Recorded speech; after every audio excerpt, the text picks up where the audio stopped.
You're muted, buddy. Damn it! I had a feeling when I saw your face.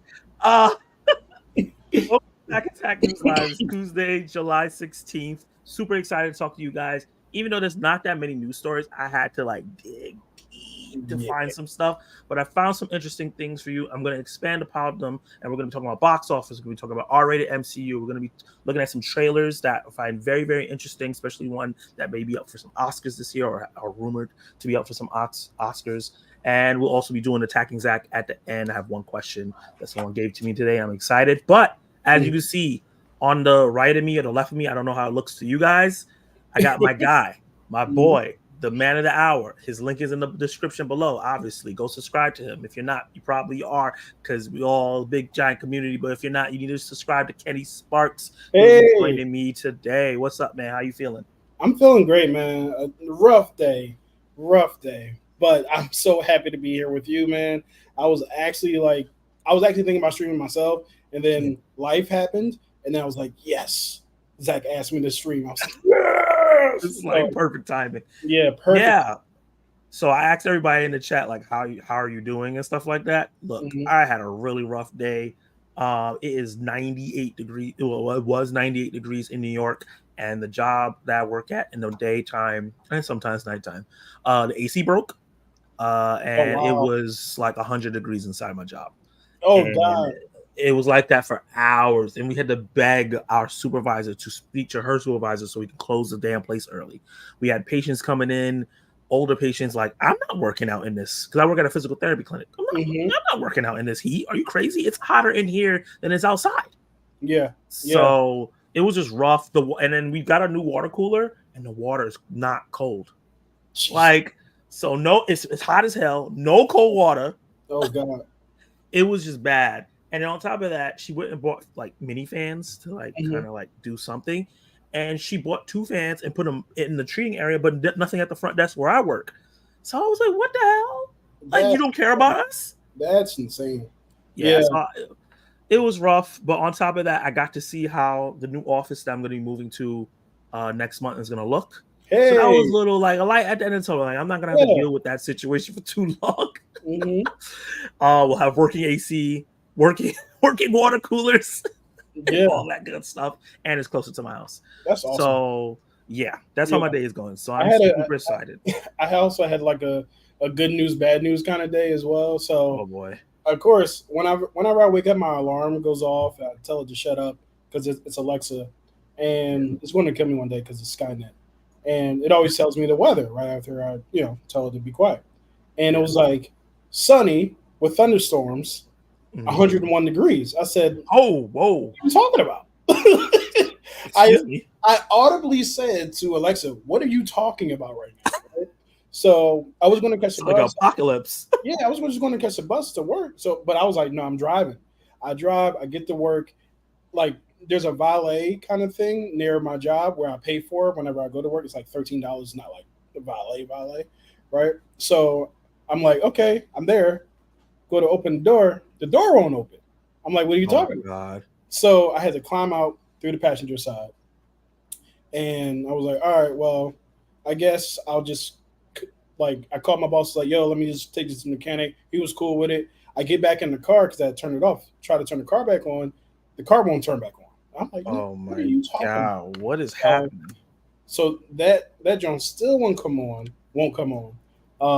So yeah, long story short, the battery was dead. The guy turned the battery back on, or gave the car a jump.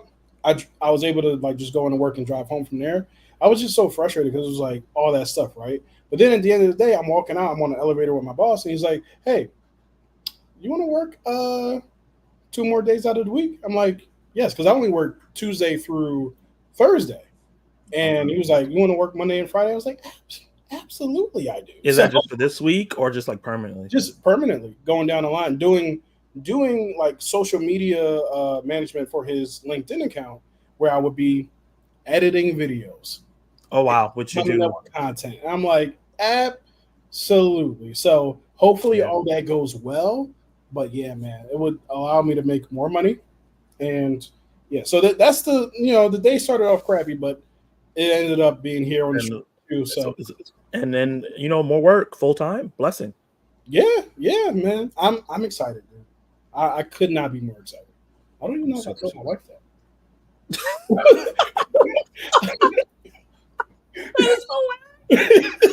It's like we told everybody in your YouTube family, but not your immediate. That is hilarious. Yeah, I actually called my friend on the way home. I was like, "Yo, you know what happened?" My boss said, "I don't think because the idea was I was going to tell her when I got home, and then it just never happened." So, so I will tell her soon. Yes, she's like watching the stream, like you mother. Speaking of the stream, before we get into the comments, I'm gonna end this poll real quick, see how you guys are feeling. Honestly, I put a bunch of gobbledygook in here, but 66% of you guys are feeling Excelsior, 33% Hulk smash. I hope the Hulk smash people are okay. Don't break nothing. All right. 80s Kids for the 90s says, "Hi, Zach. How are you doing, hey, man?" What's up, 80s kid? He said, "Hey, Zach, how are you doing? Did you finish Return to King yet? And have you bought from Prime Video? I ordered 11 items. 11 items. 11 items. It's crazy, but good. I have finished Return of the King. Yay! I know. Do not ask me what I think about it. You will see it when I do my review. I'm formulating it in my brain. And no, I haven't done Prime Day yet, but I want to do it. It's today and tomorrow, right? Yeah, I'm too broke to do Prime Day. I feel you. Next year. Yeah. He did that twice. Is that the same question? Yeah, that's the same one. Okay. And I'm just getting ready to make dinner now. You cannot mention food in my stream without telling me what you're eating or cooking. So drop in the comments down below what you're eating or cooking. Life is so much different without my dad. First of all, moment of silence. I'm so sorry that you lost your pops, 80s Kids from the 90s. I'm so sad that happened to you. Yeah, man. Yeah, man. But I appreciate you being here. And I hope you keep your head up. Yeah, man. We as a community are definitely here for you, buddy. Yeah, and don't mourn him. Celebrate him. Yep. Celebrate him. Think about all the good moments with him. Think about the things you did with him. Go eat at places that you guys ate at. Play video games, read comics, read books that you would do so you could remember the good things about him. Yeah, 100%. And I just received my Captain Phillips 4K Steelbook today. I had actually heard of that film, but I've never watched it. That's Tom Hanks, right? Yep. Yeah. It's actually really good. It's a really good movie. Mm-hmm. Have you watched my review of Lightyear? Not yet. I have seen Lightyear, so I'm excited to check that out because I really like that movie, but it did not do well, and people didn't like it as much. Zach is running late. Yes, I'm running late. It happens. I be making the prime time live streams for you. It takes time sometimes. You know what I mean? Yep. He's a silly goose. You guys should see all the work that Zach puts in behind the scenes to make this stream happen. Bruh. So yeah, sometimes we're late. Up to the last minute too. Upload, time to go. Yeah. I really just try not to have it so I'm making mistakes live, other than me always muting my mic like a dumbass. So I'm like fine combing and stuff, making sure I don't spell things wrong, making graphics. Yeah. Sometimes I'll be like 5-10 minutes late, but I'm here. My cousin's having me over for a get together with the rest of my cousins in 2 weeks. Thanks for everyone's support. Oh, that's gonna be beautiful. Awesome. Hey, I wanted to ask you, did you read my review of Spotlight? I just want to make sure when I talk about it in movies that made you, I just want to make sure it doesn't find anyone because of the topic. Find. Maybe he means offend. Maybe he means offend. Is the movie Spotlight offensive? I didn't hear that before. I heard that was a great film. Spotlight is with Michael Keaton. Yeah. And, with that subject matter, it really depends on what you say. I think it might be difficult for you to offend somebody, but with that subject matter. Okay. I just read the synopsis real quick. Okay. Yeah, I can see depending on what you say. Like you said. Really want to see that. Yeah, me too. I heard it was a great film. Yeah. He said, I had one piece of chicken, one piece of bratwurst, baked beans, and I'm going to have some peaches. Ooh, nice. Hey, Michael 101591. I just like saying his name. What's up, man? Hey, man. He said, Lightyear is okay, but forgettable. For me, it's not forgettable because those space scenes, especially when he's trying to find a way back home, that shit just stuck in my head. I just randomly think about that every couple months. And you know who I am? I think about the human condition and the idea of it's like Pixar's Interstellar. Like the idea of it like is. going, like, and just missing everybody's life around you was like, man, that was tough to watch. But yeah, I And really he like wasn't appreciative of when he was in the present right because he was so focused on the the mission. mission. Mm-hmm. Yep. I love that movie. I gotta go get it. I've been eyeing the Steelbook for a long time. I'm gonna see if it's on the Prime Day and get it. That's a good idea. Yeah, Tom Hanks is and Clint Eastwood directed it. Oh, nice. I I had didn't know no that. idea Clint Eastwood directed it. Me neither. I meant offend. Okay, that's what I figured. I'm glad Mr. Sparks enjoyed my Lion King review. Nice. I did. Yeah, you did a really good job, buddy. He said Lightyear is great. Yeah, man. You two seeing Twisters this week, going Thursday afternoon. We'll be talking about Twisters pretty soon. And this is why I like having Kenny on, because he's a silly goose. Silly goose, just like 80s Kid said. We're gonna be talking about Twisters real quick. The first reviews are in. I'm excited to see what they have to say, because like this is kind of movie I feel like they might have announced way too early, because I feel like people feel like it came out already and passed. Yeah, so really people enough. are forgetting about it. Debris, we got debris. Oh man, I'm so happy that it's coming out, so I don't have to hear twins. He got twins in the trailer anymore. If that is not the most annoying thing in any trailer I've seen this year, it got this close to getting as annoying as the Nun trailer, like this close. I don't remember that one. The Nun 2 trailer, oh my god, it was so annoying. It was just so loud, like because the movie's not scary, so they have to mad loud, and it's mad loud in the theater. The loudest trailer I ever heard. That's crazy. One time I was Kenny Sparking in the theater when I was like falling asleep. And I thought you meant you was smoking a doobie. I was like, he's sparking it up. What? In the theater? I've never partaken in that, but I don't know why my mind went to that. No, I'm talking about you fall asleep. And that shit came on. I was like, damn, okay. Well, I'm not sleeping no more because you just got on my nerves. He said, I'm seeing Twisters this Friday. I'm very excited. Probably going to rewatch Twister again on 4K. Well, me and Kenny, well, actually, this is not something announced because we're not going to be showing you guys this. But me and Kenny are going to be watching Twisters after this, or Twister after this stream. I probably haven't seen it since the 90s, actually. Me too. I probably only watched it once when I was a kid. Mm-hmm. It's a shame Twister is not being. Yeah, that's really weird that it re-released it this Friday. Yeah. Who's putting out Twisters? Like, what studio? Paramount? I can look it up.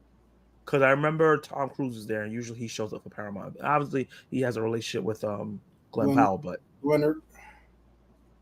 But I'm pretty sure it's Paramount. I think that's what I read up. Yeah. Let's talk about how interesting and compelling it is to have our Buzz as a hero and Evil Buzz as a version of Zurg. I like that twist. I know some people were upset with it, but for me, it's not Toy Story itself. It didn't bother me because it doesn't change Zurg, the toy. Yeah. But you know what's funny? It's this is not true. What I'm about to say, but I'm about to say anyway. It's that commitment to Toy Story lore is as annoying as commitment to Star Wars lore sometimes. It's like, how is that the Zurg when he's not his father? It's like, you talking about the toys, my guy? Like, it's like, I don't know, man. Yeah, Toy Story lore is not that serious. They're toys. The kids are making up the lore. Toy Story lore? Where we going? He said, we got twins. Oh, my God. He said, Universal is putting out Twisters. Okay. Okay. Cool. All right. Let's get to our first topic of the night. So a lot of talk has been talking about Deadpool and Wolverine is coming out in 2 weeks. It's the first rated film in the MCU. Obviously, we're going to be getting Blades. Well, hopefully we're getting Blade down the line, which will also be R-rated. And it's a big deal. The continued tradition of Deadpool being R-rated. It's bringing a new flavor to the MCU that we haven't seen before in many different ways. Obviously, Wade Wilson and Hugh Jackman's Wolverine will be here. We'll begin a good like multiverse story, hopefully, and we'll be hearing F-bombs and lewd stuff, a bunch of stuff that we don't usually hear in MCU films. Obviously, the first F-bomb was in Volume 3, but it was still PG-13 because you can get one. Now, the question is, because this is tracking to be one of the biggest openings for an MCU film ever at like 250 million domestic alone on the weekend, will the success of Deadpool and Wolverine bring more R-rated fare to the MCU. And I love this picture because the Hulk definitely should be a character that's cussing. This is via Deadline. Marvel Studios President Kevin Feige discussed the prospects of the Marvel Cinematic Universe producing more R-rated releases after Deadpool and Wolverine. Ryan Reynolds is finally joining the MCU timeline with Deadpool and Wolverine, which is not only finishing off his trilogy, but also bringing him over from 20th Century Fox X-Men universe. This will also be the first time Marvel Studios tackles an R-rated movie, making it a new experience in the MCU. Before I go on to the next slide, how do you feel about that? This being the first R-rated film, or there being an R-rated film in the MCU in general? I think it's appropriate. That's the first thing I think of. Like, I don't think that many of the movies that came before this required an R rating, but if you bring in Deadpool, I think that it does require an R rating. It'll be very weird to just like half-ass Deadpool in a sense, right? Yeah. And with all the types of jokes, and even like if you don't curse, the lewdness of Deadpool in general, the sexual innuendos, the suggestive nature of it probably requires an R rating by itself. So if you're going to do Deadpool, do Deadpool. So I'm really glad that Kevin Feige, I believe that it was Kevin Feige who was like, hey, Iger or Chapek or whoever, we need this to be R rated because if we're going to make money on this property, this is what this needs to be. Right. So I'm happy about that. And the first one and the second one made a lot of money. So it's not like he's like they were failures and they're bringing it over to MCU, so now they got to retool. No, there's a proven track record here. Right. And if you add that MCU stamp and you're bringing Hugh Jackman, that's $1 billion. Yeah. Like, immediately without even hearing what the story is. Just the elements alone gets people excited. So I 100% agree with you. One thing I'll say, I'll be a caveat, contrarian to what you said. I do think that Doctor Strange Multiverse of Madness could have been R-rated. Because the fact that it was a horror film. That's the only thing that I could say could have been R-rated, but everything else, no. Yeah, I mean, I think it would have been really interesting to see it as R-rated, for sure. Yeah. So I feel like they got really close. So like in that movie. The first thing I thought of when you started talking about that was Mr. Fantastic getting shredded, right? You had a little bit of blood splatter to that, and we are having a different conversation. And you know what's interesting is they definitely snapped Professor X's neck. So it's not like, and that's always been kind of the thing. It's like, I think the only thing that would be added would probably be blood and gore, because we've seen Thanos lose his head, right? Yeah. On screen. It wasn't like it shied away from it. It was like, no, we saw that happen. So it will be interesting to see it. Yeah, like I think little things like when she chopped Captain Carter in half, we probably would have saw it instead of it just being her face. It was there any blood for that? No, the only blood I think we saw was on like Wanda's face and stuff like that, but we didn't see where it came from. I think that was the matter. It was the only blood I remember seeing really was when Thanos got his head chopped off, and I think it was because it was purple and it was alien, so you can get away with it. It's not human. Like cartoons back in the day, you can kill 1 million robots, but you cannot chop off human limbs. So exactly. Moving on, it says in an interview with Deadline, Feige was asked if did I read this one? Oh, Deadpool Wolverine may mark a new beginning to get the MCU into the edgier era as the franchise goes forward. Kevin Feige responded by stating that while it was key to keep a mature rating for Deadpool Wolverine 2 to the ratings of the first two films, he thinks of the movie as the most wholesome R-rated film that anyone can see, delving into how his focus is on keeping a range of tones in the MCU and how Deadpool Wolverine is much more than just a mature rating. Yeah. I think we've been edgy in the past. I don't know all that. But okay, I'll let you rock, Kevin Feige, because you entertained me for 15 years, but I don't know all that. Right. But my favorite thing is that we span all types of genres and tones. I think it gets a lot of attention that this is our first R-rated movie, but it is the third R-rated Deadpool movie. So we wanted to stay true to what Ryan has built over those last couple of movies, and we weren't going to undo that. I will say Hugh and Ryan have talked about this, and I think people can tell from the trailer and from the press tour so far. It's rated R. Yes, there's some language, blood, but the film is incredibly emotional. I keep calling it the most wholesome R-rated film that anyone can see. It's really a celebration of friendship, family, and found family, which I think the MCU's, that's like the common theme through almost every single MCU film, right? Like friendship, family, and mostly found, like almost every MCU hero has lost their family. Yeah, they're all They don't orphans. have they are orphans, and it's found. The Avengers is a found family. Right. I don't want to overdo it, but for all the R-rated raunchiness that gets attention, when people see the movie, it's going to be about how heartfelt it is. In my opinion, much more than the first two Deadpool films. That's what I'm really excited about. Once people get past the F words and the R rating, to see how sweet it is. I want to hear your thoughts specifically about what that, like him selling Deadpool that way, because that's not the angle I thought they were going to go. He sounds like a person who has never put out an R-rated movie before. To be honest with you, because like I have never heard on a press tour for an R-rated movie is like, yeah, we want to like, yeah, it's R-rated, but there's really heart to it. It's like, well, that's kind of a given. Like it's a film, right? Yeah, So I don't think I've ever seen someone who's also, in general, you don't see producers like Kevin Feige in like the Kevin Feige mode going out and like talking about the movies, which I honestly think would help a lot of films if there was a yeah, producer to come out and say, hey, look, this yes, is our A24 slate, right? And we're having this and we're having that. This one is about, like, I think that would help a lot of different studios, superhero or not, but that's a whole I agree.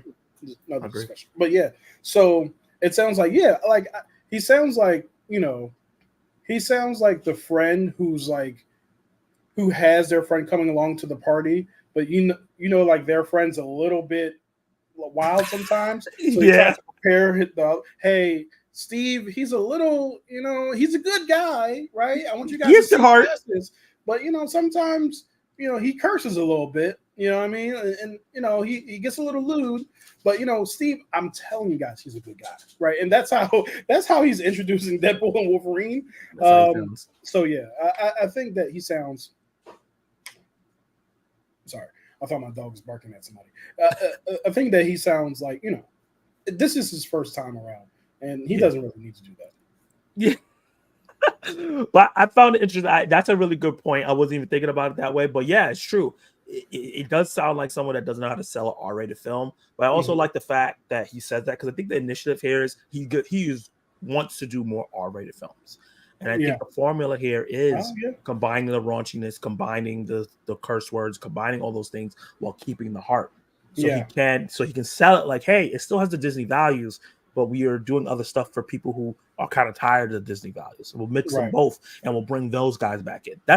That's really how you're gonna sell it, right? Right. And something that I know a lot of people don't like this woman. I'm a fan of her, Grace Randolph from Beyond the Trailer. She Hmm. talked about how Marvel Studios is becoming like a traditional studio where they're making a horror show, a horror film, an action Hmm. film, whatever, and they're putting all these boxes on their shows, dragging different people. Like, oh, I like if Secret Invasion was actually good, and we'll be talking about Secret Invasion a little later on. That Hmm. could have brought in a lot of people who like espionage shows, right? Right. Right. Because if it had the chance to be like a 24 or Criminal Minds or one of those Hmm. type of films, but you add in the MCU and elevates it in a way where it gets exciting. We got all these people Yeah. changing. Obviously, we saw the end result. It wasn't like that, unfortunately, but Unfortunate. it was their first go around. I'll say Yeah. that it was their first go Yeah. around. Hopefully, they do a better job the next time. But I do think it will be very, very interesting that they start just treating themselves like a traditional studio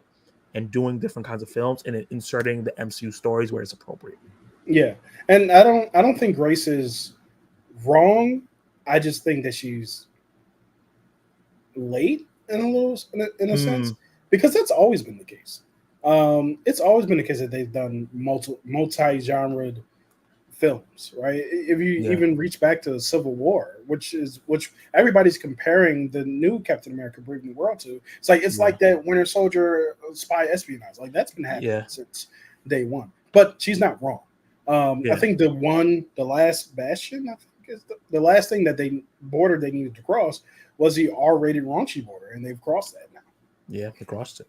Yeah, And then if Marvel Studios is successful with Deadpool and Wolverine, it could open the door for the future MCU projects that would benefit from having R rating, but still maintain everything that Feige was emphasizing. Despite being in development hell for the time being, if Marvel Studios takes the same approach to Blade as they did Deadpool and Wolverine, it could make it a long wait worth it. Not shying away from R rating releases could also build a better bridge for other projects that many fans have wanted to see, including Ghost Rider, Midnight Suns, and potentially even a new Punisher project since Frank Castle is coming back in the MCU in 2025. And before we get into everything, I have 5 teams, not teams, but 5 characters / teams that I feel like would benefit from R rating. So this is no longer from Variety and everything like this. This is or Deadline. This is what I think will work. So 5 Marvel characters or teams that I think this approach could work with. Number 1 team I'm going to say is Squadron Supreme. If you don't know who the Squadron Supreme are, they're like a kind of a spoof on the Justice League. It's the MCU version of Justice League. They have their Superman, their Wonder Woman, their Batman, Green Lantern, yada yada yada, and they're kind of the dark turn on it, kind of like what people think Zack Snyder was doing with the DCEU. They're an awesome team. Hyperion is the leader. He is their Superman. And I was happy. Do you have the comic? Do you have one? Yeah, I was hoping. No. Which one? No, you don't. Which one? Squadron Supreme. Squadrons. Yeah. They're one of the few Marvel titles I've never read. You never read. Okay. So let me go. I think Hulk would benefit if they can get Universal to play ball. I think Hulk would be a great. You have the comic? Yeah. Is that Immortal what I Hulk? think that is? Immortal Hulk? Yeah. Oh my God. Yeah. It's so good. Immortal Hulk is so good. Put it closer to the camera real quick so that people can see the cover. Yeah. That if you want to read a great current Hulk run, read Immortal Hulk. Great horror story. It elevates the character in a way where he comes up with the big 3, he's a big 4 now, and he's a character you need to tune in. And I think Immortal Hulk could, like, if they do it right, could be really, really great for Mark Ruffalo to kind of delve into. Even if it ends up being that it's not Mark Ruffalo, they have to retire him and move it on to his son, whatever. I think that story could be fantastic. Moon Knight, obviously we've seen him in the MCU. That show would have benefited heavily from an R rating. It being PG-13 did not do that any justice. So I think if they do bring him back in a second season or bring him in his own movie, he should be R-rated. The Great Lake I'm not supposed to say Avengers. I wasn't supposed to say Avengers.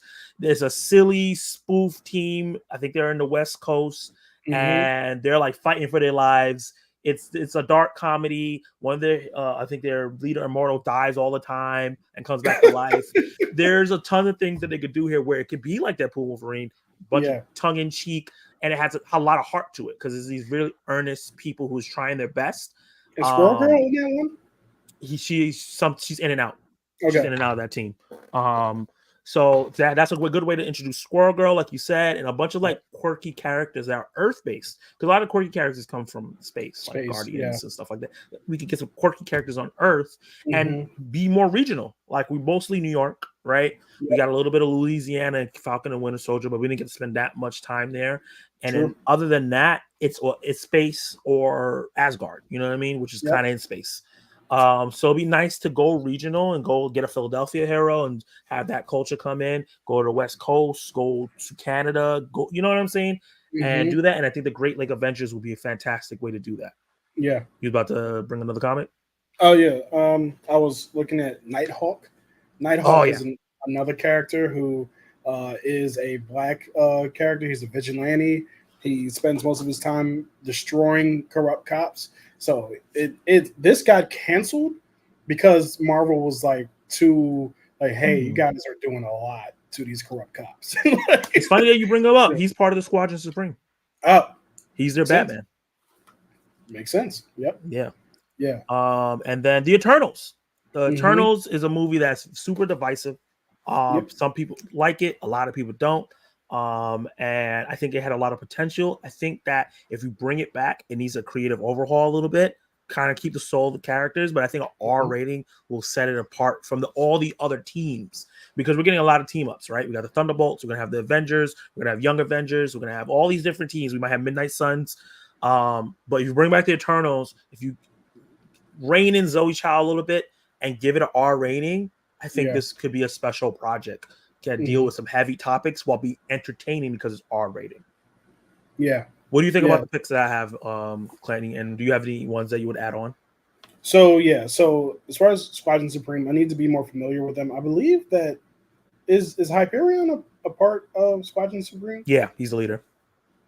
Okay, yeah. So that's definitely one I'm really interested in. Immortal Hulk, of course. I am so ready for that. That is one of the creepiest and just like horrific comics I've ever read, and Yeah. it's fantastic. That's what's Moon up. Knight is another one who I think could should just be a movie, and two should definitely be R-rated. Great Lakes Avenger sounds awesome. That just sounds like a good time at the movies, Yeah. right? Exactly. So I would love to have that comedic, like raunchy in a sense, comedic kind of thing. I would love for Natasha Lyonne to be a part of something like that. Um, Ooh, yeah. I wonder who yeah, she's gonna be in the Fantastic Four. that's right. She is in Fantastic Four. I don't know why I Yeah. forgot that. And yeah, so Eternals. You know how I feel about the movie Eternals. I think that I don't know if Eternals needs to be rated R. I think it could be interesting if it is, but I feel like those characters are a little bit more sweet, and I don't mean that in like a derogatory way. I feel like they're Mhm. just more they're kind fellows. You know what I mean? So Kind fellow. I've like I've always said this about Eternals. I like all of the characters of Eternals. I You just just don't don't know the like what they story. did with it. Like Yeah. I didn't love the story and how the story was told, right? Yeah. But all those characters I'm excited to see again. I can't wait for them to pop up like together, but hopefully individually just pop up in different areas and stuff like that. Yeah. Yeah, and so because I think they would get a big pop wrestling Wrestling terms. phrase term. Hmm. Yeah, it's similar to almost like what I think it was Anika in Falcon and Winter Soldier. Like one of the Dora Milaje just showed up in an And people episode, got excited. and people got excited because it And was she's such a small connected. character. Yeah. Yeah, and I would love to see like one of the Eternals characters just pop Well, up. even to speak on that, Captain America: Brave New World, people saw a piece of the hand from Eternals and got excited. Oh yeah, yeah, yeah. You know what I It's mean? a Like, so connectivity. people want it. They just Yeah, want it to be, when they come up again, to be improved. So I could right. see if they do Eternals 2, they could change directors, because there's a rumor that Chloe Zhao was hard to work with. Okay. And she was like, I need this. This has to be done this way. And Kevin Hmm. Feige was in love with her idea so much, he kind of let her loose. Yeah. So I could see him reining it in on the second one. And if she doesn't want to, I could see him bringing in somebody else to Okay. do that story. Yeah. But yeah, I think all those suggestions are really, really great. Hmm. I'm excited for more R-rated stuff in the MCU. I don't want everything to be R-rated, like we said, No, just the just people some who stuff. should be. You know what I Yes, mean? Yeah. like the people we talked about, and obviously there's probably other characters as well. Yeah. Or even if I would like to see PG characters to switch over to R-rated and see how they react, and then switch Hmm. back and forth. That would be Yeah. really interesting. Like Spider-Man and Blade are two characters that you don't think get along together, but they get along really, really well. Peter Hmm. Parker just show up in a Blade movie, Yeah. and how that happened. Or Blade shows up in the Spider-Man movie as PG, and he's about to curse, and Spider-Man has to web his mouth every time. Yeah. That would be Yeah. fun. You know what I Yeah. mean? Or like Deadpool Because that's like the playing comics around. too. It's Yep. like a comics, right? When Deadpool goes into Spider-Man's world, anytime he's about to say something crazy, Spider-Man webs him. Yeah. It's just fun stuff like that that's more comic book gimmicky, that could Hmm. be entertaining for casual people. Yeah. Speaking of which, Yeah. I'll keep this short. Yeah. I would love to see more team up movies. Like Mm. what they're doing with Deadpool and Wolverine, I would love to see. I don't not everybody needs to team up with Deadpool, but just like you said, Blade and Spider-Man, that sounds like an awesome movie going up Yeah. against an MCU Morbius, not Sony's Morbius, but an MCU Morbius. Like that just sounds like a fun time, right? So yeah, I would Or love to just see going more against team Dracula. That'd be going up awesome. against Dracula. That'd be great too. My dream is for Dracula to be Denzel Washington. That would be really interesting. Yeah, I think he could kill it. Yeah. He, Denzel was in Rome last week. Like he can do whatever he wants. In my opinion. that's a fact. Yeah. But guys, let me know in the comments down below how you guys feel about the potential for the R-rated universe to expand in MCU, and what Hmm. characters you'd like to see to get an R rating. And are you turned off by it? Because I know some people don't like R-rated movies. So do you Yeah. want to keep your MCU PG-13? You can bring your kiddies, you can bring your own without any problems. Hmm. Drop those comments down below. Let me know. And if you're live, stay tuned. All right, let's get to these comics real quick, and then we'll move on to the next topic. Did pretty good. 34 minutes for the first topic. That was good.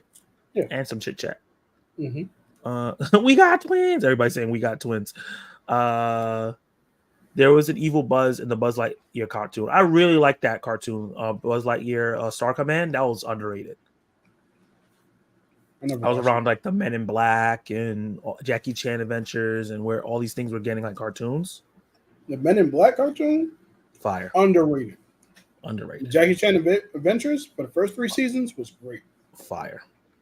Deadpool Wolverine, my most anticipated film. Can't wait for next week. I feel you. Yeah, Long Legs was my most anticipated film, but now I've seen it. It's gone. Deadpool Wolverine. Mm-hmm. I'm really trying not to look at anything about the movie today. I was scrolling through Instagram and saw an article about Patrick Stewart and Deadpool. Now I'm scrolling right past it. Yeah, I saw a rumor post about him being bringing, but I kind of expected it. It seems like this is gonna be a celebration of the Fox X-Men. So for him not to be there would be weird. Mm-hmm.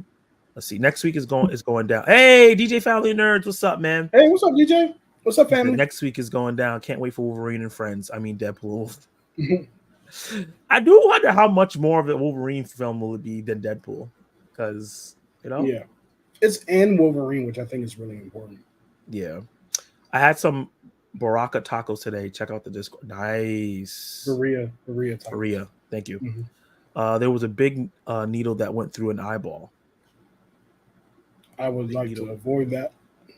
I'm trying to figure out what movie he's talking about. Was that did that happen in Doctor Strange? No, right? I don't think so. That sounds familiar. Yeah. I feel like I remember that happening to somebody. Yeah. I definitely would like to see more R-rated movies or more R-rated Marvel movies. Yeah, definitely. She butchered everyone. I think he's talking about Wanda. Right. The Cosmic Broadcast. Hey! That is Cosmic Broadcast. How you doing, man? Kevin Feige trying to downplay an R rating is the funniest thing ever. Man's so out of his element. Very much so. Yes. Oh man, he said MCU edgy. Unless he's referring to the first MCU films, I highly disagree. I don't even think the first few were edgy. No. I guess edgy for him.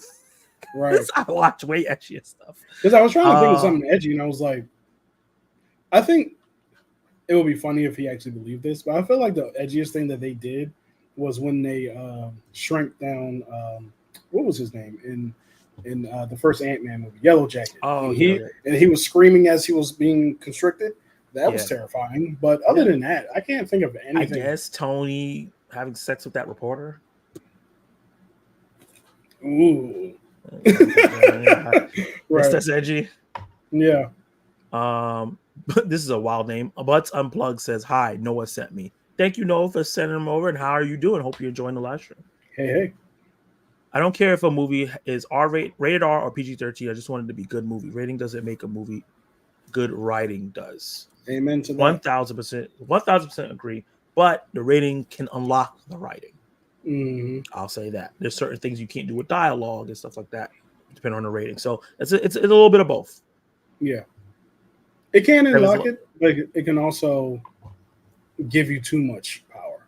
Yeah, 1,000%. Sometimes creative restrictions help people to get around stuff. Like, I can't make this R-rated, so you have to come out with clever ways to do things. I had a friend who saw the Deadpool 2, and there was like a restricted version that came out.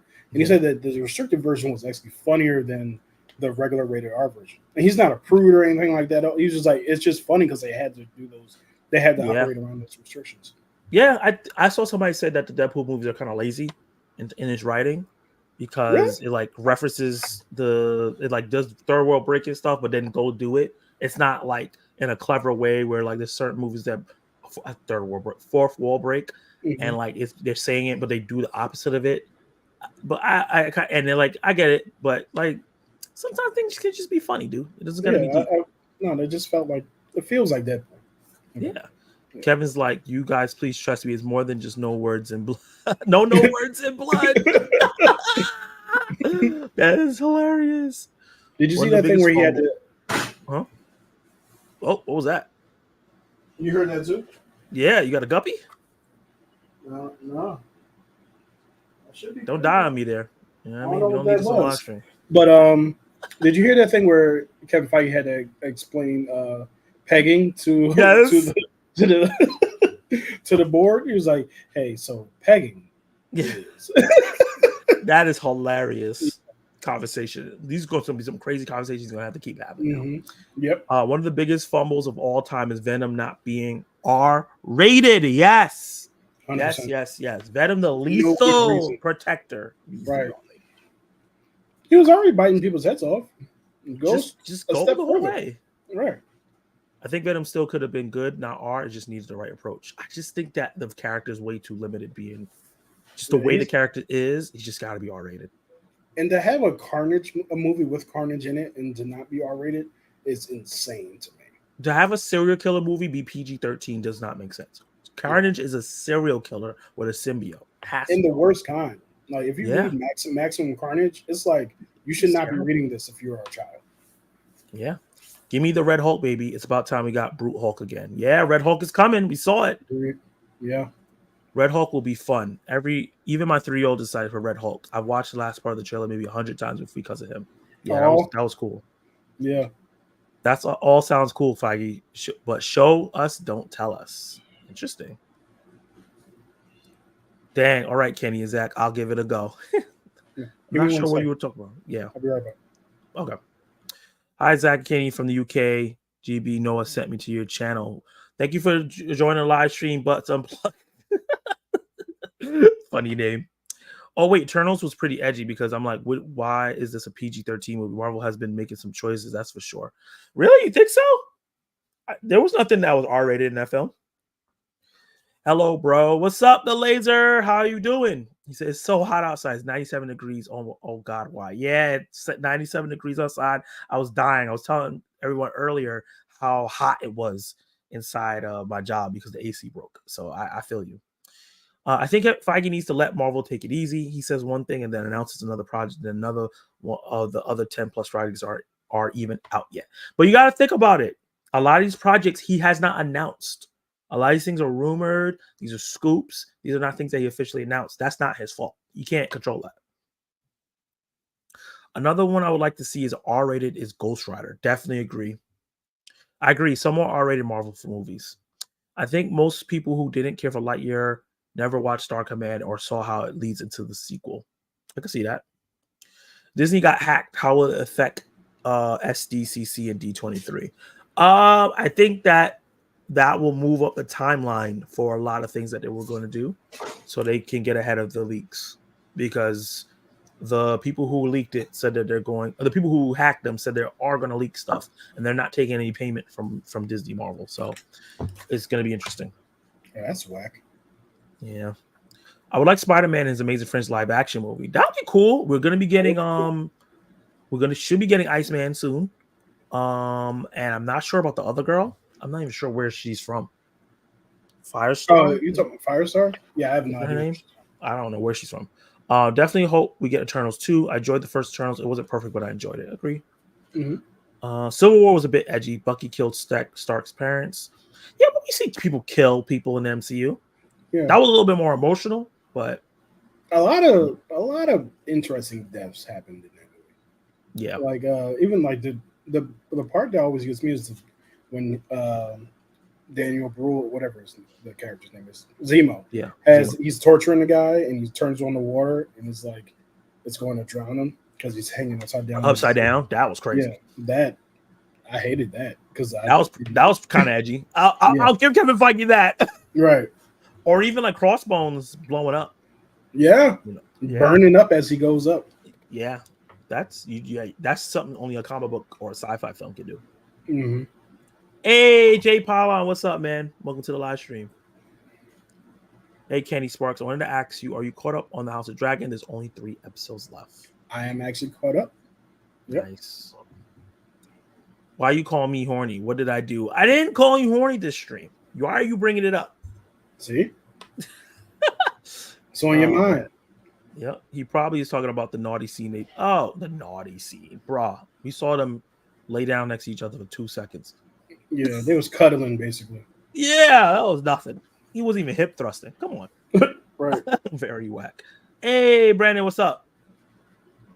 I have now. What's up, Brandon? Thank you so much, Butts Unplugged. I appreciate you. Welcome to the Zach Attack Nation. It is a wild name. It is a wild name, but I'll say it because he's cool. Okay, let's go on to the next topic. So I was talking about this with you offline, but Twisters is coming out this Friday. As it's recording, it's 7/16. Sorry, it's Tuesday, 7/16. And it's supposed to be coming out on the 19th. I can't even focus no more because you're a wild boy. And yeah, it's starring Glenn Powell, who I'm a very big fan of. Starring Daisy Edgar Jones, who I'm a big fan of. She's been in mostly TV shows, but she's a great actress. Okay. And Danny Guerrera, is that his name? I'm probably messing his name. I gotta say his name right. I can't say the two white people name right and mess up the Spanish boy name. Twisters. Anthony Ramos. I was off. I'm racist. Yo, I apologize. Did you say David Guerrero? Yeah, I don't know who the hell that is. That's Eddie Guerrero's brother. That's Chavo. He was in Transformers Rise of the Beast as the main character. And he was also in and he was also in Money, the Money movie about the stock market and the GameStop and the I know what you're talking about. Mad Money, something like that. Y'all know what I'm talking about. The Oscar Dumb Money. Dumb Money, yeah. Not a dumb movie. Great film. But yeah, also Superman, the new Superman's in this movie. David Cornsweet's in this film. There's a lot of really solid actors in this film that they don't advertise. Katie O'Brien from Love Lies Bleeding is in this. Sasha Lane's in this. So they have a really good cast. Nick Dodani, if you've seen Atypical, he's in this. A lot of excitement was for this when the first trailer came out, right? Like a lot of people were excited. People was like, "Oh, this looks really cool." I like the way it looks, kind of like the first film, but doesn't look like it's like a remake. It's like a sequel, but some of the same things are happening. And now it's 2 tornadoes instead of 1. Yada yada yada. But the hype for this film may have died down a little bit because they released these trailers too early, right? It feels like the first trailer came out 6 months ago. It does. So the first reactions are in. And I have gathered them up. Twister's first reactions. And we're going to run through them and talk about each one and how we feel like it raises the level and excitement for the film or lowers it. So this is coming from, and it cut off who this was from. My bad, guys. Reviews are coming in for Twisters. Filmmaker Lee Isaac Chung, who did Minari, if you saw that film, really, really great film. Yep. Sort of sequel to the iconic 1996 blockbuster Twister, and the word is good.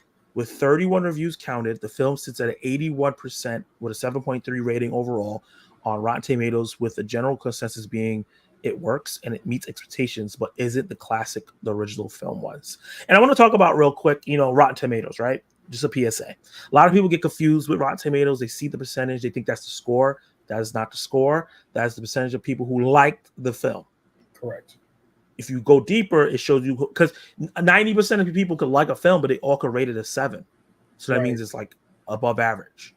Yeah. But it's just 90% of people thought it was above average. So you always got to look at the rating of the percentage to see, oh, a lot of people like this. Let's see what they gave it. Yeah. Also, I think that's like the main thing. Twisters is a classic. When did this happen? I don't know. That was the part that classic. Yeah, that was the part that caught me off guard. I was like, wait, when was this? I know it was a fun. Why? I know it was a fun '90s movie, but I guess it's classic to some people. Well, we'll see tonight. We'll see. We'll see tonight. Hugely entertaining and this is from Linda Marek from Hey You Guys. A great name for a page. A hugely entertaining and engaging white knuckle ride. This is a cinematic experience with a soul. I love that. That sounds amazing. Okay. Which blends adrenaline-fueled excitement with classic rom-com storytelling. Interesting. I didn't expect that. I expected there to be a relationship going on because it seemed like they were hinting at in the trailer, but a rom-com? That's interesting. The very definition of a must-see summer blockbuster. When you hear that, okay, that's what I'm saying. That's what I'm looking for. That excites you. That raises the excitement that you have for the film. 100%. I'm not looking for a scientific explanation of Twisters. I'm just looking for buildings to be destroyed and cows to fly across the screen. That's all I care about. Yep. And some good characters. Yeah.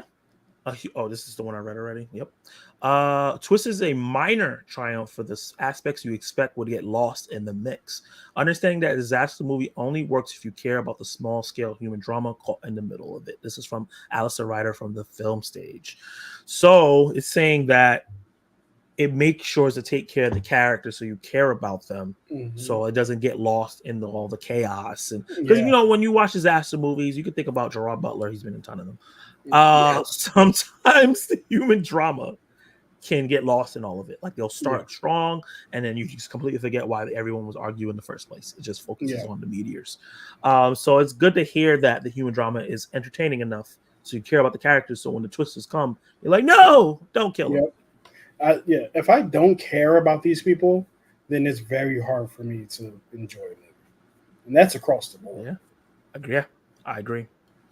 Director Lee Isaac Chung makes the mistake of taking this escapist fare too seriously, results in a Huh. potential blockbuster that looks great on the big screen, but rarely exhibits the unbridled gusto of the film's mighty tempest. This person was trying to be poetic and stuff, a Yeah, little too very much. much so.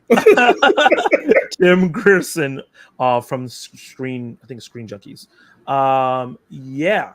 So this is very opposite from the first review, where like Hmm. the first review talked about it has heart, has rom com, but it has spectacle, and it's a blockbuster. But this person Right. feels like it took itself too seriously in order to have the most fun that it could have. That's what I Yeah. got from that. What did you get What from this what this sounds like to me is some people like the aspect of, hey, you actually injected some real characters and some real drama into it, and other people are like, hey, listen, I want to see tornadoes, I want to see it? Yeah, twisters. That's what I'm here for, right? So I think that both people obviously can see the same movie and feel very differently about how it's constructed.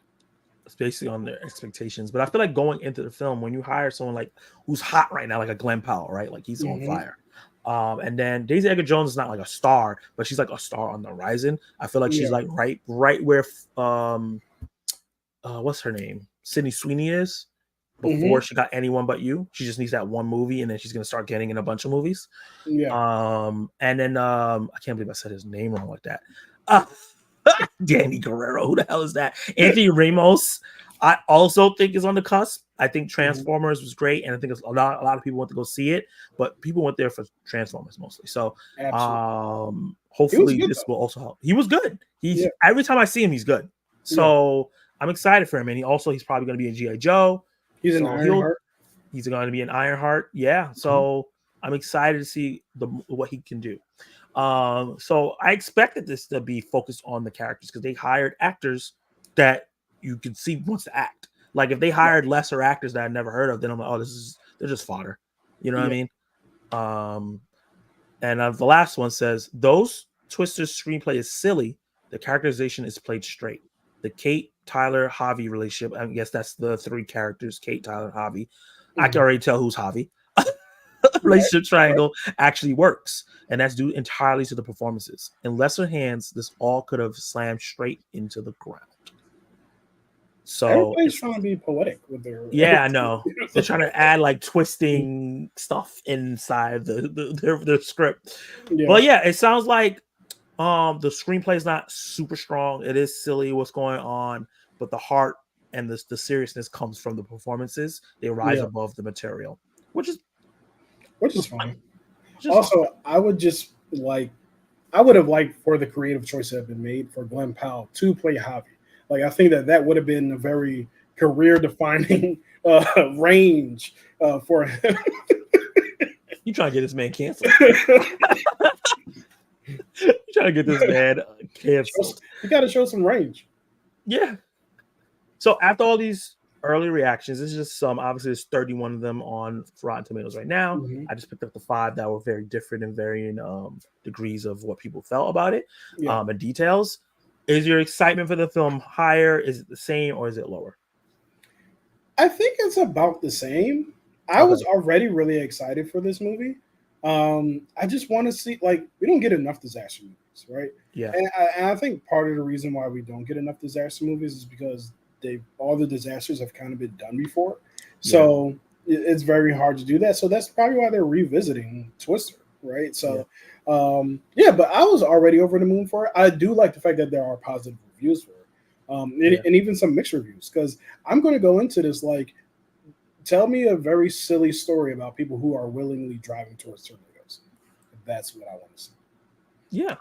And the director talked about, I guess I could leeway onto this. I didn't put this in the docket, but he talked about how like people were actually, oh, this is going to be a story about global warming and weather. He said he feels like movies shouldn't preach messages. It should just Hmm. be underlying in the film, and I agree with him. You don't have to Yeah, preach it; just have it there. so people can understand, and you don't have to have the people say it, look us in the eye and tell us what the message is. Yeah. And he said this is a road trip movie that turns into a disaster, and I find that very interesting. I'm excited for the film. I think I'm even more excited. I was intrigued when I saw the first trailer. Well, actually, I was super excited for the first trailer because I thought it looked great. And then as trailers started coming out and the time passed, my excitement has waned. But I like what I'm hearing here, like in the reviews. My excitement is above more because I think it's gonna be a little more than I expected with the characters and the performances and things like that. But guys, if you're watching this afterwards, let me know in the comments down below how you feel. Are you more excited for Twisters, less excited, or just about the same? And are you gonna go check it out this Friday? And if you're not live stream, stay tuned. All right. What do you think of episode 4? And try not to say anything because I'm sure Zach hasn't caught up. House of Dragon. Was episode 4 the last episode? Right? That was the last episode. Was episode 5, I think. Because there's 8, 6, 7, 8. Yeah. Oh yeah. Episode 4 is crazy. That's all I can really say about that. Yeah. It was one of those. It was the Game of Thrones this show has been. Like when you're like, oh, that happened. Yeah. That was episode 4. It was pretty good. Gotcha. Oh wait, Falcon and Winter Soldier was edgy. That one scene where John Walker just took the shield and that scene made me upset. I was surprised they allowed that. Yeah, I ain't gonna lie, I was shocked. Like I gasped when the shield popped up in the I was like, excuse me, Marvel, are we doing this? Because I'm excited. And then to end the episode like that. On like that. I was like, oh man. That's probably one of the best. So I'll say that that's one of the best endings to an episode of any MCU show so far. Or Disney Plus era. Because I was like, oh, I need to see what happens next week because that's nuts. Yeah. And then the next episode was actually pretty good. Yeah. The show was very steady. It never like jumped. Well, the last episode went nuts. But the rest of the series was steady. Yeah. But I did like the last episode. The only thing I even hesitate to say I didn't like it. The speech was I go back and forth from it all the time. It's very I think the attempt and what they wanted to do was admirable, if I said that word correctly. But I think the execution might have been a little hammy. Yeah, it was hammy. And it's just weird seeing a guy with a big bird costume in the middle of the street telling you, if you can change and they can change, everybody can change. That's hilarious. Rocky IV. What a classic. Welcome to the Zag Attack Gulag. Okay. So I got my YouTube for a British show that had a band and it's called Butts Unplugged. Okay. That's a great that is Twitter's is a Twitter's Twister because he's saying Twisters, but it's Twister is a classic. You had to be there. Oh, I mean, I was a lot. I was probably 7. Hey guys, we're not doing a watch along. We're doing a private one with me and him. A new Spawn R-rated would be cool. We are getting a new R-rated Spawn with Jamie Foxx and Seth MacFarlane. Yeah. Yes, writing, directing it. That's coming out next year. And I believe there's more. Is it you hearing more sounds behind you? I'm hearing sounds. It's all good. It's going to bother me. I hear like a knocking. I'm kind of getting scared. Finding the right title listing is always the hardest part. No, episode 5 was the most recent last night. Okay, gotcha. So we had a poll. I said, which R-rated character / team would you like to base the adaptation? 54% said the Hulk. A lot of people were excited for the Hulk to get an R-rated solo film, and I think he would be well deserved. And 8% said Squadron Supreme, 82% said Moon Knight, so they were tied, and then Eternals came in at last at 9%. I'm not sure. I'm not sure at all. My boy, Man Thing. I would love to see an R-rated. Oh yeah. Werewolf by Night. Werewolf by Night. To come back. Yeah. That whole universe. Yeah. The whole dark universe. Give them R ratings. It's 1:40 a.m. in the UK. Bye. Yo, thank you for being up so late. Have a good night. Appreciate you subscribing and being here, man. Awesome. I'll see you in the next live stream. That's great. Yes, sir. I love it. So let's move on to the next topic. How you feeling, Kenny? You good? I'm great. Yeah. Okay. Yeah. I'm sorry. That sounded weird. I'm sorry. Yeah. I'll be right back. Oh, you're about to hit the next topic. What you gotta do something? I'm looking over. I just need to grab one thing, and I'll be back. Yeah, go ahead, do that. Let me read this. 25 seconds. Did you guys see what the author posted on Instagram? He said the season finale has one of the biggest dragon battles he has ever seen on screen. The author was that George R.R. Martin is the author of House of Dragon and Game of Thrones. That's it's interesting. I gotta catch up. There's a lot of shows and stuff I gotta catch up on. I think House of Dragon might be the first one I dive into. It's just hard. I feel like I never have time to sit down and watch shows. I mean, I feel like I want to play 2K or The Last of Us or Helldivers or all these other games I haven't. Helldivers is fun. Yeah, I've did the tutorial, but I haven't gone back yet.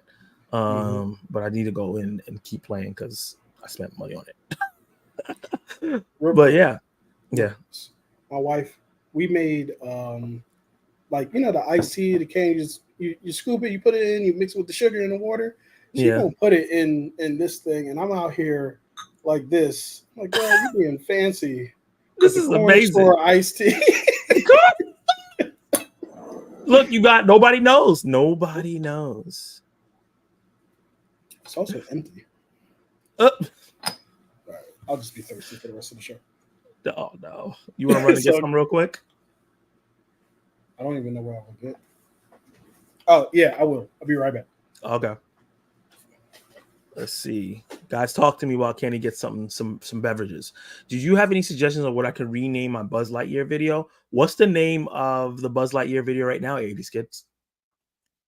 College football 25 owns my life right now. Yeah. Yo, man, I love sports management games. I just be in there. I go into NBA 2K. I go into my GM. I go on a team that's not doing well, and I try to make them champions. That's my thing all the time. I'm trading people. I'm signing people. I'm drafting people. I'm putting the teams together, trying to keep the heart of the team and stuff like that. So right now I'm doing – what team am I doing right now? The Toronto Raptors. So we've won 2 titles so far in the last 10 years of my simulation because the freaking Thunder are always so damn good in 2K. I'm ordering Detroit-style pizza from this restaurant on the season finale episode. Ooh, Collector, what is Detroit-style pizza? I never had any Detroit-style pizza before. I never even heard of that. What's Detroit-style pizza? Let me know. Do I have a thing for you? It's currently called Lightyear. Is my favorite sci-fi movie. Do you have a better name that might get more attention? Lightyear is my favorite sci-fi movie. That's kind of hard to say. I think maybe you should put it as why you're wrong about Pixar Lightyear. I think that would catch more attention if you put why you're wrong about Lightyear. Either you could put why you're wrong about Lightyear or why you're wrong about Pixar's Lightyear. I think that would work as a name. I think when you put why you're wrong, it grabs people's attention and they'll want to click on it to see what you have to say. Nah, I'm playing a game. I don't like management things. I played to win the game. Her worst voice. Okay, excuse me. I'll be winning games too. Shoot. My career. But I like management games. I love management games. It's different than New York or other places. Hard to describe. I don't get it very often because it's expensive, but when I get it, I will send you a picture of it. Okay, yeah, definitely. How expensive is it? It's pizza. How expensive is it? Hey, Johnny Dome, what's up, man? He said if DC fans were more open if DC fans were more open, then the fan base would be less toxic. First off, Johnny Dome, welcome to the live stream. And second of all, I will have to say I will not generalize DC fans or any fandom at all. There are tons of open-minded DC fans, but there are also DC fans that are toxic. And those are the ones that are loud on the internet, but that's not everybody. There are a lot of open-minded DC fans that are excited for James Gunn universe, that are excited for the animated shows, they're excited for the stuff that's coming out, but there are some toxic ones that are really loud all the time. And yeah, sometimes we unfortunately have to deal with it. But yeah, I don't think all DC fans are toxic. You can talk about Star Wars, you can talk about Marvel, you can talk about any nerdy fandom. There's toxic fandom in there. Well, for a large, I think it's about $30, but we have a coupon where you can get a large pizza with 2 toppings and 2 large pop. I'm guessing that means soda for $17.99. Oh, that's good. That's almost half off. Nice. Have you heard of this Detroit style pizza? No. No, yeah, he was just telling me for the last episode of House of Dragons, gonna get Detroit style pizza. Never heard of it, but he says $30 Oh, for a wow. large pop. Yeah, it's expensive. $30 Must is be. a lot. Yeah, it must be hella good. Okay, so now that Kenny's back, he's not parched anymore. He got water. He got big Water, one, the big ice. boy. Mm-hmm. We're gonna talk about something that's near and dear to both our hearts. This should be dear and dear to a lot of people in this community because I know a lot of the people that watch my channel are movie tubers or movie reviewers on YouTube. And this is a big deal for one of the people who kind of popularized this and is a veteran, is an OG in the space. Yeah. And honestly inspired me to create my channel. There's a few people, and I've talked about this and I'll talk about it again. Chris Stuckman, Grace Randolph, Heroes of Forge, The Real Rejects, Austin Burke, a couple others that I can't name right now. They inspired me to do this, right? Like that. This is why I wanted to do it, because I was like, oh, it's so similar to me. I have ideas and thoughts like them. I should be able to perform it as well. And one of the OGs, probably the guy with the most subs on YouTube as a movie reviewer, Chris Stuckman, right? Over the last couple of years, he's been trying to get his original horror film off the ground called Shelby Oaks. He's been writing it for years, pitching it for years. He decided to crowdfund it, and it did really, really well. And it created waves. And now the next biggest step is here. So Neon is getting Stuckmanized. Neon has just picked up and bought the rights for Shelby Oaks and will be distributing it internationally and domestically. Wow. For the film, which is really huge because they just did a really great job with Longlegs and the marketing of that. That movie, and we're going to be talking about it when we get to Attack on the Box Office, cost $8 million to make. Wow. And it made like $23 million first weekend. So it made back the marketing budget. It had to be expensive. And the budget for the film all in the first weekend. We'll talk about the logistics and the narratives behind that soon. But Neon did a great job with that film. And I'm really excited to see if they could do a great job with this. Just this opening picture here, which is like the first release picture, is fantastic. But Kenny, talk about what Chris Stuckman means to you, what you think about this happening before we get into the details of the deal. Chris Stuckman was like one of the first dudes. I saw Collective Movie Man say this in the chat too, but he was like one of the first movie reviewers I had ever followed on YouTube. I don't even know like how, I think in college, way back when. I want to say back in, like I was in college, what was it, 2018, I think? No, that's wrong because that was a couple years ago. Like 2018. Yeah, something around there. Like I got really into, like I was always into movies, but I started getting really into movies. And then on YouTube, this newfangled thing called YouTube, people were posting videos, and he was one of the first people who I followed. Then I got like into Collider and Screen Junkies and all these the older like the classic shows and stuff like that. But he was one of the ones who I was like always going to because he was so charismatic, he was so cool, like, and the way he talked about movies, he's the reason him and John Campia and a lot of the Collider crew back in the day are the reason why I talk about movies the way I talk about them.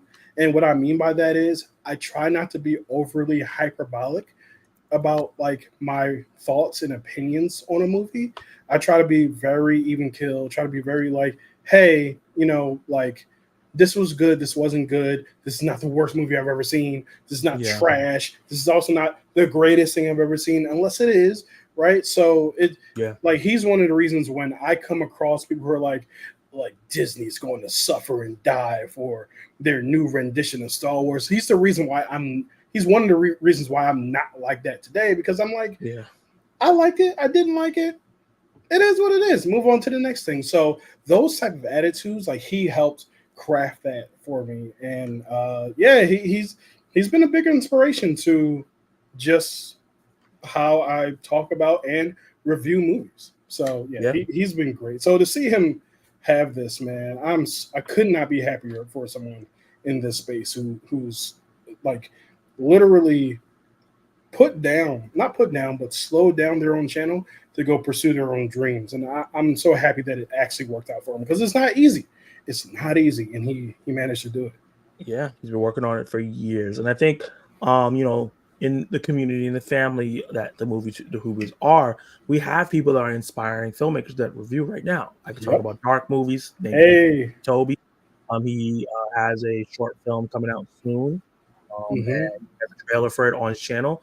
And Frisky, who's going to be on this channel in a couple months when I do movies that made you. He's made short films. He's producing someone else's film, so he's not only a writer director, he's also a producer as well, Yeah. and he's making waves himself. And this could easily be him soon. So it's really exciting, especially for me, who this makes me want to like think about writing and directing. You know, I've always thought about it, but like this will be opportunity. Like, yo, it can happen. Like if I get this YouTube thing off strong enough, I could build a following and maybe get that rolling because that would be an awesome thing. I've always look at Kenny's face. I always like love making stories, and I think it would be interesting for me to bring something to life. And this is just inspiring. You better do it. You better do it. I'm supporting you 1,000%. You I better appreciate follow your dreams, my brother. I appreciate that. I want to go to a Zach Lee joint so bad, a Zach Attack joint. Yo, I'm telling you, you better, man. If this is what you really want to do, Yeah.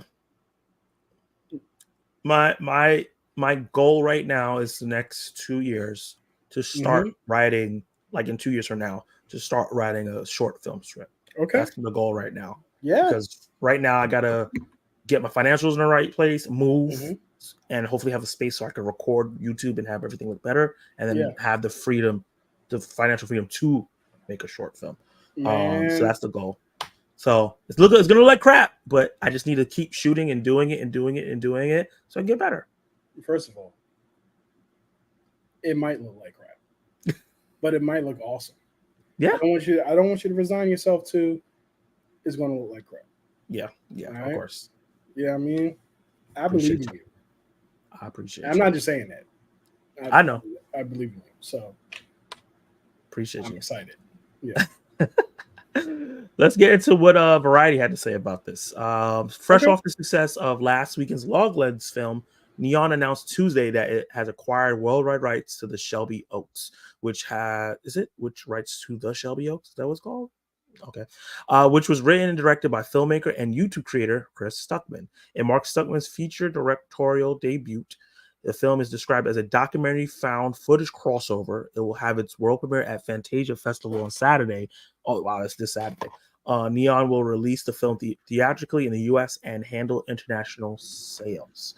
Shelby Oak stars Camille Sullivan from Hunter x Hunter, Brendan Sexton III from Don't Breathe 2, and Sarah Dunn from Where the Crawdads Sing. It follows a woman named Mia, who from obviously that's Sullivan, as she frantically searches for her sister Riley, who ominously disappeared in the last tape of her investigative series, Paranoids. Is that hmm Paranoids? Yeah. Okay. Stuckman's film benefited from a 2022 Kickstarter campaign, which raised Wow. $1.4 million. I was like $10 out of that for the film in under a month, making it the most funded horror film in the service's history. Stuckman will produce the film with Aaron B. Koontz, Ashley Sneed, Cameron Burns. For Paper Street Pictures, executive producers are Trevor Macy, Melinda Nishoka, Intrepid Pictures, and Mike Flanagan. If you know that name, he's big in the horror space. I don't even need to talk about the rest of these two. I really just wanted to talk mostly about the fact that Mike Flanagan is going to be helping this man produce. He had Mike Flanagan on his channel Yeah. to talk about stuff. He said Mike Flanagan had really helped him and become a better filmmaker because a lot of things that he told him to cut and do this and that, and he would have never been able to create the film in a way that he wanted. And there's things that he had ideas for that he hmm didn't think he was going to be able to do, but Mike Flanagan helped him secure the funds and the spaces to be able Yeah. to do. Mike Flanagan's one of my favorite directors right now. He's did Doctor Sleep, Hush, Oculus. What's the name of that Netflix show? He has 3 Netflix shows: Midnight Mass, Need to see that. the House of Bly Manor, and Mhm. House of I forgot what the other one is. Haunting But Hill or something like that. yeah, Haunting Hill House and Haunting of the Bly Manor. Yeah. Fantastic shows, great films. He's taken over the Exorcist franchise. He's going to be doing the 2nd and 3rd Exorcist film after Exorcist Believer didn't do well, thank I'm God. happy. Mhm. And yeah, so for him, who's like this kind of this horror expert, elevated horror expert, Mhm. to come in and help Stuckman like that, and I'm pretty sure he helped him get this Neon deal with other people. That's Yeah. really, really exciting. Yeah. Yeah, I'm excited, man. Yo, first of all, I cannot wait to see the trailer for this movie. And just to be excited to be like, yo, it's a Chris Stuckman joint. And Yeah. then to like be, yo, could you imagine just sitting in the theater directed by Chris Stuckman? Like, Oh my God. I'm going to be super excited about that, man. If it's like one of those that's- movies where like the Q&A thing happens where he comes up on the screen and thanks yeah. I'm gonna have like it's gonna be like a weird Twilight Zone moment for me. Yeah. It's weird. It's weirdly emotional. Like I'm a little like, I'm proud of you, man. Like I'm this is super great. proud of him. Yeah. Yeah. So I'm excited. There's a female YouTuber who I'm proud of. I'm forgetting her name right now, but she does like the Nuvi commercials and for Regal. I don't know if Nuvi is an AMC because I know you go to AMC, but she's a YouTuber. She does movie reviews and she comes up and does like movie facts and has like a show before the trailers come on. That's huge. You know what I'm saying? Like, it's so cool seeing these movie tubers like move into other spaces, but still be movie tubers at the same time. They're still able to critique films while they're in the movie space. Yeah. So we have. What do you think about synopsis? Wait. I think the synopsis is really interesting. Yeah. Like you're talking about, like first of all, the little sister disappears after doing her own Paranormal Paranoids podcast. Yeah. That sounds dope. It sounds like she was trying to investigate, one of the stories that she was covering, and she got caught up in the mix. That sounds really interesting. It's almost like the horror version of Only Murder in the Buildings, but yo, you read my mind. You read my mind. I was literally saying this is the horror version of Only Murders in the Building. Yeah. Man. So that's awesome. And speaking of, if I can, movie tubers who are moving into different places. I know I saw Cece Clemens in the chat, and she's also moving into another place of food reviews. And we can definitely, you know what? If you don't mind, I'm going to put the link to her. Yeah, go do that. I'll do that myself. Video, in the chat. But yeah, I'm excited, man. I'm super excited. This is exciting. Yeah, this wasn't as clean as we usually do, but we were super excited. This is an emotional thing for us because Stuckman's an inspiration. He literally wouldn't be doing this right now if it wasn't for him. So I'm excited for him to success. We're going to be hearing some buzz about this film pretty soon because it's at Fantastic Fest, I think it said, this weekend. So we're going to be starting hearing early reviews for the film. So I'm excited to hear what people think.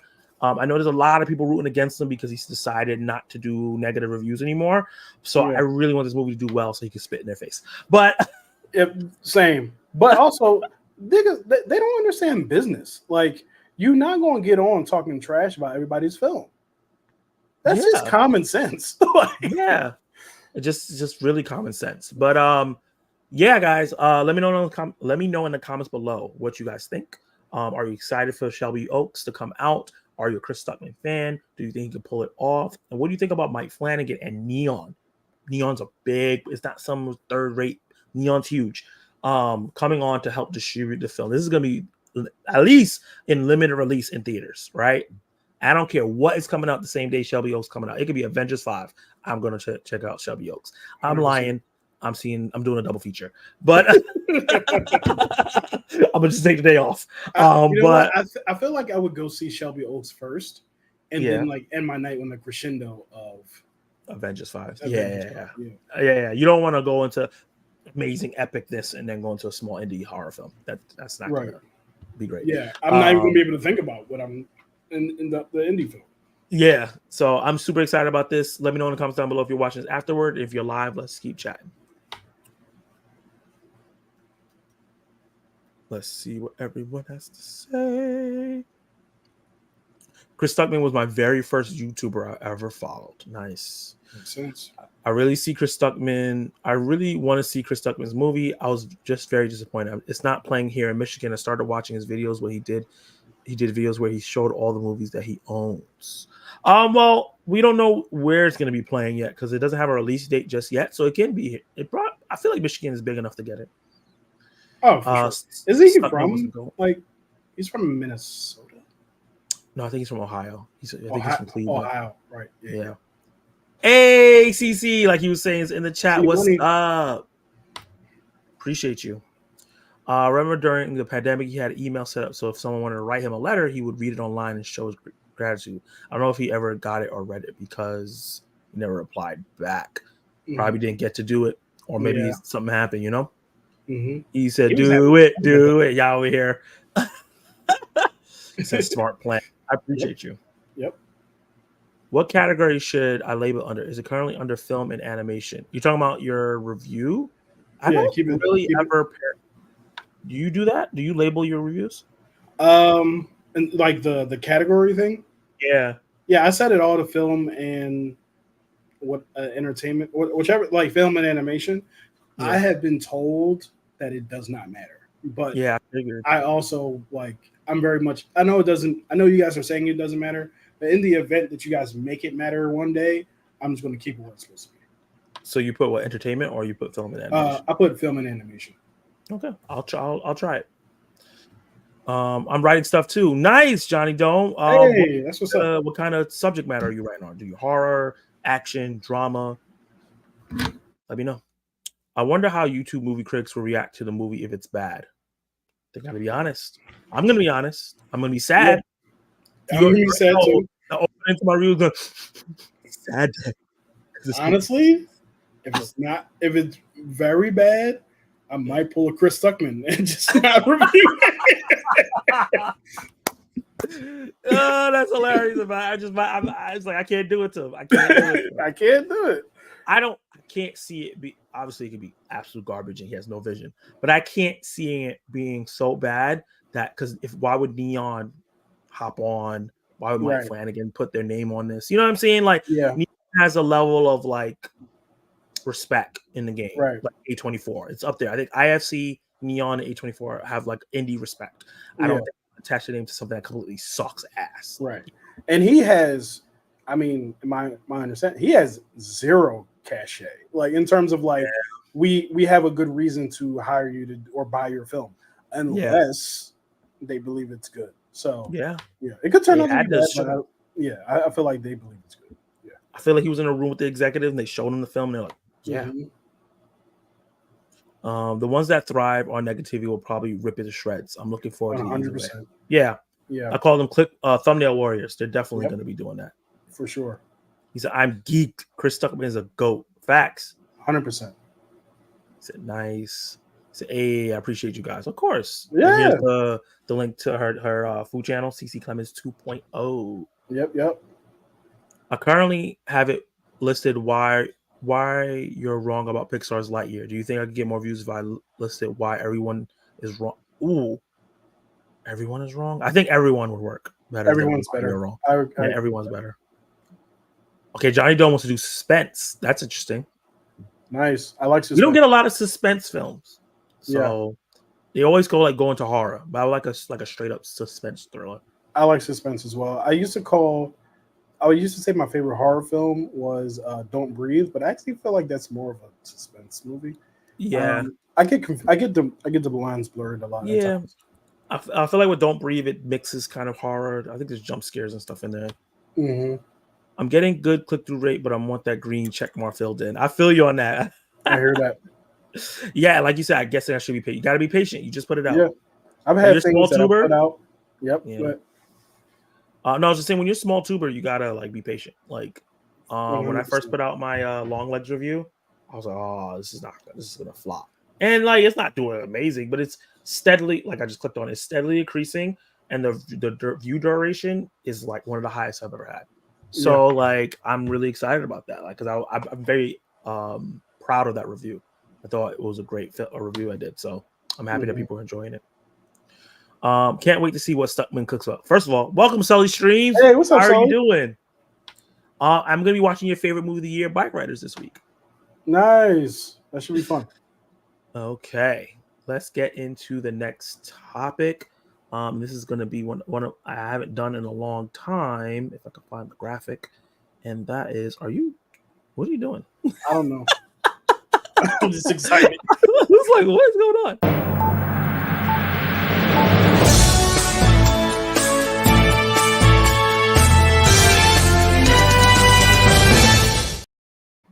So, we got the trailer for Agatha All Along, and we saw that we have a older version of one of Wanda's kids in the movie, in the show. Right. Wiccan, right? And with that character being brought and being older, and I wonder where his brother's at, if the twins. Yeah. With Wiccan being brought into the MCU, aging him up to an appropriate age to have romance, a lot of people have been wondering, when is his boyfriend? Because they are bisexual characters, very popular characters in the comic books amongst the 100%. Youth. When will that character be brought in? And a lot of people have been fan casting his Netflix show's boyfriend, because he's in a show on Netflix where he's in a relationship with somebody. They've been fan casting that actor to be in the show, or be Hulkling, and it looks like it might be coming true. There's a reason why this is called Breaking Gossip, because it's not 100% sure. This is a scooper, but I think I find it interesting. I think there's some traction to it. So, via comicbook.com, Young Avengers Marvel Studios rumored to be closing in on its actor to play the MCU's Hulkling, because obviously we know Young Avengers is coming. They're slowly putting it together. There's also an article talking about how Miss Marvel will be slowly popping up in everybody's show and movie, because she's going to be grabbing the young ones and bringing them in. So expect to see more Kamala Khan soon. Nice. Agatha All Along will introduce Joe Locke's Billy Kaplan, a character better known to the comic fans as the son of Scarlet Witch Billy Maximoff / Wiccan. On the page, his love interest is Teddy Altman, a Skrull / Kree hybrid, and I find that very interesting. This is the perfect time, because we just got Secret Invasion. Captain Marvel has Skrulls, Krees. The characters have been in the MCU. People are familiar with them, even like the casual fans. Better known as Hulkling. There's been some speculation that the Hulk's son, first introduced in She-Hulk Attorney at Law, might be retconned into being that character. Now, though, it seems the Marvel Studios may have plans for the hero after all. And this is the actor right here. According to My Time to Shine, H, and the Cosmic Circus, Alex Perez, Locke's Heartstopper co-star Kit Connor is being eyed for the role of Hulkling by Marvel Studios. The English actor, who came out bisexual in October 2022, is also known for his work in Rocket Man. I think he played on Young Elton John, Rocket's Island, and His Dark Materials. Nice. In the comics, and you know what's great? Because I picked this picture, because if you look at him here and then you look at Hulkling, he kind of looks like this. He does, actually. Like a lot. And Hulkling has wings, and he has like the little wings here. So I was like, you know what? It might work. Just bulk him up a bit. In the comics, Hulkling was born during Hulk him up. In the comics, Hulkling was born during the Kree Skull War, courtesy of a fling between Skrull Princess Annalie and Kree champion Captain Marvel. And we've been introduced to Captain Marvel already. So it's a possibility she could have had him already. Obviously, they will probably have to gender swap the other character, or not. Maybe 2 female aliens can have a kid. Sent to Earth as a child, Teddy had no idea about his alien heritage until his powers started to manifest when he was a teenager. During the recent Empire event, he was forced to step up and become the new leader of his people. Needless to say, there's a lot of storytelling potential with Hulkling in MCU moving forward, including his romantic relationship with Wiccan. First off, I want to say that Disney has been, I don't have a better word to say this, pussyfooting when it comes to LGBTQ plus relationships. Yep. They announce them, they talk about them, and then they do some bullcrap like they did with Star Wars and had the 2 people kissing in the background, and if you ain't see it, you ain't see it. They allude to Captain Marvel and Valkyrie being in a relationship. If you don't really see it, you don't see it. Yeah. They really just haven't done one. They had like the short 2-second kiss in Lightyear. They had a 2-second kiss in Eternals. Yep. You know what I mean? Like, they don't really show a relationship. They show 2 people kissing for 2 seconds. That's not a relationship. So I think it's time for them to not double down, but really go in it with these two characters. I think that these two characters are known to be in a relationship. Is one of the most romantic relationships in the comics. One of the most popular characters that I see even people who are not super favorable of LGBTQ people like, right? Like, because like, Yeah. oh, these are two original characters. They were like this.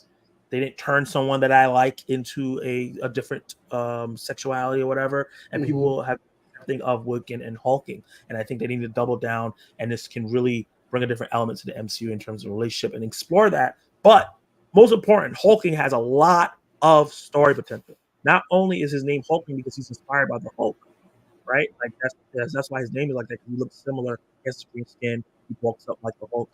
But Hey, real quick, yeah. your audio is muffling in and out. Oh, yeah. Mm-hmm. Let me know if I sound better.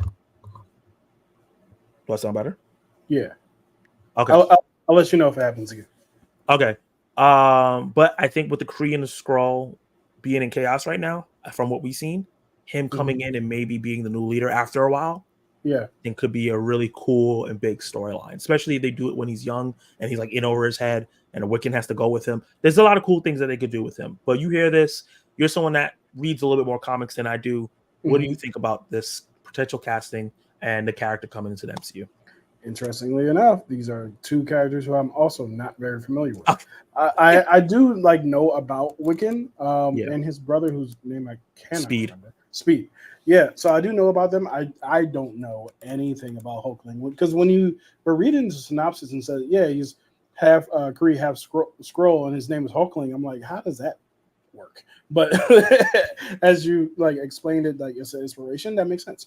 But in terms of like Marvel actually putting forth an actual fleshed out relationship, LGBTQ AI or IA, I'm sorry, a relationship on screen, like I think that is something that could be invested in and should be invested in because it's like I think one of the things that people don't understand is like these relationships are important, and one of the things that drives relationships, whether you're gay or straight, in the film narrative, is the believability of it and whether or not it actually matters to the characters. And most of the time, these relationships that they have with other people make them more well-rounded characters. So I'm really interested in that. And not only that, like in terms of a character being a member of the LGBTQ community, like I don't necessarily care unless like actually there's not unless in terms of like the characters, specifically superheroes being gay, I don't care. Like as long as you punch the bad guy in the face, that's all I care about. Like punch Doc Ock in the face really hard, like really hard, like and then that's it, right? So I would be upset. I would only be upset about a LGBTQ character in leading a superhero movie, if there was no fighting involved. Like, and I'm not like that's not going to happen, right? Well, I'm being facetious. Like, the only thing I would care about is that they had no powers, and it turned out to be a medical drama. It's like, wait, no, I came here for you to fight the bad guy. I didn't come here for ER on television, right? So that's it. I don't.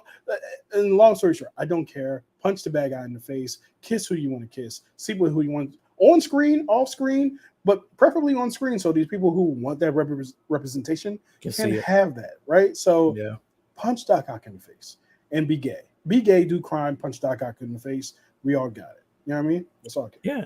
And to piggyback off that, I want to say that a lot of times, in TV shows mostly, because there's not a lot of gay characters in big budget films. I just started thinking about that. I was trying to do like a film, and it's mostly TV.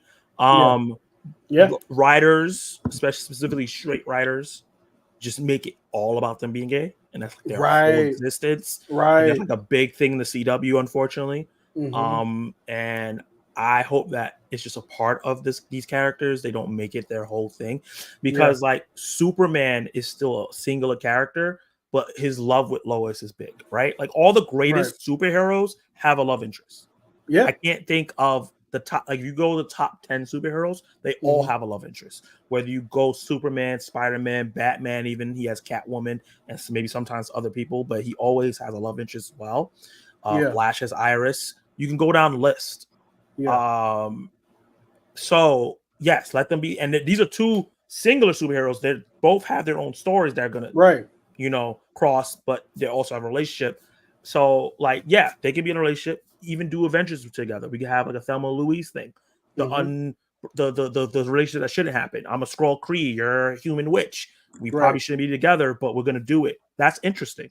Yeah. But they're also punching and vaporizing and shooting bad guys. Yeah. Make Yeah. sure that is a part of it. There's a Right. plot and everything like that. Other than that, I do not care. I don't Yeah. care what your sexuality is as a character.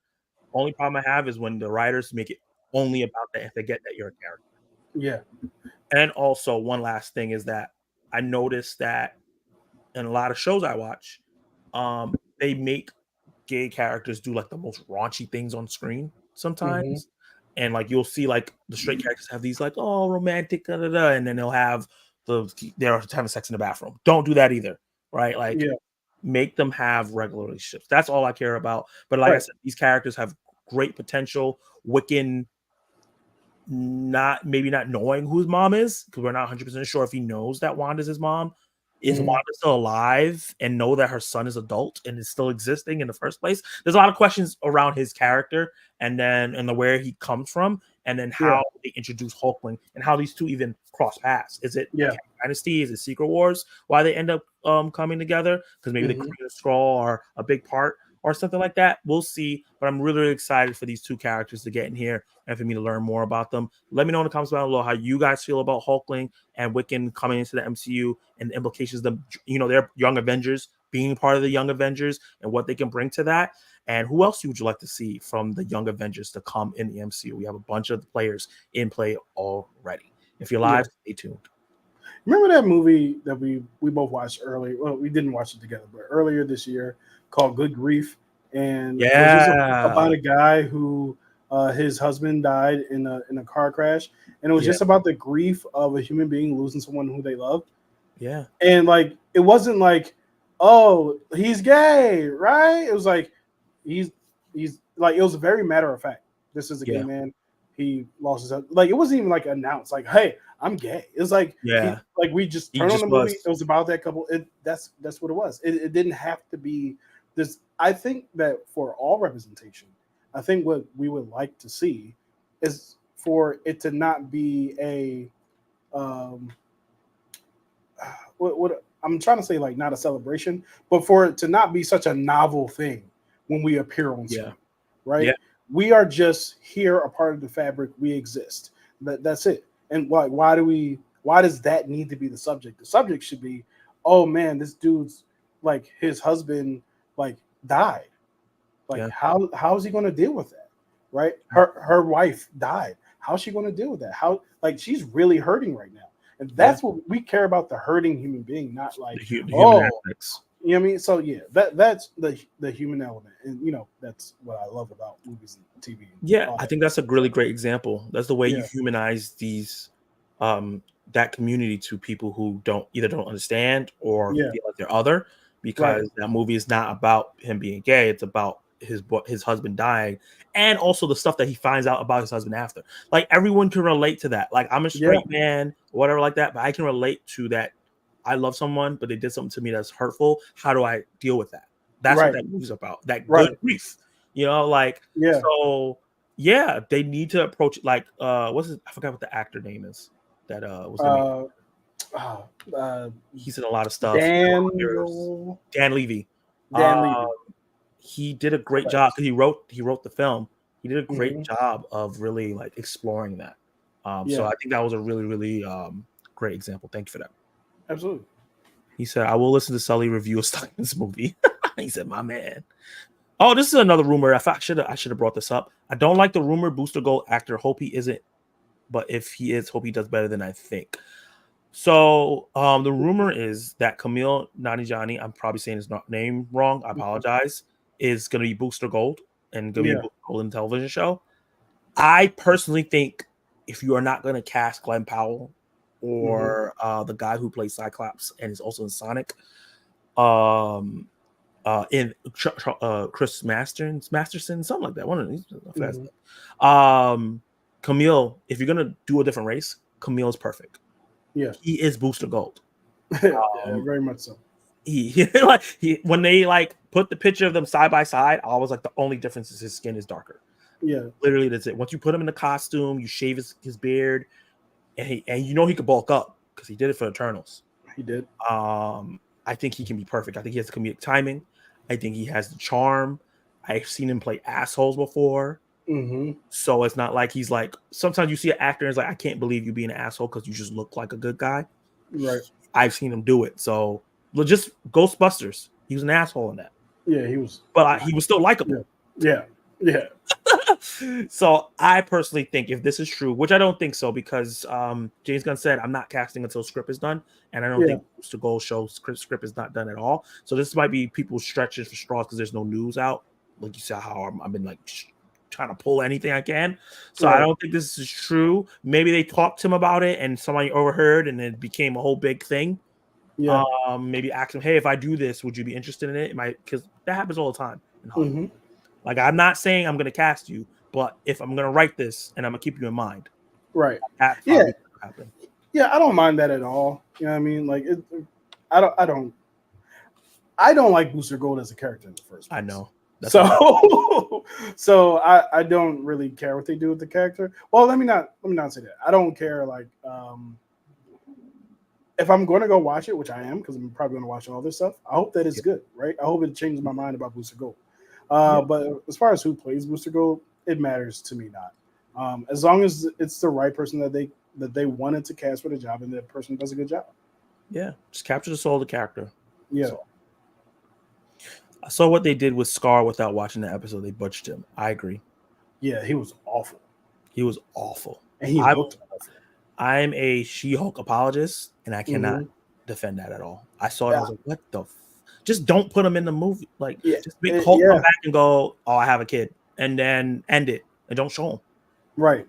The tease of, wait, Hulk has a kid would be much better than what we got. Yeah. I can't believe they saw that in the final rendering and was like, yeah, let's put that out.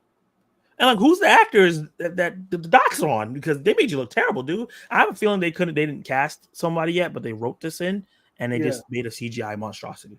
Because he didn't talk. Those old Chinese like kung fu movies with the like he had the John like the cut. Yeah, I don't know why they did that. They just like, you wanted to make this look cool because it's not cool at all. Well, great news is that number 4, it's the number 1 behind my number 1 video, Lightyear. I'm not sure. It's the number 4 video. I'm not sure what he means by that. I say go for it. Why not? Based on original characters, give me some action, make me laugh, and I'm golden. Yeah, that's all CC needs. Yeah. They tried to explore it in the Marvels. I was like, okay, yeah, I'm gonna sneak that in there. Yeah, word. Mm-hmm. Hey, Chillmonger. I knew you would be excited. He's not about race swapping at all. I hear you. Camille is definitely Booster Gold. He got the characteristics. I agree. He has the characteristics for sure. Never going to happen, but Edward Norton cameo would be cool. I could see maybe a multiverse. They could bring him in if he's okay with coming in for like, because I know he's not happy about superhero stuff, but I don't think they'll have him come in for like just a Hulk thing for a cameo. I think they'll have him come back as Hulk in a multiverse thing as a joke. Or something cool. He could be Maestro. You know who Maestro Hulk is? That would be great. Yeah. Or even be Grey Hulk. We didn't get that. Yeah. I would love to see Maestro on film. Yeah, man. I meant to say Lion King at my number 1. Oh, okay. Gotcha. Okay. Well, Lion King should always be number 1. So that's funny. So we're gonna get into the next topic. One of my favorite ones to do, honestly, and I've never done it with someone else, so this is gonna be interesting in the logistics of this. But it is.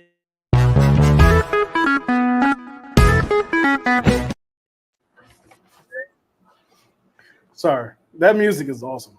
It is. Straight up. First Tale, where we watch 3 trailers that came out recently, and we're gonna say we buy, meaning like we're gonna put it out theaters or streaming as a stream movie. Rent, meaning like I'm gonna rent this digital. Your audio is messing up again. It's messing up again. Yeah. How I sound now? It sounds better. Much Okay. better. I probably got too loud. So yeah, if you're gonna get into it, you're gonna go to the theaters, check it out, because I think I have 2 theatrical films and 1 streaming film. Rent meaning like you're gonna wait for streaming, you're gonna rent it, or you're gonna wait for a review. And sell means get the shit off my screen. I ain't watching it. So I have a film that has a lot of Oscar buzz. A lot of people think that it's going to get nominated for Best Picture, Best Actress, Best Writer, Best Director, all these things, and it just won the Palme d'Or or whatever how you say that, the French like Oscar. And the last movie to win that was Anatomy of Fall, and we saw what happened with that film at the Oscars. Got nominated for Best Picture, Best Actress, Best Director. So a lot of people think it's going to go on the same one. Another film that may have Oscar buzz, A Different Man, also as well. And in a film that I didn't even know about, but you put me on, The Killer. So let's start. Bada bing, bada boom. And we're going to start with Honora. This is one of my favorite upcoming actresses. She was in Scream 5 as one of the killers. And she was also in Once Upon a Time in Hollywood. Mikey Madison's her name. She's a star of this film. She's the one that's getting a lot of buzz for Best Actress. And she is an actress that I noticed that like I can't find her anywhere. I don't know where she be at. She don't post on social media. She's not in a lot of movies. She kind of drops into a film and it just disappears. That's like her thing.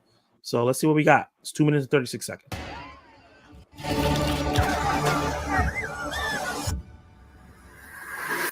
Was her boobies just out? What's going on here? Yo. Should you pick up milk? Do you see milk in the fridge? No. Then I didn't pick up the milk.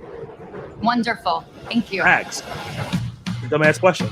Right. Oh, Neon. Hi, I'm Annie. You don't have cash? Let's go to the ATM. Well, we could go chill out in a private room.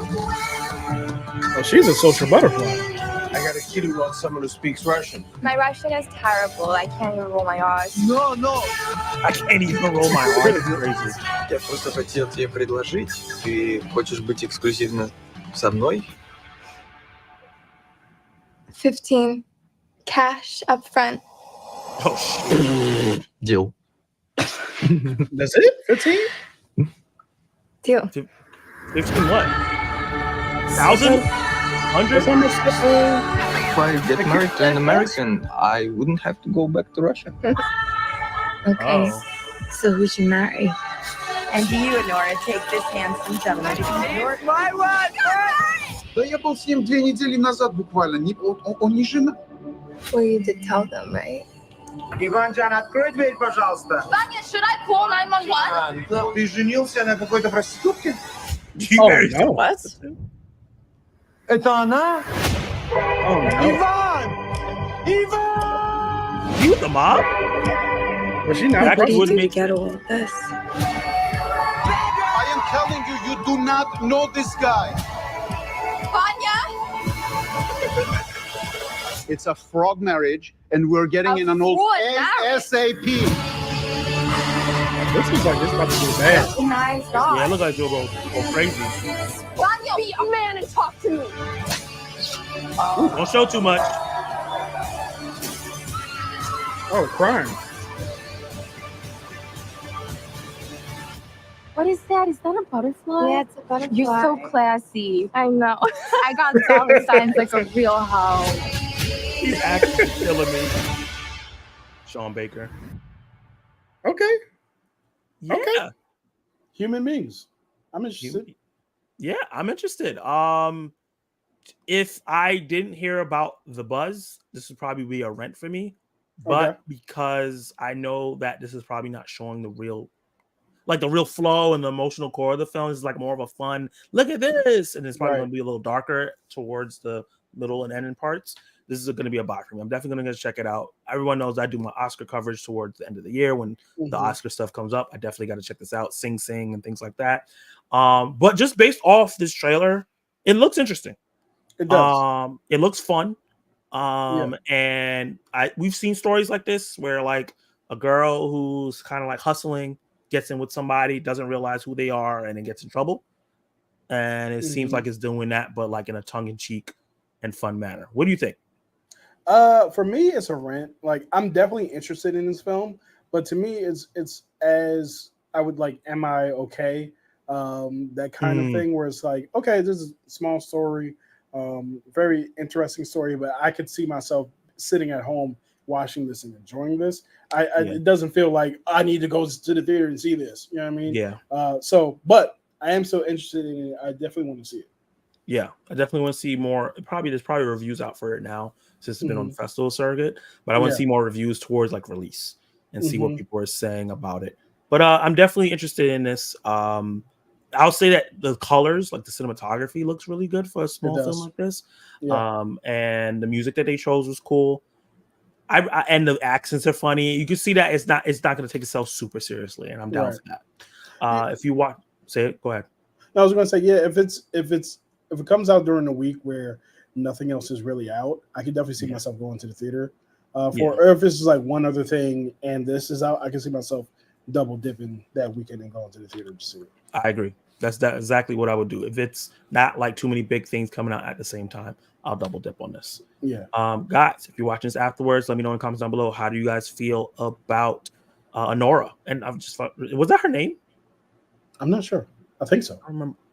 Yeah, I'm not sure. I don't remember them saying her name that much.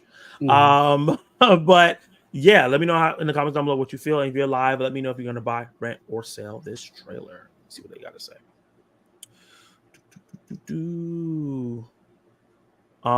That would be great, him coming back as Maestro. I agree. Yeah, that'd be fun. Kenny over here tearing it up. Yeah, man, that music is awesome.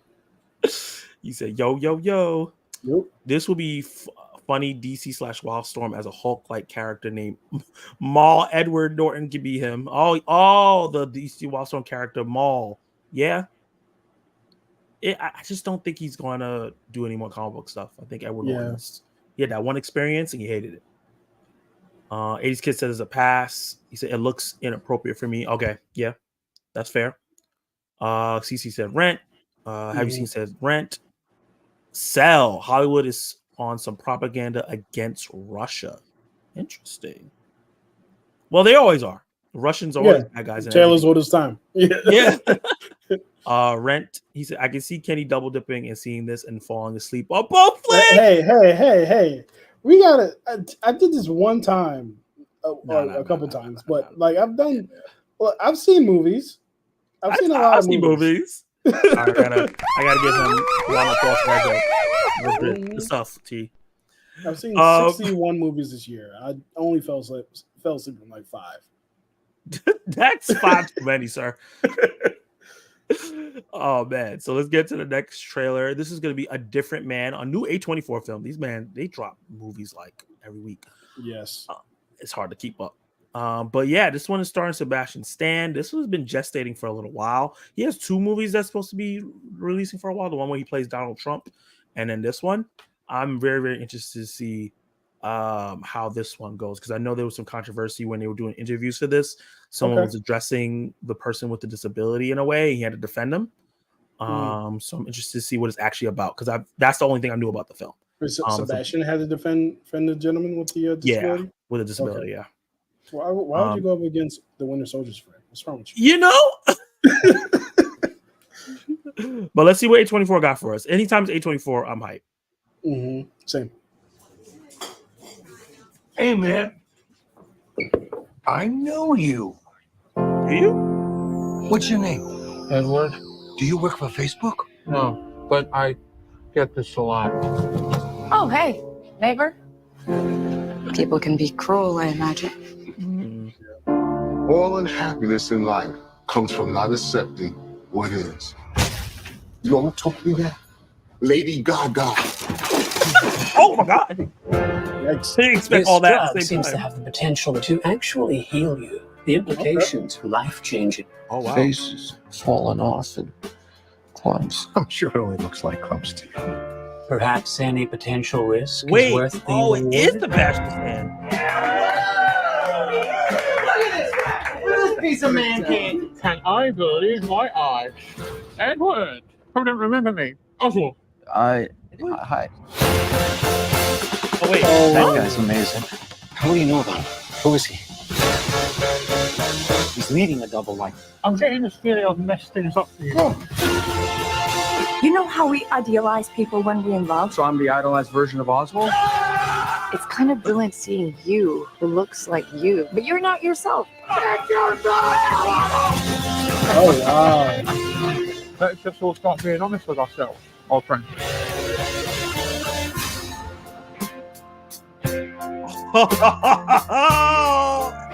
I'm so down. Yeah. This looks great. This is one of the most original trailers I've seen in a long time. Yeah. Like, it has elements of stuff that we've seen, but just the whole like beginning of him like, oh, I hate the way I look. Everyone makes fun of me. And then he gets his procedure and he turns to Sebastian Stan, one of the most attractive movie stars, people. And then someone else comes in that looks like how he used to look and kind of steals his shine. That's very, very That's really interesting. I think it's like this idea of like you allow other people's commentary about you to tell you who you are, and meanwhile this other person is like, no, I am who I am, and I'm here, right? And I love it, and let's go get people love me for it, right? So I think that's really interesting. I think it's going to be really interesting to see how Sebastian Stan's character acts, because when the other gentleman first walked up to Sebastian Stan after he had his procedure, he was like, "Wait, hold up, I'm uncomfortable. Like, who are you? Like, yeah, like I'm one of the cool kids now. Like, I'm sitting at the cool lunch table. You know what I mean? But here you come." But it also must have been trippy because they're saying that like he looked exactly like how he was when he had that stuff on his face. So it's like, wait, what? It's like seeing himself in. So that's, they said, like mind-bending dark comedy. I could see the trippiness probably happening when he first meets this guy. Like, especially if they show like at work he wasn't popular, and then this dude comes and everybody's like, oh, this guy is dope. Like, wait, hold up, yeah, like that. Y'all wasn't effing with me, right? Yeah, yeah. Yeah, this kind of movie on a scale of 1 to 10, how A24 do you think this movie is going to go? I give it an 8. I feel like you could see the isms a little bit in the trailer, but they're not showing it. They didn't show it in Love Live Bleeding. So somebody finna transform by the end of this movie. Oh yeah, into a creature. Yeah, it's going to be a dream sequence, and it's something's going to explode that should not explode. Some wild stuff is going to happen. It's A24. They have to do it. It's like a requirement. It's like, you telling me, wait, hold on, no explosions, no weird shit. Get the shit out of here. No weird shit. What are you talking about? What are you talking about? Add it in, or we ain't talking to you. Right. I'm excited for this. Way more excited than I was. I had little to no knowledge of what this was about, but this trailer, this is how you do a trailer. Like, I don't know how the plot is going to fully play out, but it gave me enough that I'm interested to see how it plays out. Yeah. And I think it gives people with that disability some shine. Yes, that also. This is a big buy for me. I'm buying in 100%. Huge buy. So if you're watching this afterwards, let me know in the comments below if you buy, rent, or sell this movie. What do you think about Sebastian Stan's performance? I'm glad to see him in something like this, because I feel like ever since Winter Soldier, he's kind of been stuck in the playboy role. And I feel obviously he's going to be doing a little bit of that in here, but I think he's going to be stretching his acting muscles a little bit more. Let me know. And let's, if you're in the live stream, stick around. Let's keep talking. CC said that T was right. You're going to be double dipping and falling asleep. This reputation is crazy. But it kind of is your fault. You be telling us. I gotta watch it again, man. I fell asleep. Yo, I was so mad. I fell asleep on what's the name the second time? I was like, Long Legs. Yeah, I was like, how the hell did I do that? I've never fallen asleep in a movie twice. Wow, Furiosa is the greatest one ever, because you like, this shit's trash, and we're all like, this is amazing. You're like, what are you talking about? It don't make no sense. Stuff didn't connect. And then you watch it again, he was like, oh, I fell asleep during all the important parts. Yeah, and I missed the first 10 minutes. I was like, I don't know what I was talking about. I'm so glad I didn't put a review out for it. Like, oh when my God. I first saw it. And that review ended up doing really well with your personal story about how you fell asleep. Yeah. People loved it. I love Sebastian Stan. Fresh is one of the most underrated movies ever. I don't know about ever, but it is one of the most underrated movies of the last 5 years. Have you seen Fresh? I have not seen Fresh. I haven't. So that's Sebastian Stan and the girl that's going to be in Twisters, Daisy Edgar Jones. Okay. It's like a dark romantic comedy where like she goes to his cabin. She doesn't know him that well, and he ends up being someone that sells bodies on the internet. Yeah. Okay. Yeah. It's really, really good. He said, "Wow, that looks interesting. Buy, nice." He's Chillmonger said rent. CC said buy. Collect Movie said rent. I love the premise. Very unique. I agree. 80s Kid said pass. He's at 25 views now. I love how we're getting a countdown in real time. Okay, let's move on to the last trailer of the night. This one is going to be a Peacock original film, which I don't think they do a lot of those. This is from the producer of Oppenheimer, and starring Natalie Emmanuel, who's in the Fast and Furious movies. She is, and Game of Thrones. Game of Thrones. I never watched Game of Thrones, but I've seen pictures of her from Game of Thrones. That's the reason why. Yeah, I'm excited to see what this is about. Huh? Just the volume, I think. Oh, no, not you. The video. Yeah. Thank you for calling it out. And is it 1080p? Yes, it is. Okay. Oh, put it on 1080p. I don't trust auto ever. might change to 480p in the middle of the stream or some shit. Exactly. Yeah. Let's go. Never send boys to do a woman's job.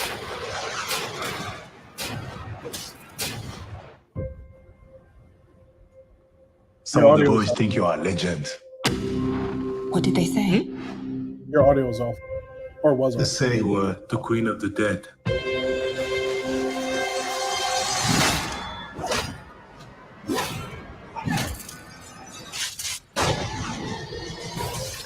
Goddamn. Why did you say to go? Easy question, not so easy answer. I've been all around town, based Contract was clear. She should be dead. You just betrayed the most dangerous man in Paris. high, low, free soul. Take care of the witness. I've been having mood swings. If you want to live, come with me.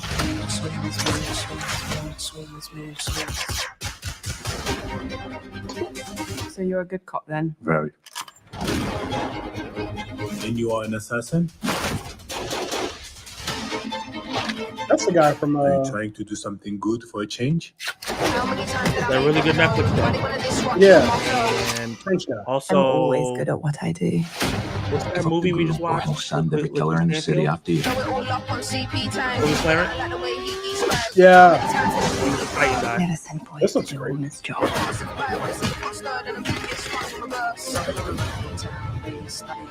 Woo! That was a cool edit. Okay.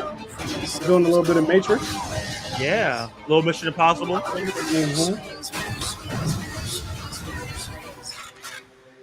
Woo! Why don't you okay. drop it? That's That was a cool image. Ouch. I'm not the one out of bullets. John Woo. Okay. All right. It looks solid. It looks like a action movie that should be on streaming. I agree. Yeah. After the first 5 seconds, I was like, "Oh, this is a streaming movie." Just the way the action is choreographed, I was like, The action was really cool, and then at one point it kind of flipped to, "Oh, we're doing this now." yeah. It's like So it's like this with the action. Like some moments, it's like, "Oh, this looks dope," and then some moments I'm like, Yeah, I would definitely watch it on streaming. I would say I definitely will. It's John Woo. I feel like just give it a try. It's you don't have no extra cost if you have Peacock. I'll just give it a watch because it might surprise me. It looks like it's going to be a lot of fun. At least it looks like on a Zacatec scale, it's an easy C++. Yeah. And yeah, I'm down for both actors. Look, first of all, I'm automatically going to watch this. It's a action movie starring 2 black actors that I like. Automatic support. Yep. But yeah, I'm down. This is it's not a buy. I guess it's a buy. Yeah, I'm gonna stream it. Okay. Yeah, it's a rent. I'm gonna rent it. Or I'm gonna stream it. Yeah. I'm gonna see reviews first and then see. Let's see. Okay, guys, let me know in the comments down below if you're watching this afterwards. Are you going to check this movie out? Do you feel like it looks like a streaming movie, or do you feel like it looks like it should have been put in theaters? Are you a fan of John Woo, and are you excited because it's directed by John Woo? If you're live, stay tuned. 80's Kid said that the other movie we just did, Different Man, looks scary. I don't think it looks scary. It's got a scary. You know what? Shut up, Kevin. You was about to say something controversial. Yeah, cockamamie, controversial. What was the Yeah. other trailer we watched? We watched Anora was the last one. Mhm. Hold up, Anora. Face Off. That's right. John Woo directed Face Off, which is one of my Yes. favorite '90s action movies of all time. Great film. Yeah. He also directed The Killer, and that's right. This movie is a remake of his own movie. What? Yeah. So he directed The Killer with what is this gentleman's name? Chow Yun-fat. Yeah, The Killer. The Killer was a 1989 film starring Chow Yun-fat. Wow. Yeah, and John Woo directed it. And yeah, this is his remake of his own movie, which is That's cool for you to be able to remake your own movie. Mm-hmm. Collective Movie said bye. Every time there's a movie called The Killer, I wince. John Woo's The Killer changed my life. Oh shit, this is a remake of The Killer. He said, "Holy shit, bye!" You know, T loves action films. Yes. It don't have to have a good story. It don't have to have good characters. As long as the action is fire and fun, it's a plus for him. He said that lady is scary. What lady is scary? What movie are you talking about? Little Sims on the track. Oh, that was a Little Sims song. Nice. I like Little Sims a lot. One of the few UK rappers that is listenable. Oh god.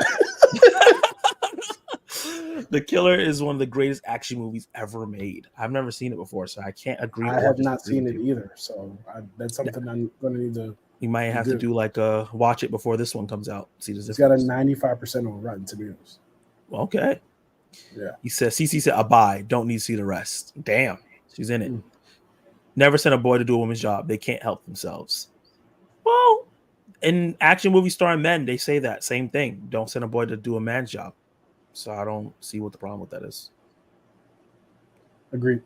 She killed it all right. Bye, bye, bye. All those movies you named got their style from John Woo's original The Killer. I can see that. Mm-hmm. Damn, Asian kid's not feeling. Yeah, because he directed all the ones I named too. So that would make sense.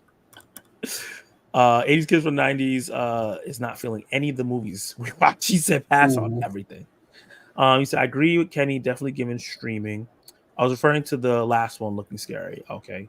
Child Young Fat.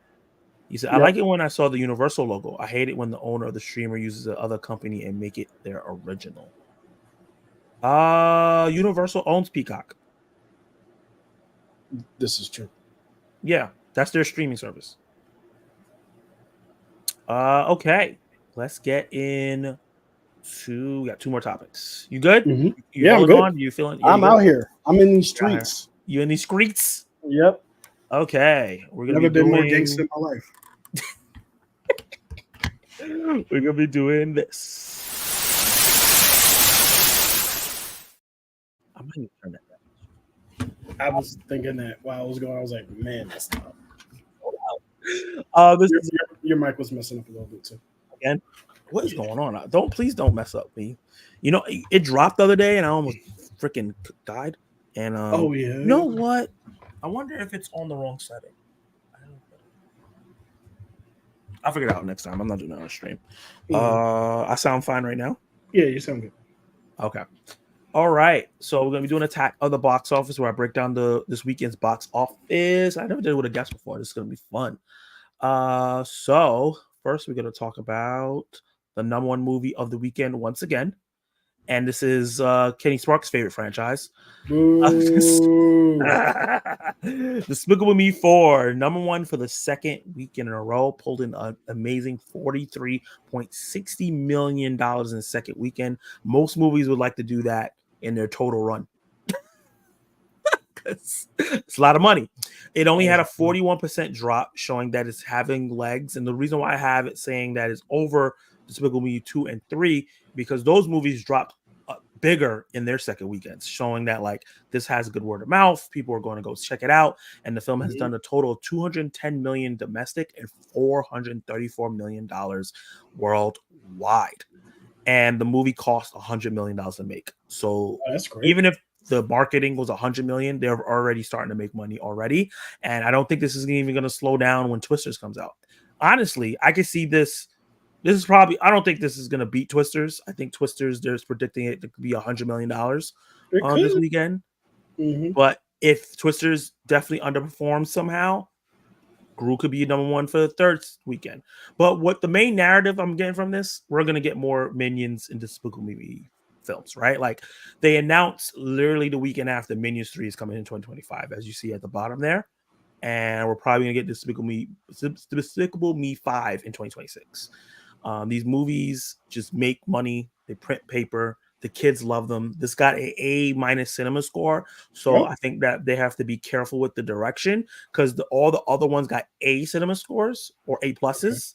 So it looks like people didn't like it as much, but still liked it a lot because it didn't drop into like a B or anything like that.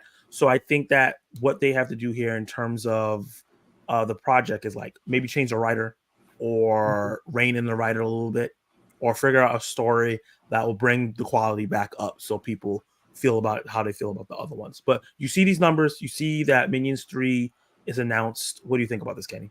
So I'm happy for its success. I want movies to be successful in the theater so we can continue to get movies in the theater. And I'm happy for all the people who enjoyed it. I will never partake in it because I think that franchise is awful. But if people enjoy it, people want to spend money on it, who am I to say you shouldn't be doing this, right? So go have fun with it. In terms of its box office, that's a great success. I'm curious. I know we will get to this eventually. I am curious how it impacted Inside Out 2. And I do think that, it probably, Twisters probably will overtake it this weekend, especially if it's at 43 million. It's probably going to drop to like 35, 20 something this month and this weekend. And Twisters is going to make more money. Yeah, if Twisters makes less than 30 million, that's bad. That's bad and shocking because I would be legitimately shocked. I'll be shocked. I totally agree. I am a fan of the Despicable Me franchise, not the Minion films. Cannot do them too much Minions, but the mainline films, whereas Despicable Me 1, 2, and 3, I like them. I haven't got to check out 4 because I chose to check out Maxine instead that weekend. It's hard for me to see 2 films, but I'm happy for the success. Steve Carell, one of my favorite actors, doing it. He has a blast doing it. And I'm glad that he's finding success. A lot of the films and shows he does after The Office and things like that. He also was an If that didn't do that well. A lot of stuff he doesn't do like fantastic. But this is doing great. It's consistent for him, and he does a great job doing the voice acting. So I'm really happy for everybody. Yeah, he's fantastic. Very good. Yeah, very, very good. I'm excited for Despicable Me 5 whenever that's announced. I'll continue to skip the Minions films. And not watch them. Basically, because I skip Minions, I get Despicable Me every other year because they do like Minions and Despicable Me, Minions and Despicable Me. So it's like a 2-year gap in between, so I don't get tired of it. It's not like, oh, here another installment. Coming at number 2 now is a movie that had all that has long legs. And you see this poster here. I got this from Neon's Instagram. It says the number 1 movie in America after Despicable Me 4. That is hilarious. Because the hype worked, right? Like the big talk about this is how the marketing for this film has an absolutely phenomenal, similar to last year's Smile. Was it Smile last year? Or the year before? No. Smile was the year before that. Yeah. I don't think Smile came out last year. The marketing for Smile was fantastic. And that movie ended up garnering a lot of success at the box office and had some good critic scores. And this one was fantastic, like even better. Like all the little small trailers, they're not really telling us what the story is about. You're not really knowing what it's about. You just know that the movie is supposed to be tense and scary. My review's out on my channel for this. Did you put your review out, right? I watched it, right? Of no review for Long Legs review. No review for Long Legs. I fell asleep twice. But the movie pulled in $22.40 million on an $8 million budget. Phenomenal. Even if the marketing budget, which was fantastic, was $8 million, they already cleared all that. So everything that they make from now is going to be extra, right? So this is a success. This is the biggest Neon opening ever, beating Immaculate from early this year, which was the biggest Neon opening. This is now overtaking Immaculate. This is the best opening for original horror film in 2024, not based on IP or a sequel. And they got a C+ cinema score though, which is normal for regular like Blumhouse horror films or like general Mhm. horror films in general, but Yeah. usually the kind of like more auteur or like elevated horror films get a little higher than that because it has like that drama in it. So it's kind of Mhm. concerning. I think a lot of people went into this thinking it was gonna be one thing, and it came out and it's like a different movie from what was advertised, kind of. So I can see Yeah. why. And I think for me, the endings really I think affect cinema scores, and I think the ending of this film is not the strongest, right? Yeah. And it's not a clear resolution either, and people don't like unclear resolutions. But you can see that critics loved it, right? It has an 87% critic score on Rotten Tomatoes. But once again, if you look at the audience score, it's kind of low for 64%. So you see these numbers, you see these critic scores, you see everything that's going on with it. How do you think about Longleg's success? What does this mean for Neon as a brand? And what does this mean for like Michael Monroe, the star? You know, she Mhm. was big with It Follows. She's been kind of quiet since then. She's been in movies, but they haven't really made any buzz. Do you think this is like a platform for her to jump off? And also the director who already has his next project. He has the movie called Monkey with A24 Okay. with Jordan Peele. So what do you think about all those things that I just asked you at the same time? So going one by one. So essentially, I'm really happy for his financial success. Like Yeah. it's great that they only spent 8 million and made 22. It's going to make more obviously as the month goes on. Although Yeah. it's going to have a ton of competition. Yeah. Because you go into a second weekend still behind Despicable Me, which is not a shock. But you also have Twisters, and then you also have Deadpool next week. This movie is going to stall out relatively quick in the Yeah. box office, but it's already made enough money to be like, hey, we won, right? Yeah. We won what we came here to do, so that's good. Yeah. The C plus cinema score to me is interesting because the movie's getting a lot of praise for being this like classic, and even the marketing of it hyped it up to be like this all-time greatest horror movie of the decade. Next And Silence of the Lambs. yeah, and I think that marketing may have hurt that cinema score because if you say that and you're the people who are putting this out, and there are people like it kind of gives you this idea like you better deliver basically. Yeah. You're better off being understated in those things and letting people see it and be like, oh my god, have you guys seen this? Than you coming out and saying it yourself. But with that being said, I did fall asleep on this movie twice. And I was really tired. And it just might not have been for me. I'm going to wait until it comes on streaming, watch it a third time in a controlled environment. Yeah. You can pause it, you can rewind. Yeah, because honestly, like I'll tell you what my feelings are with seeing 90% of it, though I was like fading in and out. Yeah. It felt okay to me. Okay. You know what I mean? It was like it's fine. Like I didn't have like any huge issues with it, but I did feel like the character that Nicolas Cage plays such a small role in the actual film that it kind of undermines at least my expectations of the film. Right. Yeah. So because it was like, oh, Nicolas Cage is just, and he's like, he's in and he's out. Right. And it's like, yeah, okay. And the rest of it, who knows? So I don't want to fully judge it until I see it from beginning to end. But I thought putting it together from the two times that I did see it, all the different moments of where I was conscious and marrying those two, I thought it was okay. That's fair. But yeah. But I'll wait to put out a review for it until I can actually see the full film. I had a conversation with a coworker because I was having a conversation with a coworker that likes it a lot, like I do. And another coworker overheard it. He saw it too. There's a lot of people who don't usually go to the theaters for horror movies going to see this film. So he said he saw it and he said he thought it was okay, but he said he probably would like it more once he rewatched it. Because I think there was a lot of stuff happening in the film where you can't process it right away. Like you have to watch it back and like, oh, okay. And this happens later. And you start tying things together because there's a lot of themes of like, okay, this is the Rings of Hell. This is this. And there's a lot of stuff that you may forget because there's no flashbacks. They don't repeat things like Hollywood movies usually does. If you don't remember it, you just asked out. Really, like, so I do think Longlegs will be better for me on a rewatch, even though I still thought it was great. I do think it was overhyped though. It's not the greatest thing since sliced bread. It's certainly not. It's not the best. I don't even think it's the best horror movie from this year. I like Immaculate more. I love Late Night with the Devil more. Like I think I like Late Night Devil more as well. You'll Never Find Me. I actually like more as well. That's a Shudder original horror film I saw. It's really good. Mm-hmm. Yeah, but it's up there. Like if I do like a top 10 horror films of this year, it's definitely going to be like a top 5. You have a Zacky's for horror? Did I? I don't think I did, but I think I need to add it. Yeah. Let me know, guys, if you want me to add horror category to the Tackies, or you want me. Yeah, Zachy sounds crazy.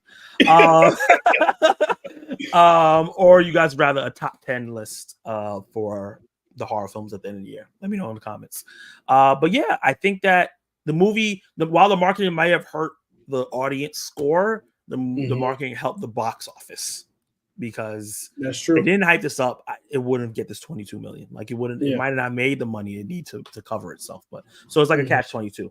We'll see how it drops each week. I'll keep track of it. Let's see how far it drops out of the top 10. If it has like a 60% drop next week, that means everybody that wanted to see the film saw the film, or people who saw it just had bad word of mouth for it.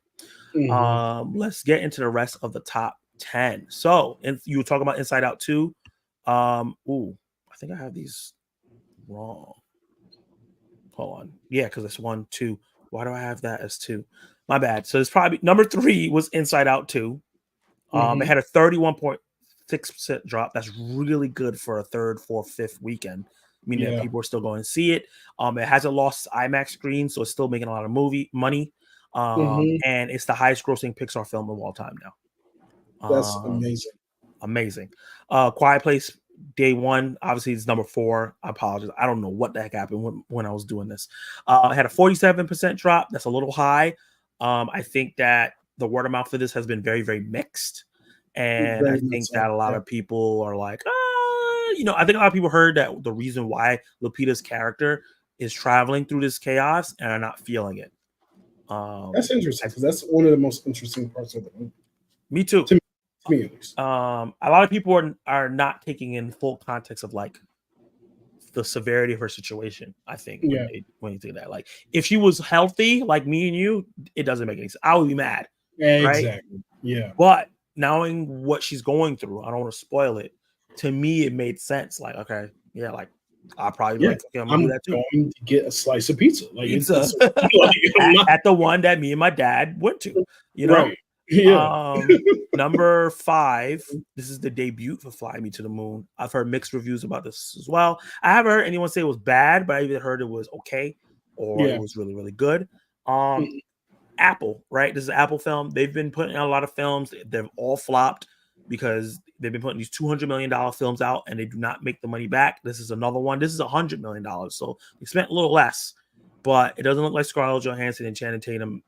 Specifically, I think Scarlett Johansson aren't box office draws. Yeah.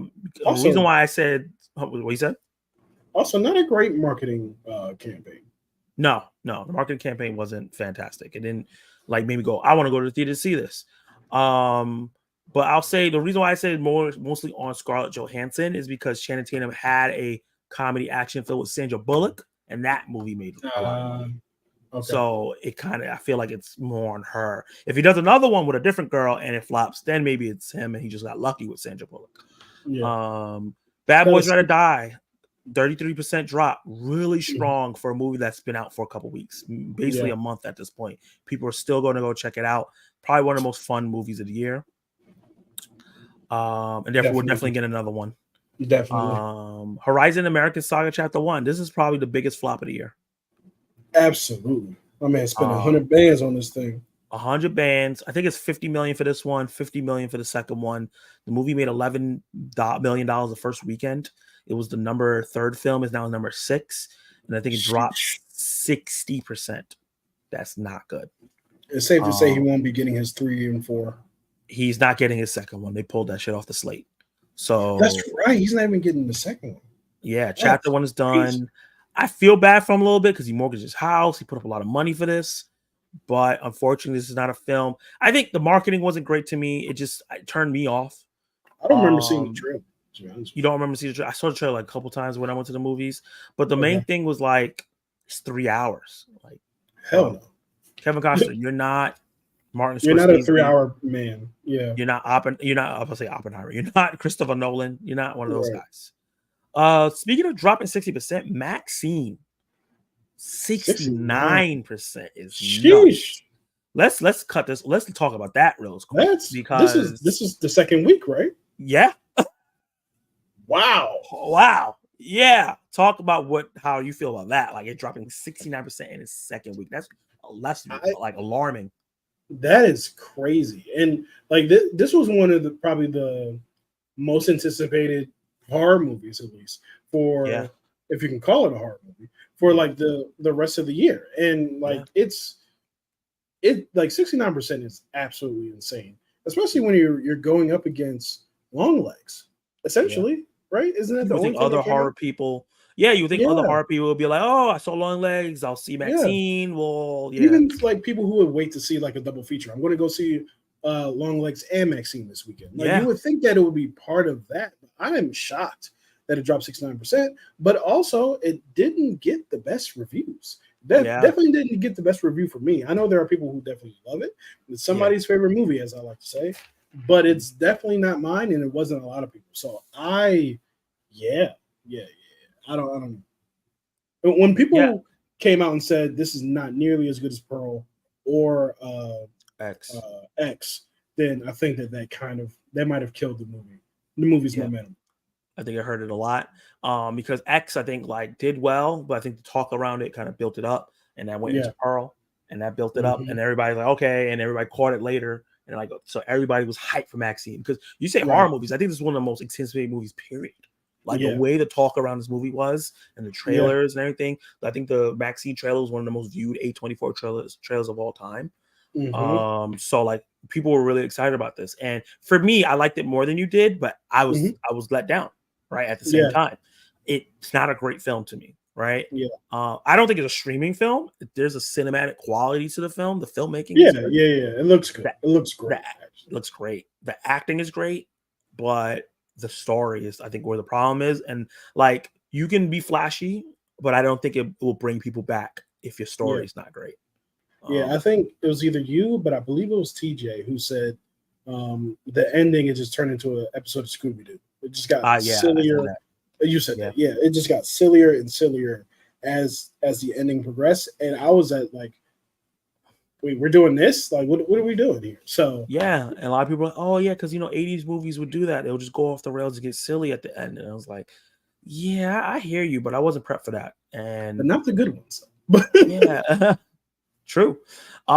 Every week I do this year, an Indian movie makes it into the top 10. And this literally is called Indian 2. I was so hoping that you didn't just put Indian there as the name of the movie. That is the name of the movie. I am not being racist again. 1.3 million debut, very, very strong. This movie didn't cost that much money. And the fact that it got into the top 10 is great. These movies usually making the top 10 and then drop off heavy. I'm waiting for the moment for one of them to get into the top 10 and like have staying power. Right? Like there's been a couple of them that's come out, make some good money for the first 2 weeks, and then you don't see it in the top 20 for a while. So I'm hoping that this keeps helping bring up the brand of like Tollywood, Bollywood, and all the woods. I know there's a bunch of them. And we keep getting them.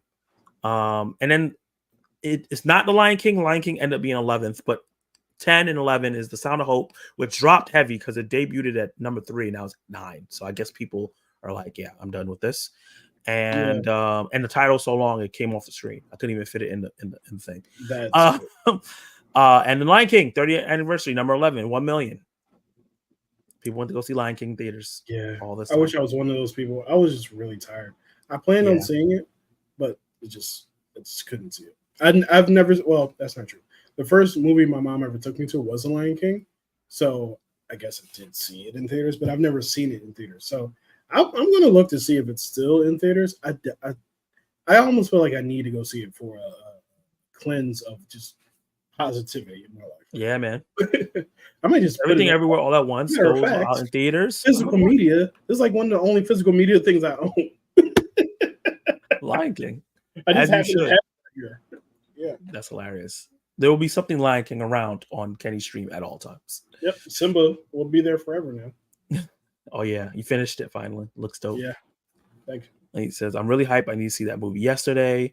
Mhm. That was my point. Seeing Universal was a good thing, you know, when DreamWorks makes a Netflix original. I see what you're saying. I see what you're saying. All right, gang, about to hop out. Need to lock in on my Monkey Man reaction. Ooh, I'm excited to see that. Yeah.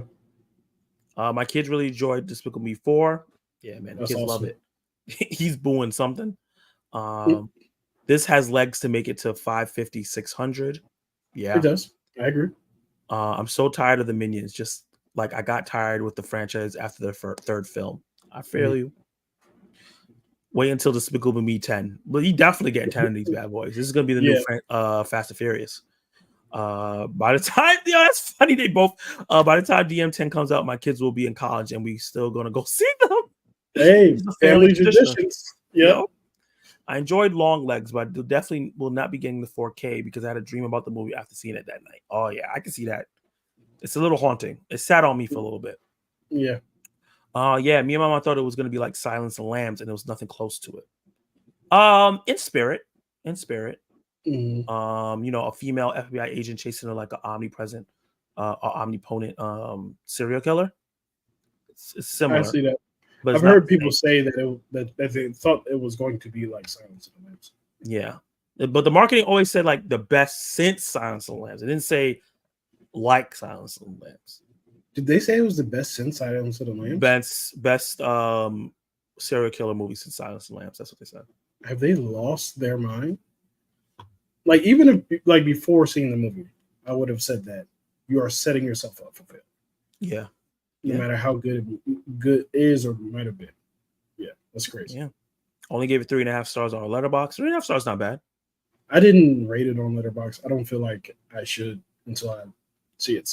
Officially see it. Do you hear about the number you can call and Nicolas Cage voice comes on from the movie's Long Legs and he says something creepy in there? Yeah, I'm good. Yeah, I was like, I'm not going to call that number. I'm good.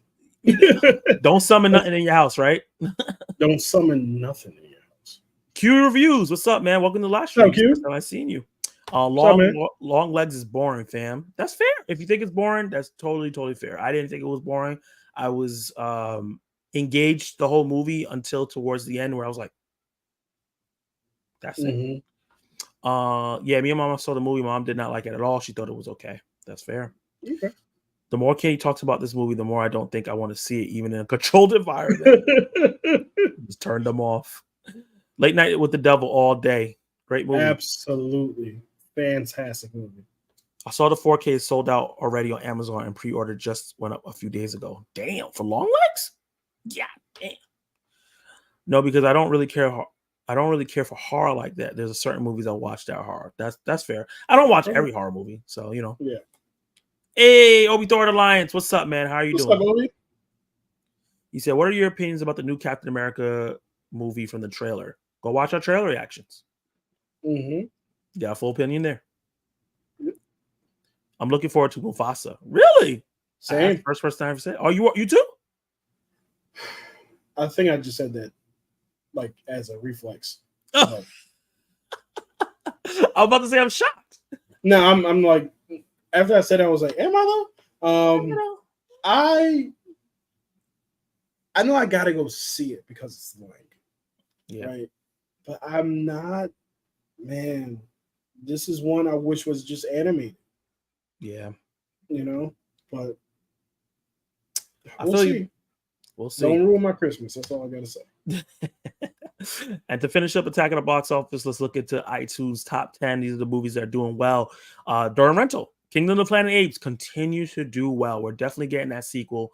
It's been number one for the last 3 weeks on here. And you can't even, it's not even cheap. It's $20 still. $20 is crazy. But yeah, this is crazy that this is on here already. Who renting 2 weeks in the $20? theaters. Huh? Who renting this for $20? I don't know. 20 either renting 25 or buying it for 25, but it's number 2 We'll see how long it stays up here. If people feel like it was a better watch at home, because 3 hours is a long time. We'll see. Civil War has been all up in the top 10. It keeps going up and down. I think it's on sale for rental. That's why I climbed back up into the top 5. Bike Riders has been holding strong as well. Abigail has been in the top 10 for a long time. It's been on here for a very, very long time, since like a month after release, it was on rental. So it's been doing really, really good, making a lot of money there. Yeah. The Garfield movie is just a super success. We're going to get a Garfield 2. It did really well box office wise. I think it had a $60 million budget, made $260 million at the box office, and it's making mad money digital. This is the movie that is a success. I know you don't like this movie. I thought it was okay. Well, people are loving this movie on digital. It's been in the top 10 for months, going from 1 to 3 to 10 to 7. It's just doing well. People feel like they wanted to watch it at home.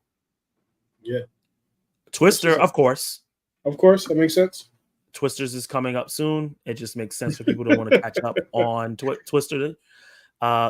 This movie that you think is trash is up here. Woo! Oh wait, 3 is out? Yeah. I gotta see it because I gotta finish it. You gotta complete it. Yeah. And it's Kevin Challengers. Conroy's last hurrah. Yeah, that's true. Challengers, man. A movie that I loved. I love this movie. It dropped out of the top 10 a couple times, keeps coming back in, probably because it's on sale for $6 now. But yeah, that is the end of this segment. Let's get into the next segment real quick. Well, did anybody say anything I gotta respond to? Do you think they will show the Cap trailer when what happened recently happened? Oh, he's talking about Trump thing. They don't care. Yeah, I might give a damn about They're not doing anything with presidents. Oh, Harrison Ford does get shot at. I kind of see what he's saying. Maybe nobody cares. If you can't separate that from reality, just go on. Yeah, they'll show it. That's gonna play in front of Deadpool and Wolverine for sure. I'm not telling you to go home, Johnny. I'm just telling the general peoples. Yeah. I finally pre-ordered the Kingdom Planet Apes Steelbook off Amazon and went down to $35. I might have to do that myself. I really love that movie. I also want to get the trilogy on 4K, so I might do that. Might be my Prime Video thing to get both. That's a good idea. Yeah, let's get into the next graphic. Where is it?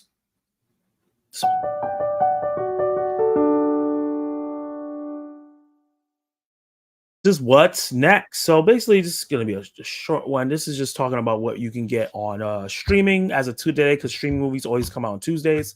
Where you get a physical media and what you can get in theaters. So we're going to start with the streaming. Do I have this tab? Yeah, and this is when to stream.com if you're interested in to find out more details yourself. But there's a lot of things that released this Tuesday. A lot of movies that was in theaters that are limited release or only came in theater for a week. So as you can see, Horizon American Saga Chapter 1 is available to rent right now. We saw it. It was #1 on the chart, so people are doing that. But if you want to wait to September, it will be on Max. Tuesday, the A24 film that I've been interested in watching is available to rent now. It's going to be on Max in October. I've heard good things about this film. Okay. The Dead Don't Hurt, a new Western starring Viggo Mortensen, the guy from Game of Thrones, Lord of the Rings. I heard this movie is actually really, really great. It's $15 to buy. That's pretty cheap.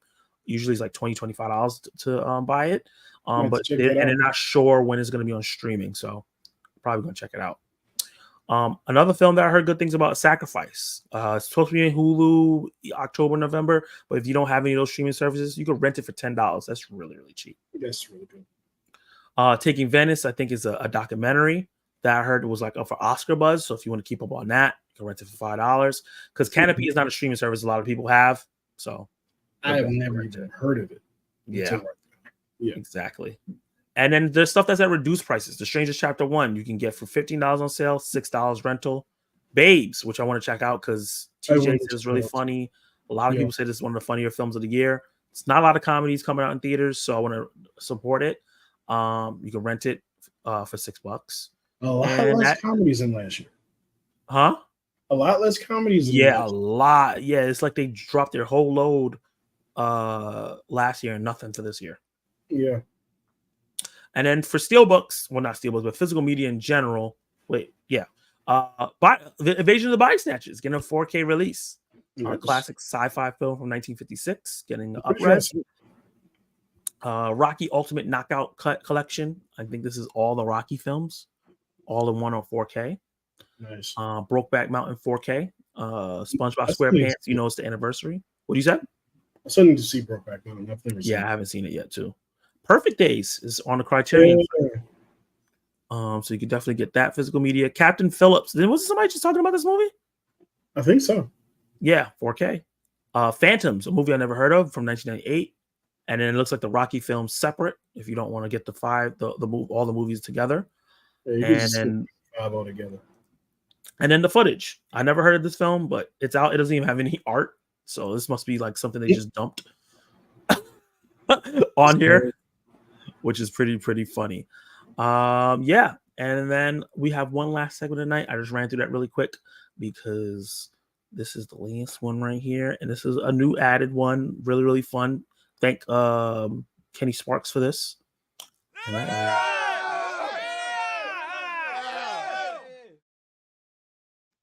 Attacking Zag is when the community asks me questions. Every Wednesday, I put a community post up. Tomorrow, you'll be seeing it where you guys can ask me specific questions. You guys were really great and gave me a lot of questions last week. I'm not going to do like all of them at a time. I'm going to save them up. I don't want to just blow my load on. I don't know why I keep saying blow my load on stream. Yeah. I don't want to just drop all the questions all the time, so I'm going to be trying to do one at a time, two at a time, depending on the question. But the question of the day is, if I can find it, I know I uploaded it, right? Did I not upload this bitch? How dare you, Zach? What's wrong with you? Oh, here it is. This week's question comes from the Obi Thorn Alliance, who's in the live stream right now. He asks, let me make this repeat so you guys can see it. Loop. Technical difficulties on YouTube. From Disney Plus MCU shows, how would you rank them? And of course, why?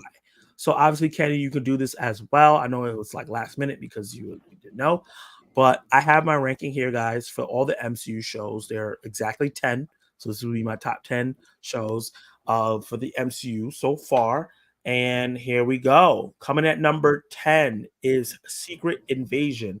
The reason why number 10 because it's absolute garbage, trash, sucks ass, the worst MCU thing that's ever happened, the worst comic book thing to ever happen. I'm probably exaggerating.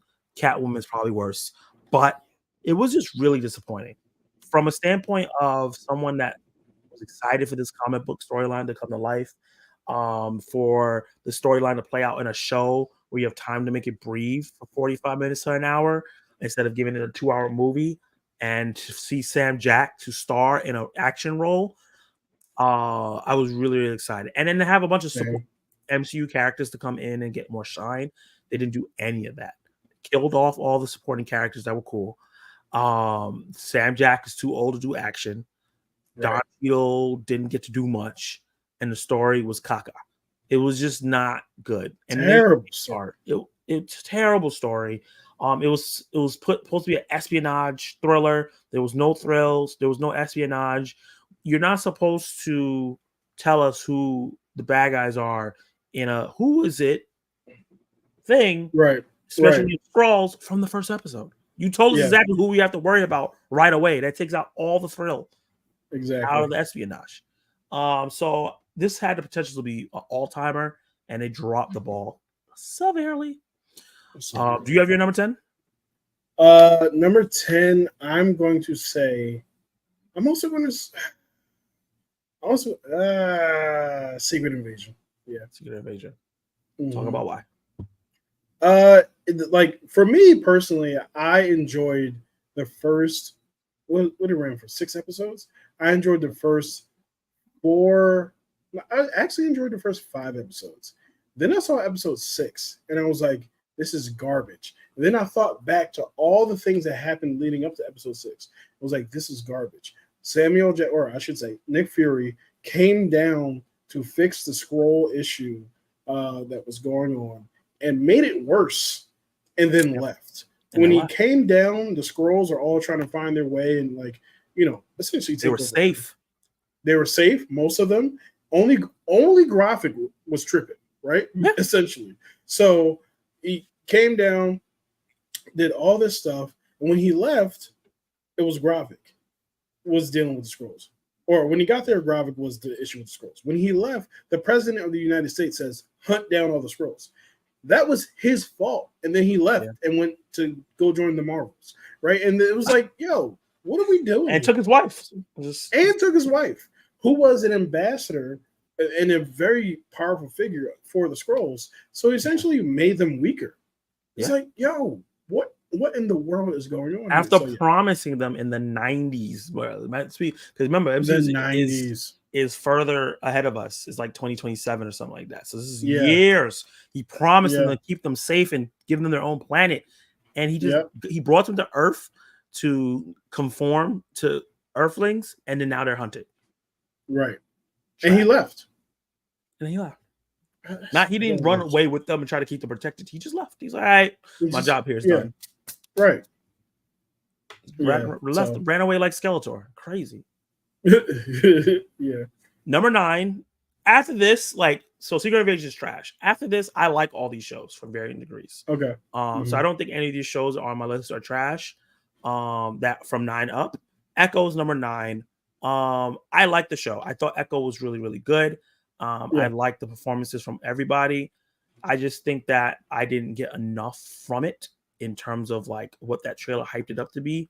I thought it was going to be a little bit more grittier. I thought it was going to be a little more hard punching each episode. And it was more of a character study on Echo herself, and which was good.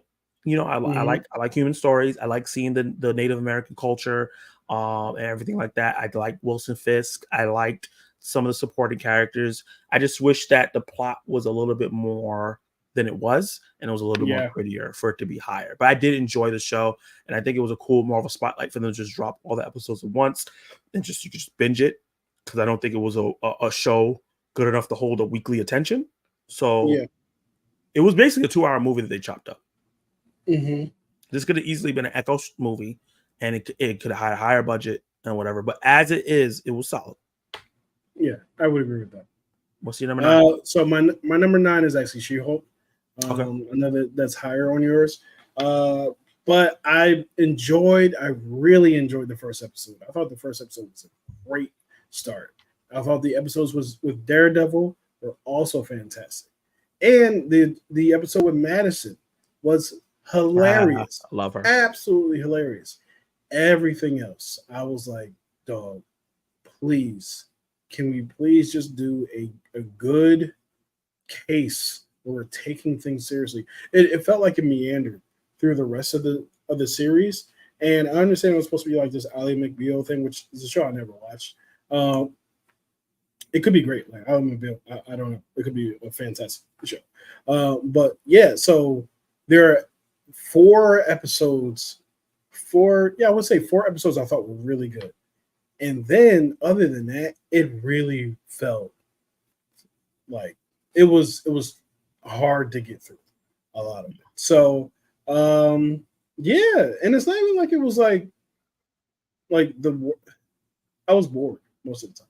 But yeah, so so I would say She-Hulk is number 9 for those reasons. But yeah, there's some good episodes in there. For the most part, I didn't enjoy it. Gotcha. Number 8 is Hawkeye. Yeah, this one was a bit of, I liked it overall. I think it's a better binge watch than is a weekly show, because I ended up watching it like almost all at once with my mom, and I was like, I enjoyed this, watching it straight through than watching it week to week. And I think this is another case of a 2-hour movie being chopped up into 6 episodes. I like the Christmas setting. I like who the cast is, Kate Bishop. I love Haley Steinfeld.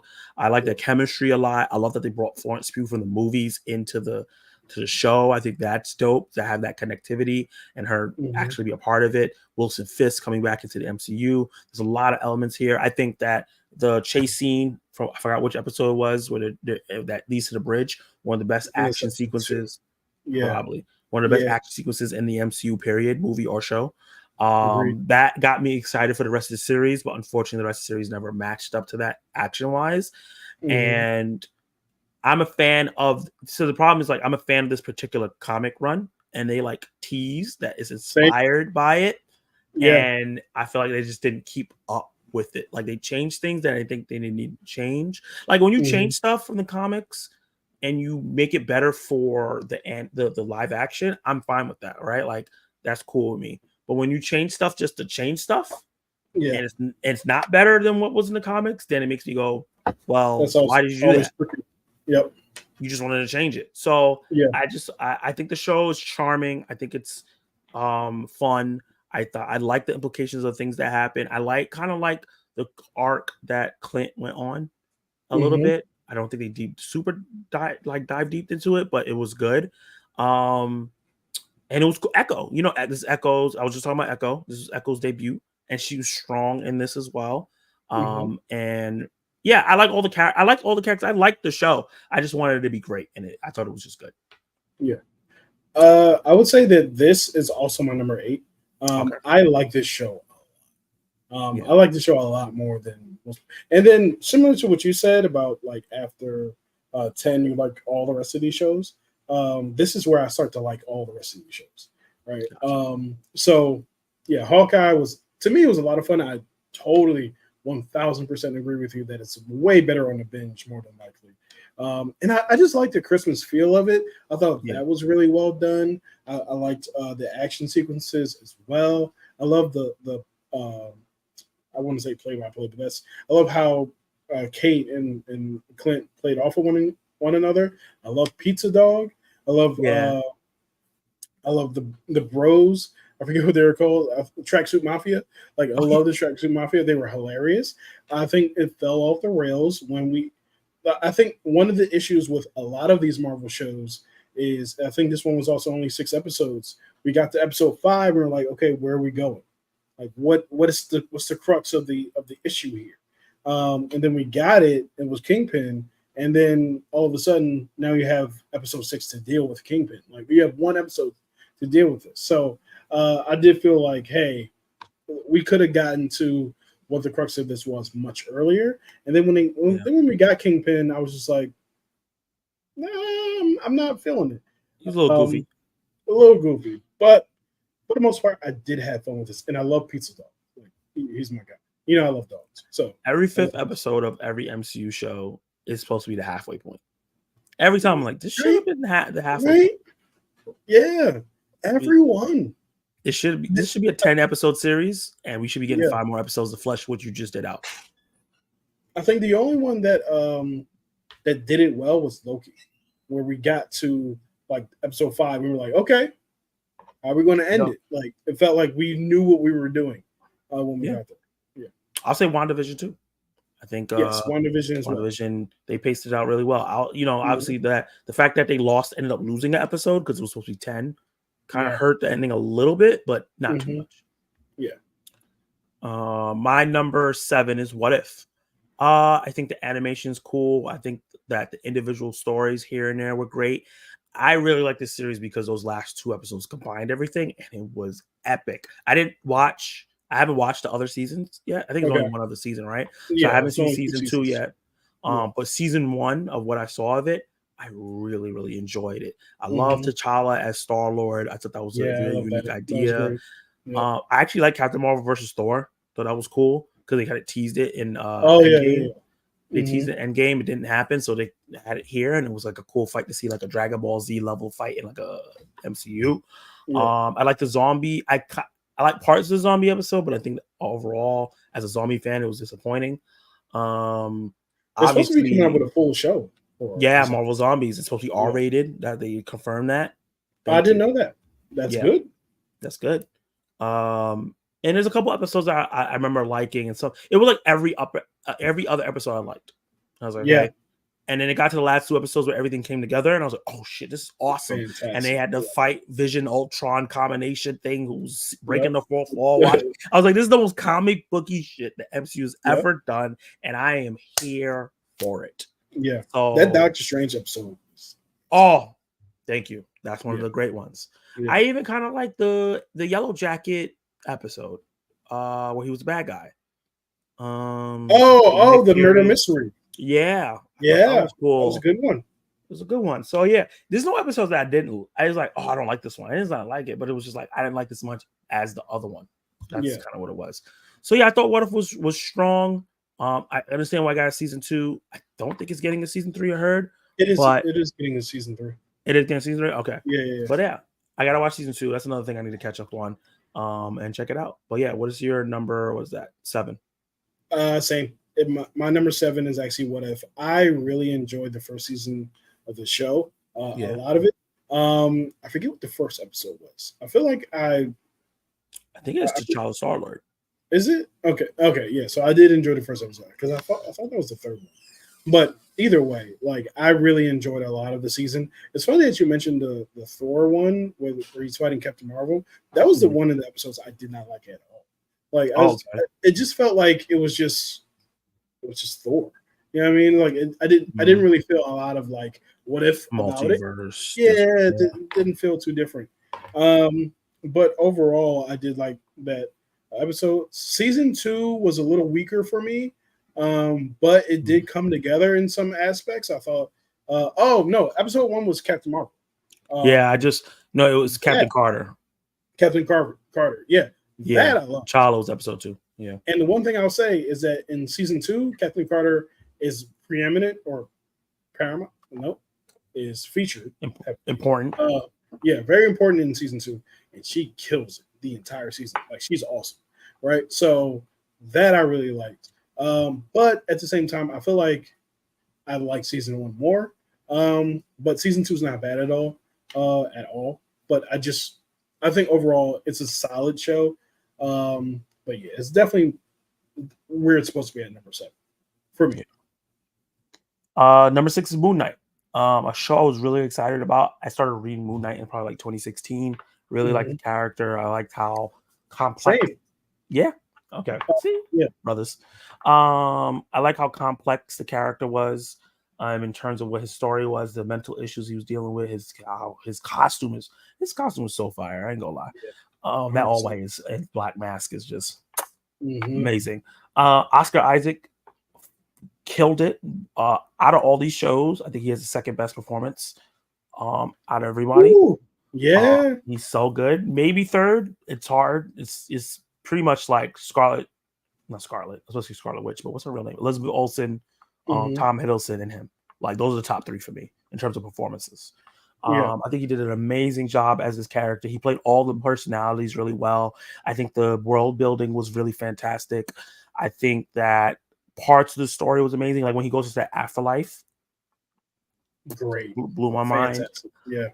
When he doing the therapy session. Like there's so many parts of this show that I thought was great.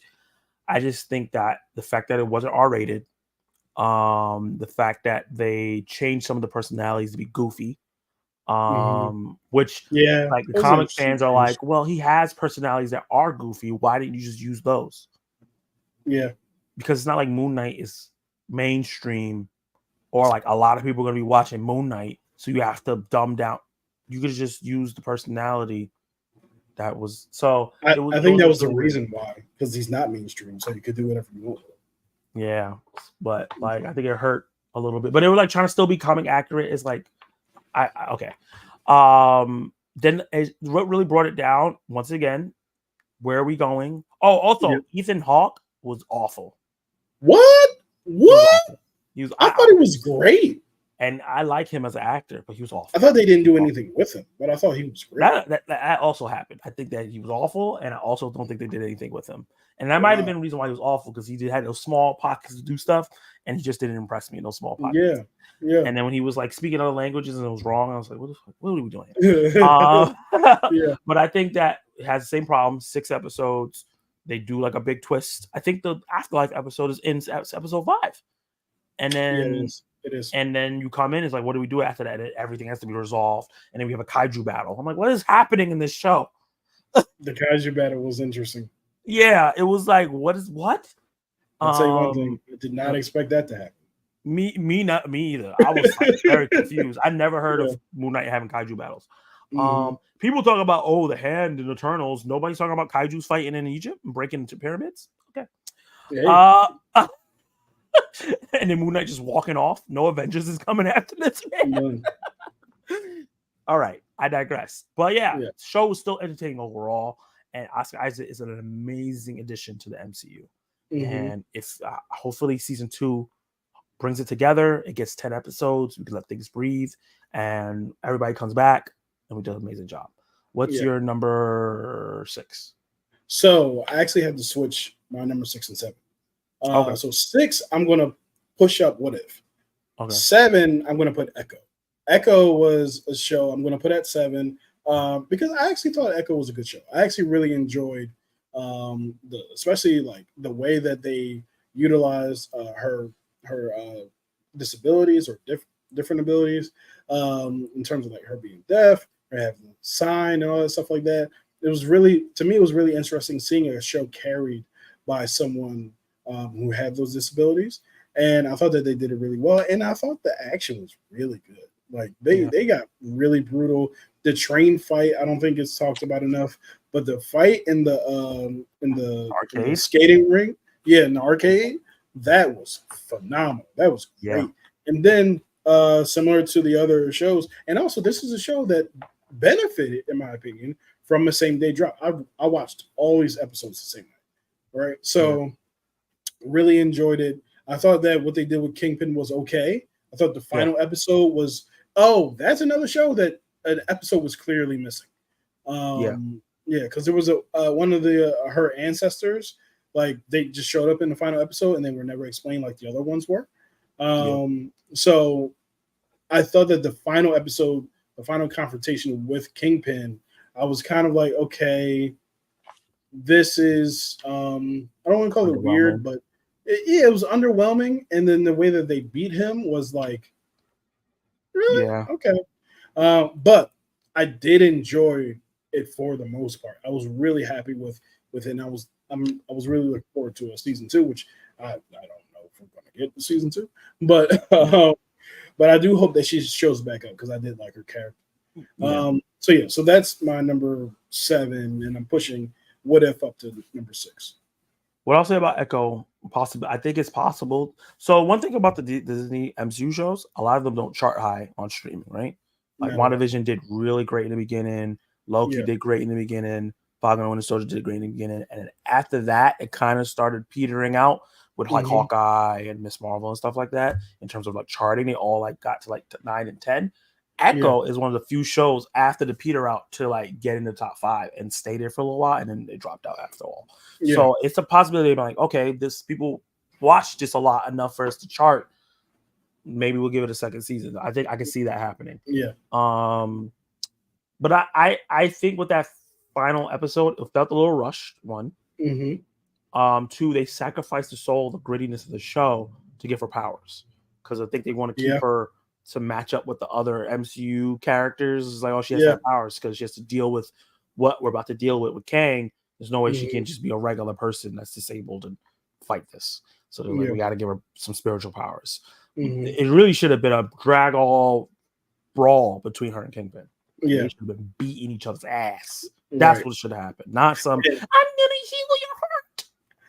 Now that you mention it, that was my issue with the series. Is I hate when series give people powers and they don't explain what their powers is. That was I know a lot of people love the Wonder Woman movie. One of my biggest issues with Wonder Woman is that they never explain where her actual she literally just does whatever she wants, whether it's like web slinging on lightning, or in the first one she was like I forget, she was doing something like towards the end of the movie, and I was just like, when how what, like y'all never told me whether or not she can.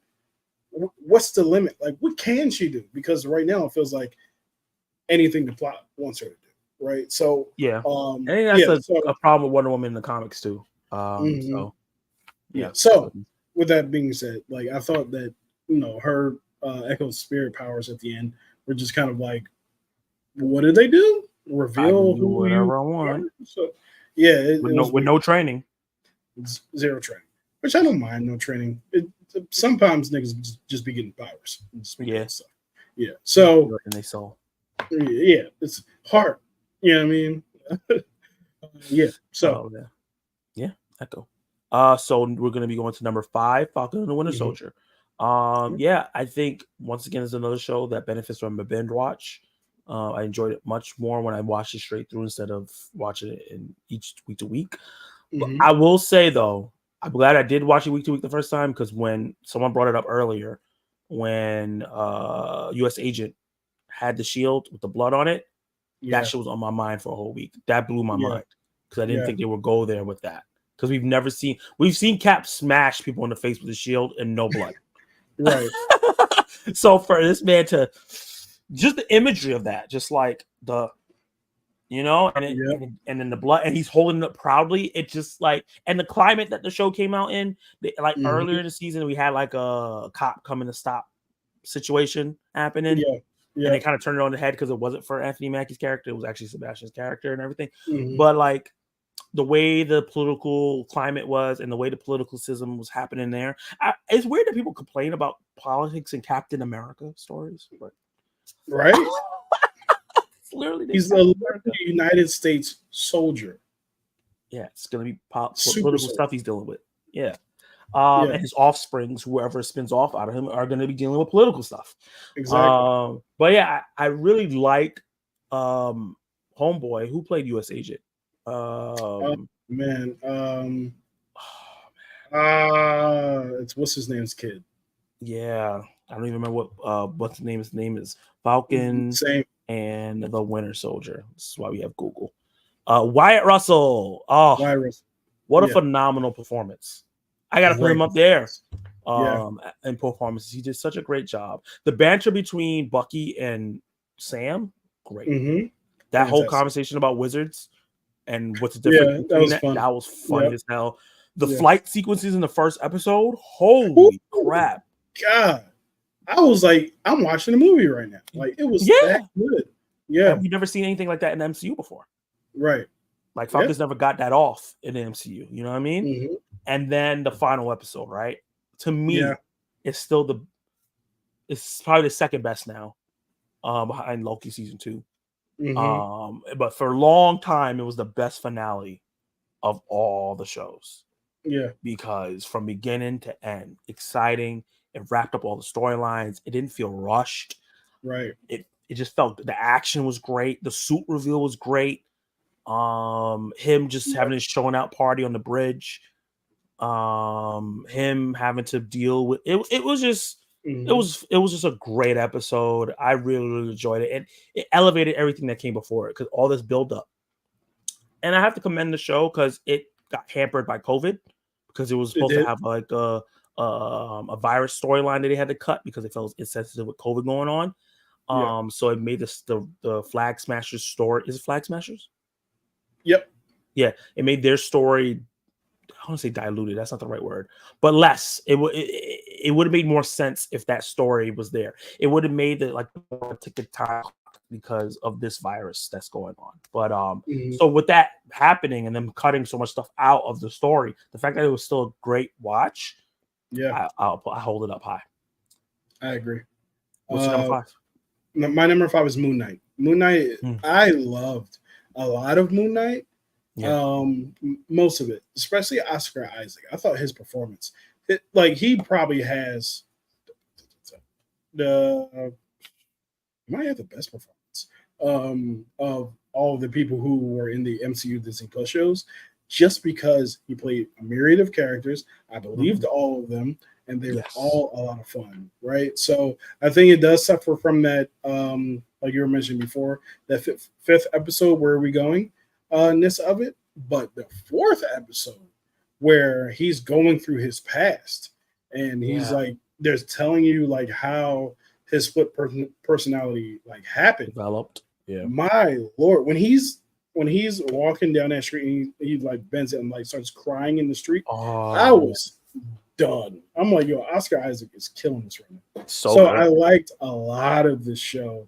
Yeah, and there's not much I didn't like about the show except for the last 2 episodes. I thought the last episode was like, I was having fun with it as it was happening, but it was kind of like, oh, this is fun. However, kaiju.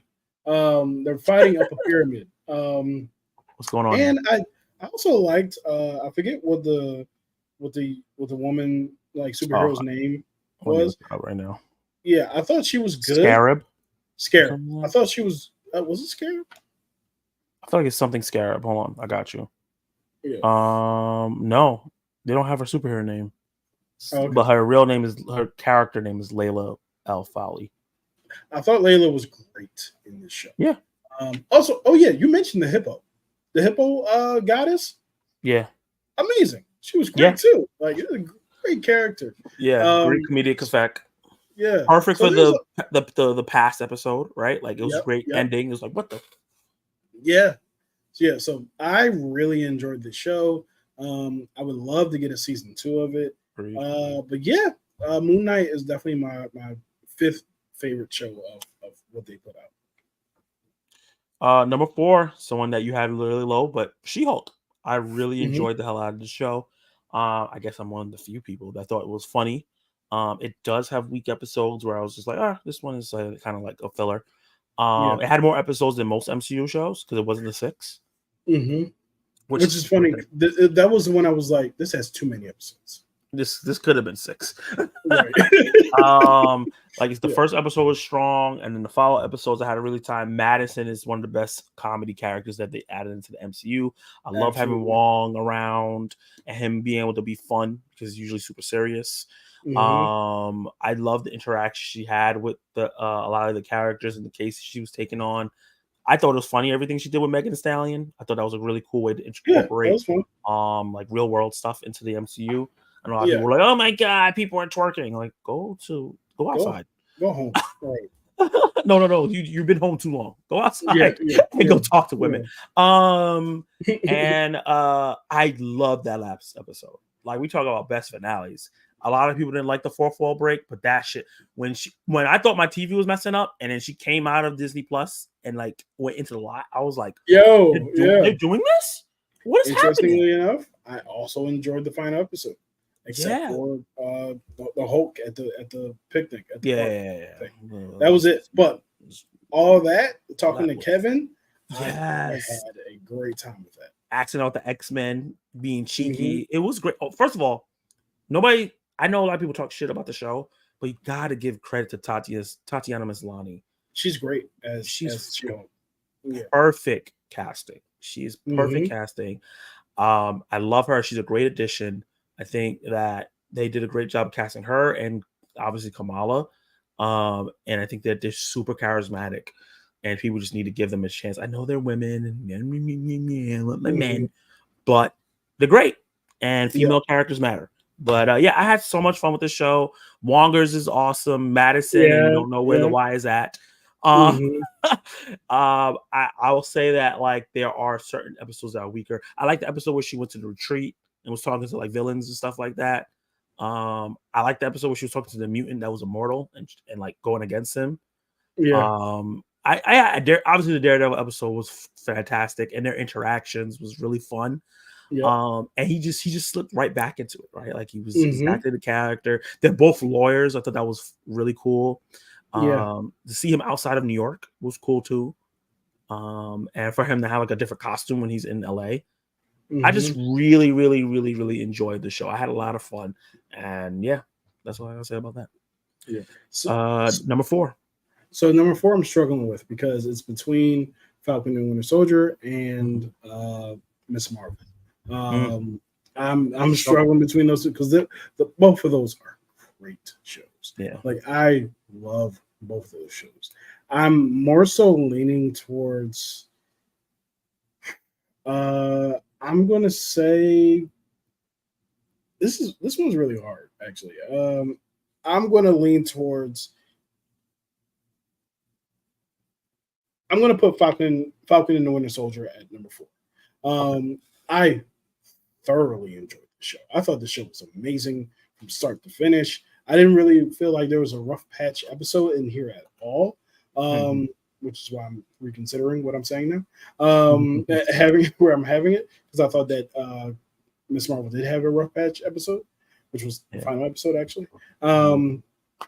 But yeah, I thought that, like you mentioned, the action sequence to start the show was incredible. The action sequence to end the show was also incredible when he's flying up against that helicopter at the end, and like he's just chasing down. And when he like his wings collapse, he turns into a ball and just takes the pilot out. Oh my God. I'm So just fire. watching this like, this is incredible. And the thing I loved about it was like he was talking shit the entire time. Yeah. Like, I like, man, that's your ass. Like, and then he starts flying towards hell. I was like, yo, this is crazy.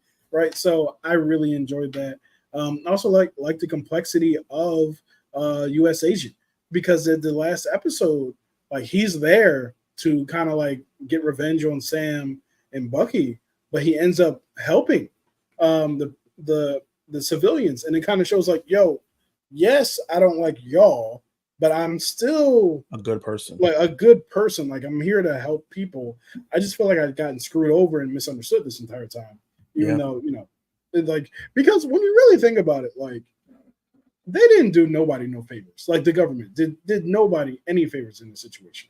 You put US Agent doesn't think that Sam shouldn't have the shield. US Agent just thinks that he should have the shield because that's what the government told him he should have. He's a soldier. He's literally doing his job. But he just like I thought, oh yeah, like not to mention, man, when they get into the fight with the Dora Milaje in the apartment, yo, oh my God. And then the way they embarrassed him. Yo, Io just takes off Winter Soldier shield. It just hits arm, just falls off. I was like, yo, this is crazy. And when he says like they weren't even super soldiers, I was like, yo, this is wild. Yeah, so that was he felt so dejected because he's just like, he felt so dejected. And these regular ass people just whoop my ass. Like my authority is wherever, my jurisdiction is wherever I may be. Like she was killing it the whole time. So, I completely forgot that Zemo was even in this show. Yeah, and he was great too. This should really be my number 3. But yeah, like, but yeah, I absolutely love this show, man. Oh, Carl Lumbly was in this as that was great. Patriot. Man, yo, this show is great. I actually really want to rewatch it now. We have an iconic meme from it now. Oh, which one? Because there's obviously, we have the Zemo dance. The Zemo dance, yeah. But the one that's lasted is the he's not wrong, but that's yeah. That's a great one, man. But yeah. So moment that you didn't talk about, the 3-way fight was not a 3-way fight, 2-on-1 fight. That was Agent versus he broke, when he broke his arm. Broke his arm, and then you see Sam, like he was using his, and seeing them fight together versus him, like yo. Yeah, man. The show's so good. Even like the training montage of him trying to figure out how he can use the shield. Yeah. Yes. When he was in New Orleans. Yeah. And the little barbecue that they had with the family and meeting Sam's family, Sam's sister. Like all of it just really built up Sam. Not to mention like seeing US Agent Psychosis like go down on a downward turn. He tried to make his own shield. Like it was like, yo, this show is fantastic. So it really should be my number 3. But you know, I said it was number 4, but it's number 3. But yeah, go ahead. Oh man, yeah. When we put it out like that, it makes me go, damn, the only weak part was kind of the Flag Smashers, and wasn't the Flag Smashers' fault. Yeah. I don't even. The main actress was really good. Yeah, I hated the fact that they killed the main actress. Me too. Like, why? For what? Yeah, for what? I wanted her. I wanted more. I wanted like a redemption for her. Yeah, same. I felt like she could have been like a Black Widow for for Sam. Yeah. Not like in terms of like be a Black Widow, but like that relationship that Natasha and Steve have. That could have been that. Yeah. Like that best friends relationship. Coming at number 3 is your number 3 as well, Miss Marvel. We're both really big fans of this character in the comics. I was scared because I heard they were making changes to the character. She's no longer Inhuman. I still don't like it. No longer. Me neither. I still haven't gotten over it. They changed in the comics now. I hate it. The fact that she's not a shapeshifter anymore bothers me too. Big time. But the casting of Iman Vellani, Great and I cast. say this, and I know it's a hot take, and I know people say I'm crazy every time I say this. This is the best MCU casting since Robert Downey Jr. as Tony Stark. She is Miss Marvel. Like, she embodies this character. Yeah. Every single in real life. She's one of us. Right. Right. She Yeah. tells Kevin Feige, no, you're wrong. He's like, wait, I'm the one that creates the universe. She said, but you're still wrong. Right. Which like is, that which kid is is 616. Yeah. I love her, man. She's so adorable. She's so endearing. She's like everything you would want. She's a female Peter Parker. And that's what Kamala is. She's a female Muslim Peter Parker that lives in New Jersey, dealing with similar problems. But from a female perspective, like there's like body issues and things like that that we don't really get in the show because they changed her powers. But she still has a soul of the character. And that first episode is stylized so well. I was like, yes.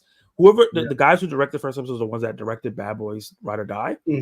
If they do a Miss Marvel movie, they need to get them to direct the whole movie because that'll be a fun ride. It'll be snappy. It will fit Iman Vellani's acting chops because this is her first real role.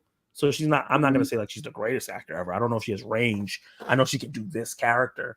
But I love the bringing up like the Indian Pakistani problems and their heritage and the high school romance. Looking it up, it's the partition.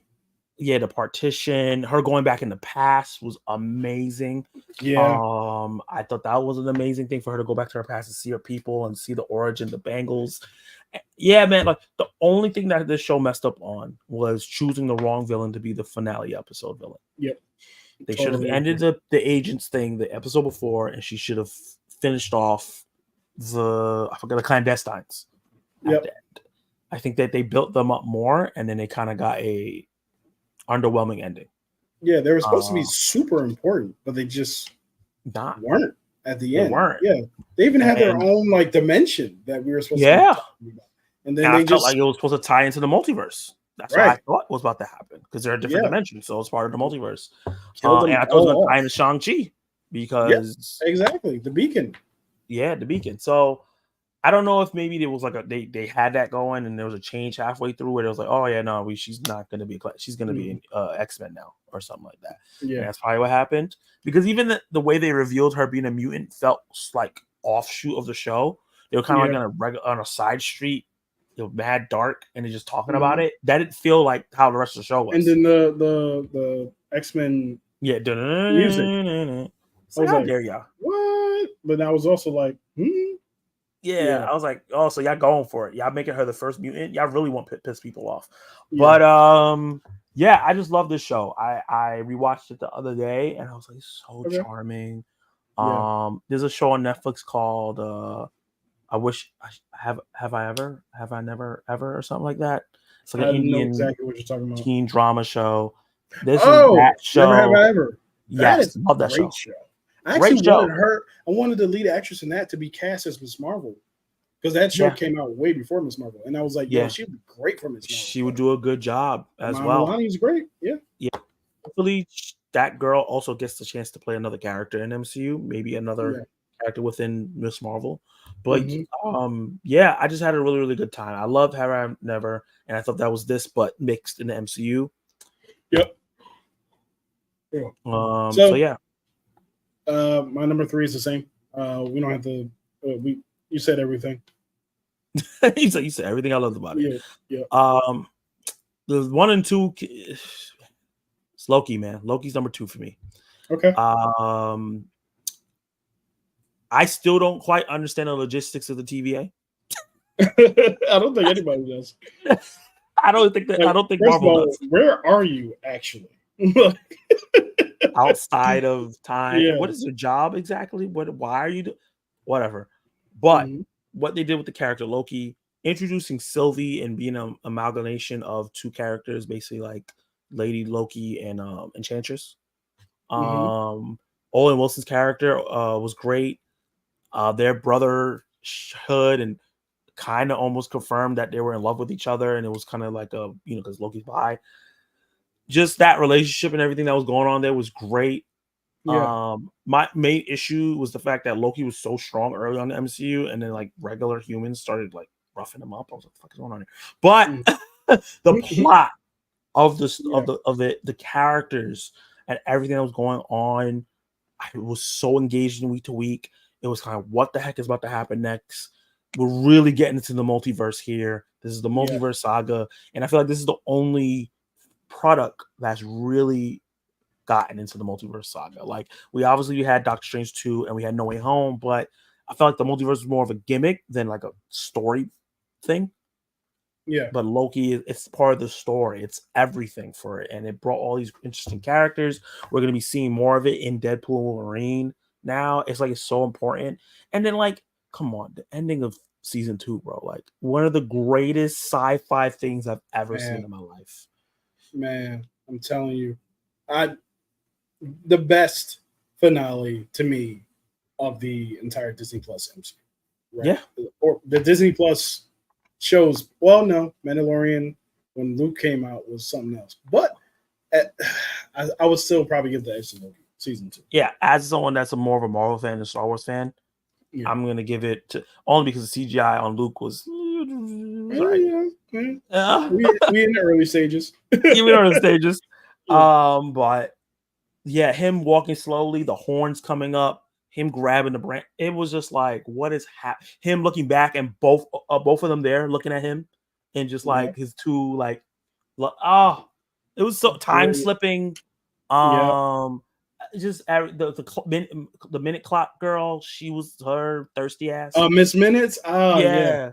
That was the one thing I didn't love about season 2. Yeah, I just really enjoyed this series. It's sad that we're not going to get any more. I would love to see 3. Well, you never know. They might find a way to pull that off. But it's so, and it looks great too. It looks great. It looks the phenomenal. VFX is fantastic. The episode where they're trying to get off that planet and it's about to blow up, insane. Oh, that's a great season episode. 1. Good episode. The last episode of season 1 where Loki gets pruned, and that's one of my pet peeves though. They didn't trust the audience to just be okay. I really wish he got pruned and that was it. No after credit showing that he was okay. Let me sit on that for a week and then open the next episode with him with all the Lokis. Totally agree with you. Would have been phenomenal. But how can I not forget all the Lokis? Gator Loki, Kid Loki, Classic Loki, President Loki. We got all these characters from the comics brought to life, and it was all dope. And Kid Loki, they're gonna find a way to bring him back. They're definitely gonna find a way. He's gonna be like an Avenger. I don't know how, don't know where, how, who, what, but they're gonna figure it out. He was great. He's like, whoa, what's wrong with you? He's like, I killed my brother. It's like, oh, the thing I've been trying to do. Oh, wow. Okay. But yeah, that whole section was amazing. I've talked enough. The show is a phenomenal show. Yeah. My number 2 is actually WandaVision. My Loki's my number 1. WandaVision is. And I like, so initially they dropped the first 2 episodes, and I was like, okay, I understand where we're going. The second episode specifically, what got really like, it started giving you clues of how like weird it's going to get, and then we got to the second week where they dropped episode 3, and it was still in that black and white space, and that's when I started to get worried. I'm like, yo, we spending way too much time. We need to move this thing along. I really wish the first week they would have dropped all 3 first black and white episodes, because the third week, well, I think a lot of people dropped off during the third week because they were like, okay, we're spending a lot of time here. But after that, introduction of Tiana Paris character, Vision was great in this episode or in this show. Emmy worthy. Like there's one, oh god, there's so many great scenes. Like when they first start arguing in the first in the 4th episode, when they're like floating up, love that. When Wanda pops up pregnant and like she's just pregnant now, I was like, that's crazy. and all that stuff. And we can't even like this woman got her own show off this. Agatha Harkness in the show was phenomenal. Catherine Hahn. Thank you. I was about to say Khan.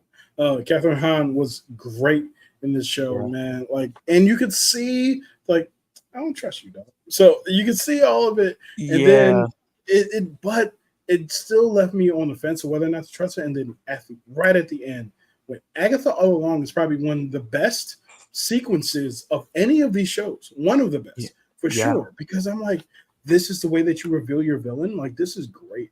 Right. Yeah. So and a catchy song that lasted a week. Everyone was singing that shit. Everybody was singing it. It's the name of the next show. The episode where Vision is the Halloween episode is great. With the classic suits. Yeah. Oh my god, it's awesome. And then like there's one other thing with Vision. They do like this. They do the not the found footage type of thing. But the Office, the workplace comedy documentary thing. They do this thing with Vision. I forget what it is specifically. It's called mockumentary. That's what you're talking about. Mockumentary. Yep. And they do this thing with Vision, and I forget like what exactly he says, but it was so damn funny. I was surprised it never became a meme. But yeah, they killed this show. This show is great. The quotables alone, just the what is grief if it's not love persevering? Holy what? Yo, they just Vision, threw that out there. Vision was, you're not a man or a woman technically, so just take my drawers off. Come on, take it.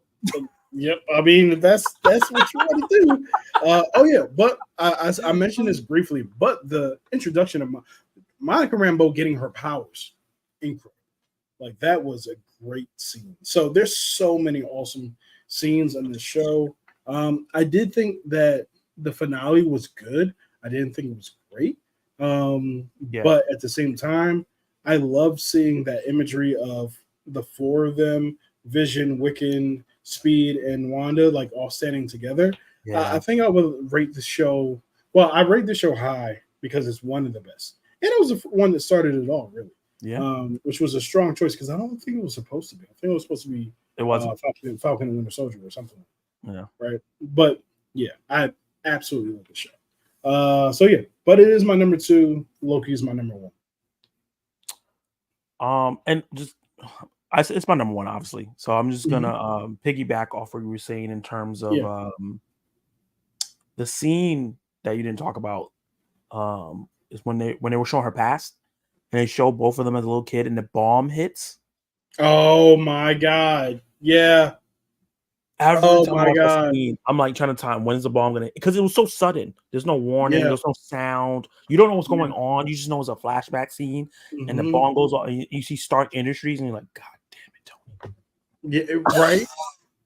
Jesus, Tony. And then you find out that she is a mutant. Yep. Yeah. Because she had her powers then, but it's just the stones enhanced it. Yeah. Oh, great it was stuff. so the Quicksilver coming back. Yeah, we didn't talk about Quicksilver coming back. The way it ended is I didn't like it, up until that point, it was really, really cool. Because I 100% expected what's his name? Who's Craven? Aaron Taylor Johnson. Yeah. I expected Aaron Taylor Johnson to show up. And then when Evan Peters showed up, I was like, no freaking way did they just do that. Yeah. I thought we were in the multiverse already. Yeah. Like Wanda pulled that Quicksilver out of her sure will. Because she said something like, you can't revive people from the dead. So maybe that's like the limitation of power. She can't bring people back or dead. And technically he's still alive and he is a Quicksilver. So he just like pulled her out. Because he mentioned in the X-Men movies that he has a sister. Well, he doesn't really talk to her. So he has a Wanda. Yeah. So he technically is her brother just in a multiverse. So I really wish they would have went with that. And then when everything happened, he just went back to where he was supposed to go instead of becoming Boner. Whoever thought of the Boner joke thing? Terrible. Get the fuck out of here. I here. hated that. Yeah, man. Don't write anything ever again. Right. And if it was Kevin Feige, shame on you. Yeah. Yeah, that was terrible. That was terrible. That was like the one bad spot in the entire show. Yeah, but WandaVision, man, still my favorite. It's the first, but still my favorite. That water cooler talk week to week, as we were trying to figure out what the hell was going on, all the theories, the Mephisto, the everybody pointing out the things in the background, and like, oh my god, you see this animal thing? That's the X-Men. That's the safari place. That's the Savage Lands. All this stuff was phenomenal. White Vision. Remember the Vashon? All those Vashon memes? Yeah, with the chain and just his hand on his back. Yep. Yeah, man. And then flipping having the baby. It was such a good show. It was so unique. It was the most creative thing that the MCU has ever done. It's one of the most creative shows, period. Like, we don't really see like people outside of Marvel doing it. Mm-hmm. You know what I mean? And they utilize those, 12 episodes really well. They utilize really, really well. It's either was deepening the what's the word I'm looking for? It was either deepening the mystery or deepening the character. Yep. And that's what you're supposed to do, or doing both at the same time. Yeah. And I love the mockumentary thing, right? They're doing that, and Wanda's talking about like what's happening in the show that we're watching already. So cool. But then when you come back, you see Agatha's the one manning the camera. It's just it's such a great show, man. Absolutely. I gotta rewatch it. So good. White Vision saying a request collaboration was one That was of my favorite parts. Yep. Yes. Because he's like, I don't know what the hell you're talking about. Yeah. That was all great. Yeah. Monica Rambeau. Oh, the way she got her powers. Yeah. When she walked through that thing. It was one of the most epic things I've ever seen. Yep. Oh, White Vision versus regular Vision. That was great. Yeah. Inspired by Man of Steel. It was a whole sequence of Zod and Superman fighting each other. They did the same exact movements. We can't forget about her walking through the portal with all the cops or whatever, and with the guns up. Yeah. And it's through the drone, like, stay out. Because at that moment, everyone was like, who is controlling Wanda? Like, that's what we thought was happening before that happened. Thought it was like Mephisto or Nightmare, or because the rumor was supposed to be Nightmare was supposed to be the villain in Doctor Strange Multiverse of Madness. They're supposed to start here. And then she comes out, and you're like, oh no, she knows what's going on. She's doing this on purpose. She's doing it. Yeah. Amazing. Love the show. Just awesome. Yeah, you've kind of found out like Agatha was just like manipulating something that she already tagging did. along. Yeah. She was like, oh, okay. I see you doing some witchy stuff. Let me join you. Yeah, she was like, I haven't seen anybody with this kind of witch powers in a long time. Let me tag along and take them from you. Yep. And for her, the suit reveal. Yeah. Yeah. So good. Fantastic, man. But yeah, guys, that is our ranking of the top 10 MCU shows. Drop your list down in the comments down below. Let us know what you think about our list and what are your favorite shows in the MCU so far. I know we didn't put like Groot or whatever, but whatever. There is one that I thought was as good as all of them, which was Werewolf by Night. Even though it was just one like special, I thought Werewolf by Night was great. Gotcha. Yeah, that is great. I wouldn't count it as a show though. No, not a show. Yeah, because then you put the Guardians of the Galaxy Christmas special too. I love that one. Love it too. So good. So when they start doing more specials, we'll start ranking those. Yeah. I hope they do. But yeah, let me get to these last couple comments and let's head out. 4K already. Yep. Right back. How are you guys doing? Oh, yeah, we did that. I'm back. Looking for Mas Mufasa. Okay, we talked about that. I finally pre-ordered Kingdom, and we talked about that. I still got to watch Blu-ray. Got to watch my Blu-ray challenge. I need to go buy that because I saw it I saw it in Target, but I didn't get it. I'm gonna get it next week. Challenges on Blu-ray. I want to own that. I'm sad it's not getting a 4K. No, that's weird. No. I thought everything gets a 4K these days. I know. It's a beautiful movie. Poor Things didn't get a 4K either. That's weird. Yeah, that movie deserves it. It's trippy. Yeah. I mean the trailer in theaters. Yeah, they're definitely gonna put the trailer in theaters. Oh, that movie with Viggo Mortensen. I want to see that. Yep. I was the one who was talking about Captain Phillips because I got it today. Angels in the Outfield is on Disney Plus. Nice. Hey, we were just talking about this, man. Toby, what's up, Dark Movies? What's up, Toby? Probably gone by now, but hey. Mainly looking forward to Kite Man on the 18th and Creature Commandos in December. I'm looking forward to Kite Man. Hot take, or maybe not hot take. I thought Bane should have been the one that got the spinoff, but Kite Man's cool. Bane is great in that show. He's so good. We didn't even Gravik is talk just about, the most generic sci-fi name. He it really is. Is he a comic book character? I don't think so. Yeah, I think he was made up for the show. He was made up for that. Wongers, yeah. Did you hear they're making a Hawkeye season 2? I did hear that they're going to be making a Hawkeye season 2. That'll be interesting. Oh, I'm sorry. One thing. Back to Vision. I forgot about Darcy being in that show. Yeah, and Jimmy. Yeah. So Darcy is a character I absolutely hated until I saw that show. Oh, okay, you mean hated from the Thor movies? Yeah, I couldn't stand Darcy. Yeah, but she was great in the show. She was great in this, and it's just how like she was so invested in the show. She's like, "Oh man, look at the timeline that they're in now." It was so cute.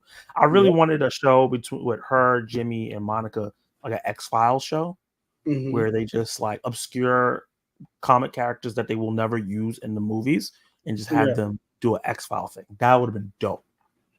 Yeah, it was the first time I noticed Darcy in the way that men notice women. Well, you mean like Kat Dennings in general, or are you talking about her as Kat Dennings in general? I was like, wait a minute. What? You've never noticed Kat Dennings before? She is. I didn't watch Two Broke Girls. I seen her before that. She's been. And then after that, I was like watching clips from the Two Broke Girls. I was like, yeah. Goddamn. Yeah. It's been here the whole time. Where have you been my whole life? Yeah, I know. Zach, I already know what my next question is going to be for tomorrow. Excited to see that. The one thing I don't want to see Marvel do is because I'm just not a big fan of this kind of thing is zombie Marvel. That's fair. Okay. Don't watch it. That's fine. Yeah. I don't want them to bring that into live action. I think that's where they'll stop watching Marvel if they do that. Interesting. Really? Stop watching it overall, even if it's just a part of the multiverse saga, just a little bit? Oh, you know that it's definitely happening. Yeah, got it. They're gonna have to go to a universe where there's zombies. Yeah. I heard that we're gonna get Moon Knight season 2. I heard that we're not, but we'll see. Hopefully. I haven't seen Echo yet, but I think that's what's holding me back is because there's a lot of subtitles I have to read. Oh yeah, I forgot you don't like reading subtitles. It's not a lot, honestly. It's not like she doesn't talk in her native language that much. Hey, Zach, I have a lot of digital codes who'll be able to give away on your next live stream. Appreciate that. The Isaiah Bradley scene was absolutely amazing. Yeah. Absolutely. Agreed. Loved Miss Marvel. Me too.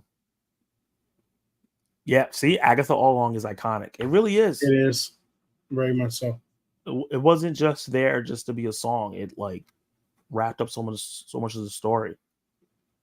Agreed. Okay, I'll send you my list when you're done with your live stream. But you know, it's funny, in the UK, they got the 4K of poor things. And we didn't get it? That's some bullshit. That's weird. How can you hate Darcy? She was annoying in the Thor films. She was annoying. I didn't hate her, but that's because I have a crush on Kat Dennings, so that's probably just kind of skewed my. I think for me, it's like I don't like characters like that in general. Like the aloof, like self-centered, and it's supposed to be cute somehow kind of characters who always like find a way to like make something about. I hate people like that in real life. And so I'd never like to even like the girl from Brooklyn Nine-Nine, the annoying one. Well, annoying to me, but the Spanish cop? No, absolutely not. The woman, the receptionist. I'm not sure. I've only seen clips of that show, so I don't know who's okay. Gotcha. I thought you were talking about Stephanie Beatrice. No, she's awesome. You never seen Two Broke Girls, Kenny Swark? Oh my gosh, she's hot in there. I've heard. It's a solid show. Yeah. Hey guys. Hey Zach M. Hey guys. Hey, what's up, Zach? I like tonight. I finished it 2 weeks ago. I finished it. I was like, hilarious. What? No, I haven't. I'm gonna watch it. Oh, actually, I'm not gonna watch it after this. After this, I'm gonna watch Twizzlers. But I'll watch. Yeah. T mentioned Gina. Hate Gina from Brooklyn Nine-Nine. couldn't stand her. Kenny, you hate Gina is too much. You hate Gina. Don't disrespect Gina again. Hold on, who's Gina? Let me see. From Brooklyn Nine-Nine. She's the one who's like super like into herself, and it's literally all about her, but it's supposed to be cute. Can't stand that character. Can't stand people like that in general. Brooklyn Nine-Nine. Gina. Oh, okay. Gotcha. I love her. She's so funny. People like that. Never seen Brooklyn Nine-Nine. So Brooklyn Nine-Nine is great. Love that show.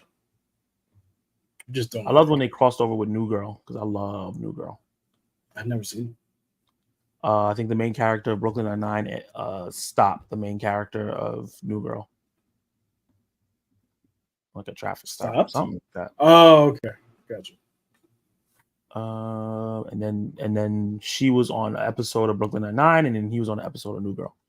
It's one of those type of. Oh, perfect example. Remember, Am I Okay? That movie. Yeah. Remember the girl who was like, "Yeah, I didn't get you a cake because I don't like cake," and it was the girl's birthday. I hate characters like that. Like I hate people like that. So yeah, it's so we're gonna do a Q&A for 5 minutes because we've been doing this a long time, almost 4 hours. Ask us any questions you would like. He said she's married to Jordan Peele. Yeah, I just found it out. Oh, I didn't know that. Yeah, she's probably a very nice and decent human being. I just do not like her character. Yeah. I forgot I had this poll going. So I had the poll that said, what was the best trailer of the night? 50% of the people said Killer. Wow, I'm shocked. The Killer was 50%. A Different Man, 30%, and 12% for Honora. Okay. Interesting. You're not going to read my question, Zach? Wait, where? What question did you ask me? Hey, Zach M. Never seen Brooklyn Nine-Nine. I don't see a question.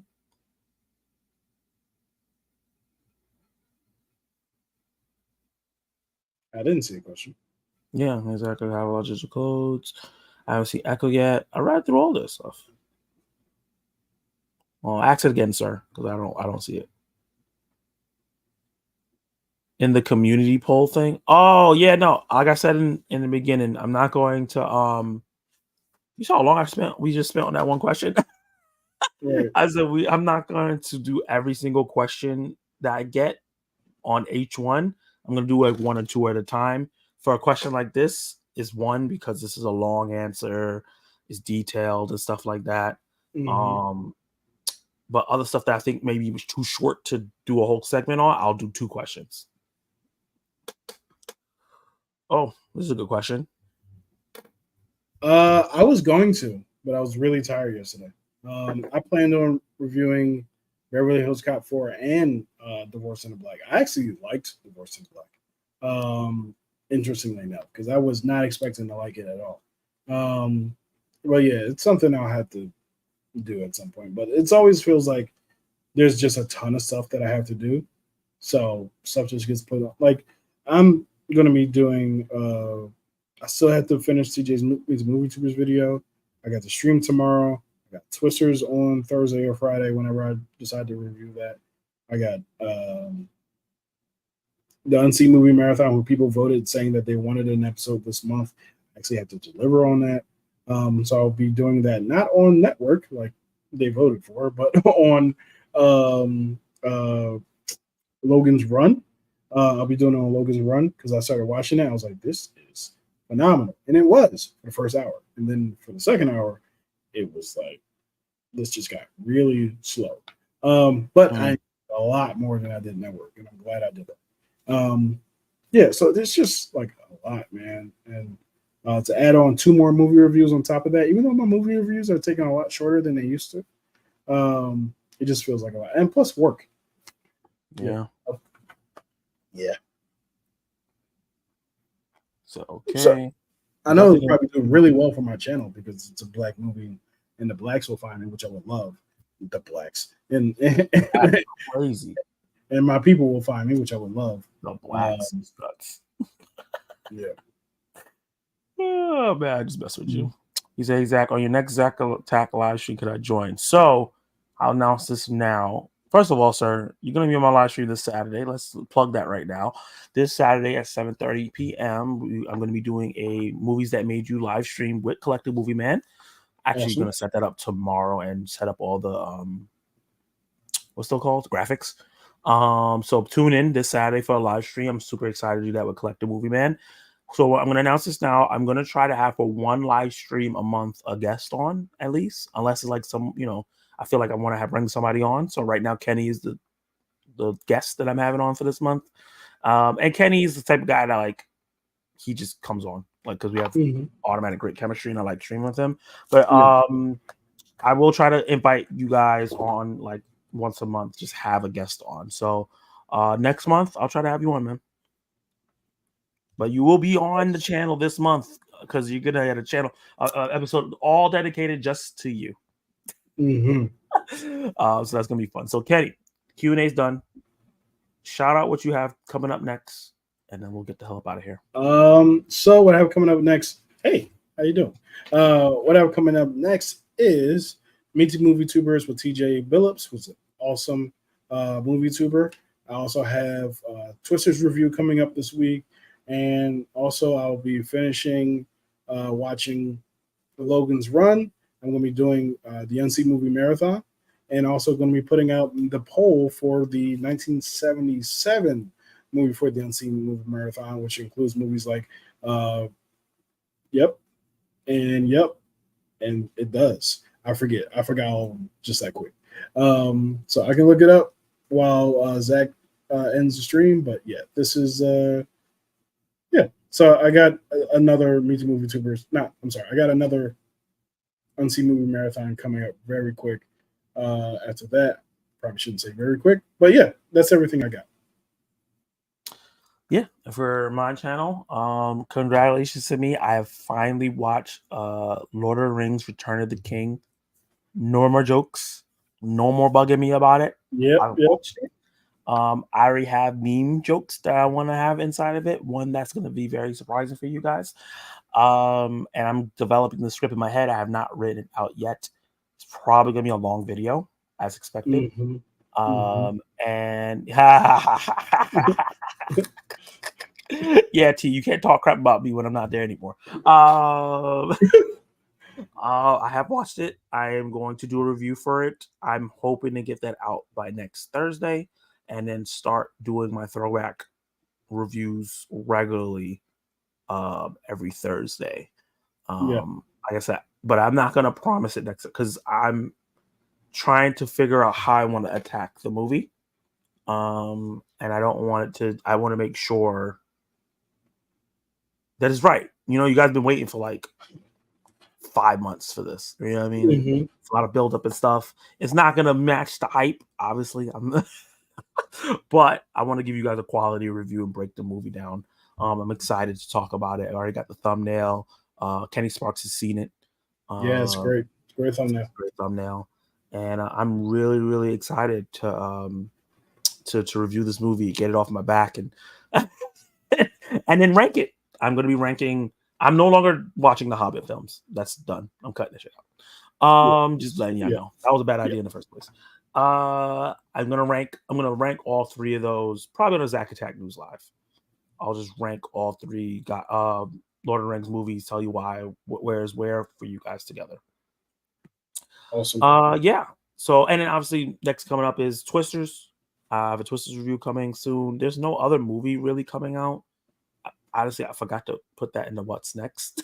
I completely skipped over that. I think it's like Twisters and some other movie coming out in the theaters. It's Twisters is the only one I care about. Yeah, it's just Twisters, man. We're gonna watch that review for that, and then I'm working on a script for What's Wrong with the MCU. I've had this idea for a couple months now. Kenny's also seen that one. And I have a Dune versus Star Wars one I want to do. That is gonna be like later in the year though, because I got to really do some research. But yeah. This was really, really fun. Thank you, Kenny, for coming on. Appreciate you sticking out for me. We're ending this before we get loopy. And I'll see all you guys that have been in the live stream all this time, talking with us, chatting with us, having fun with us. Next time. Be on the lookout for you doing a live stream tomorrow? I am. Okay, be on the lookout for tomorrow at what time? And I'll be with T actually at 9:15 p.m. 9:15 p.m. EST tomorrow.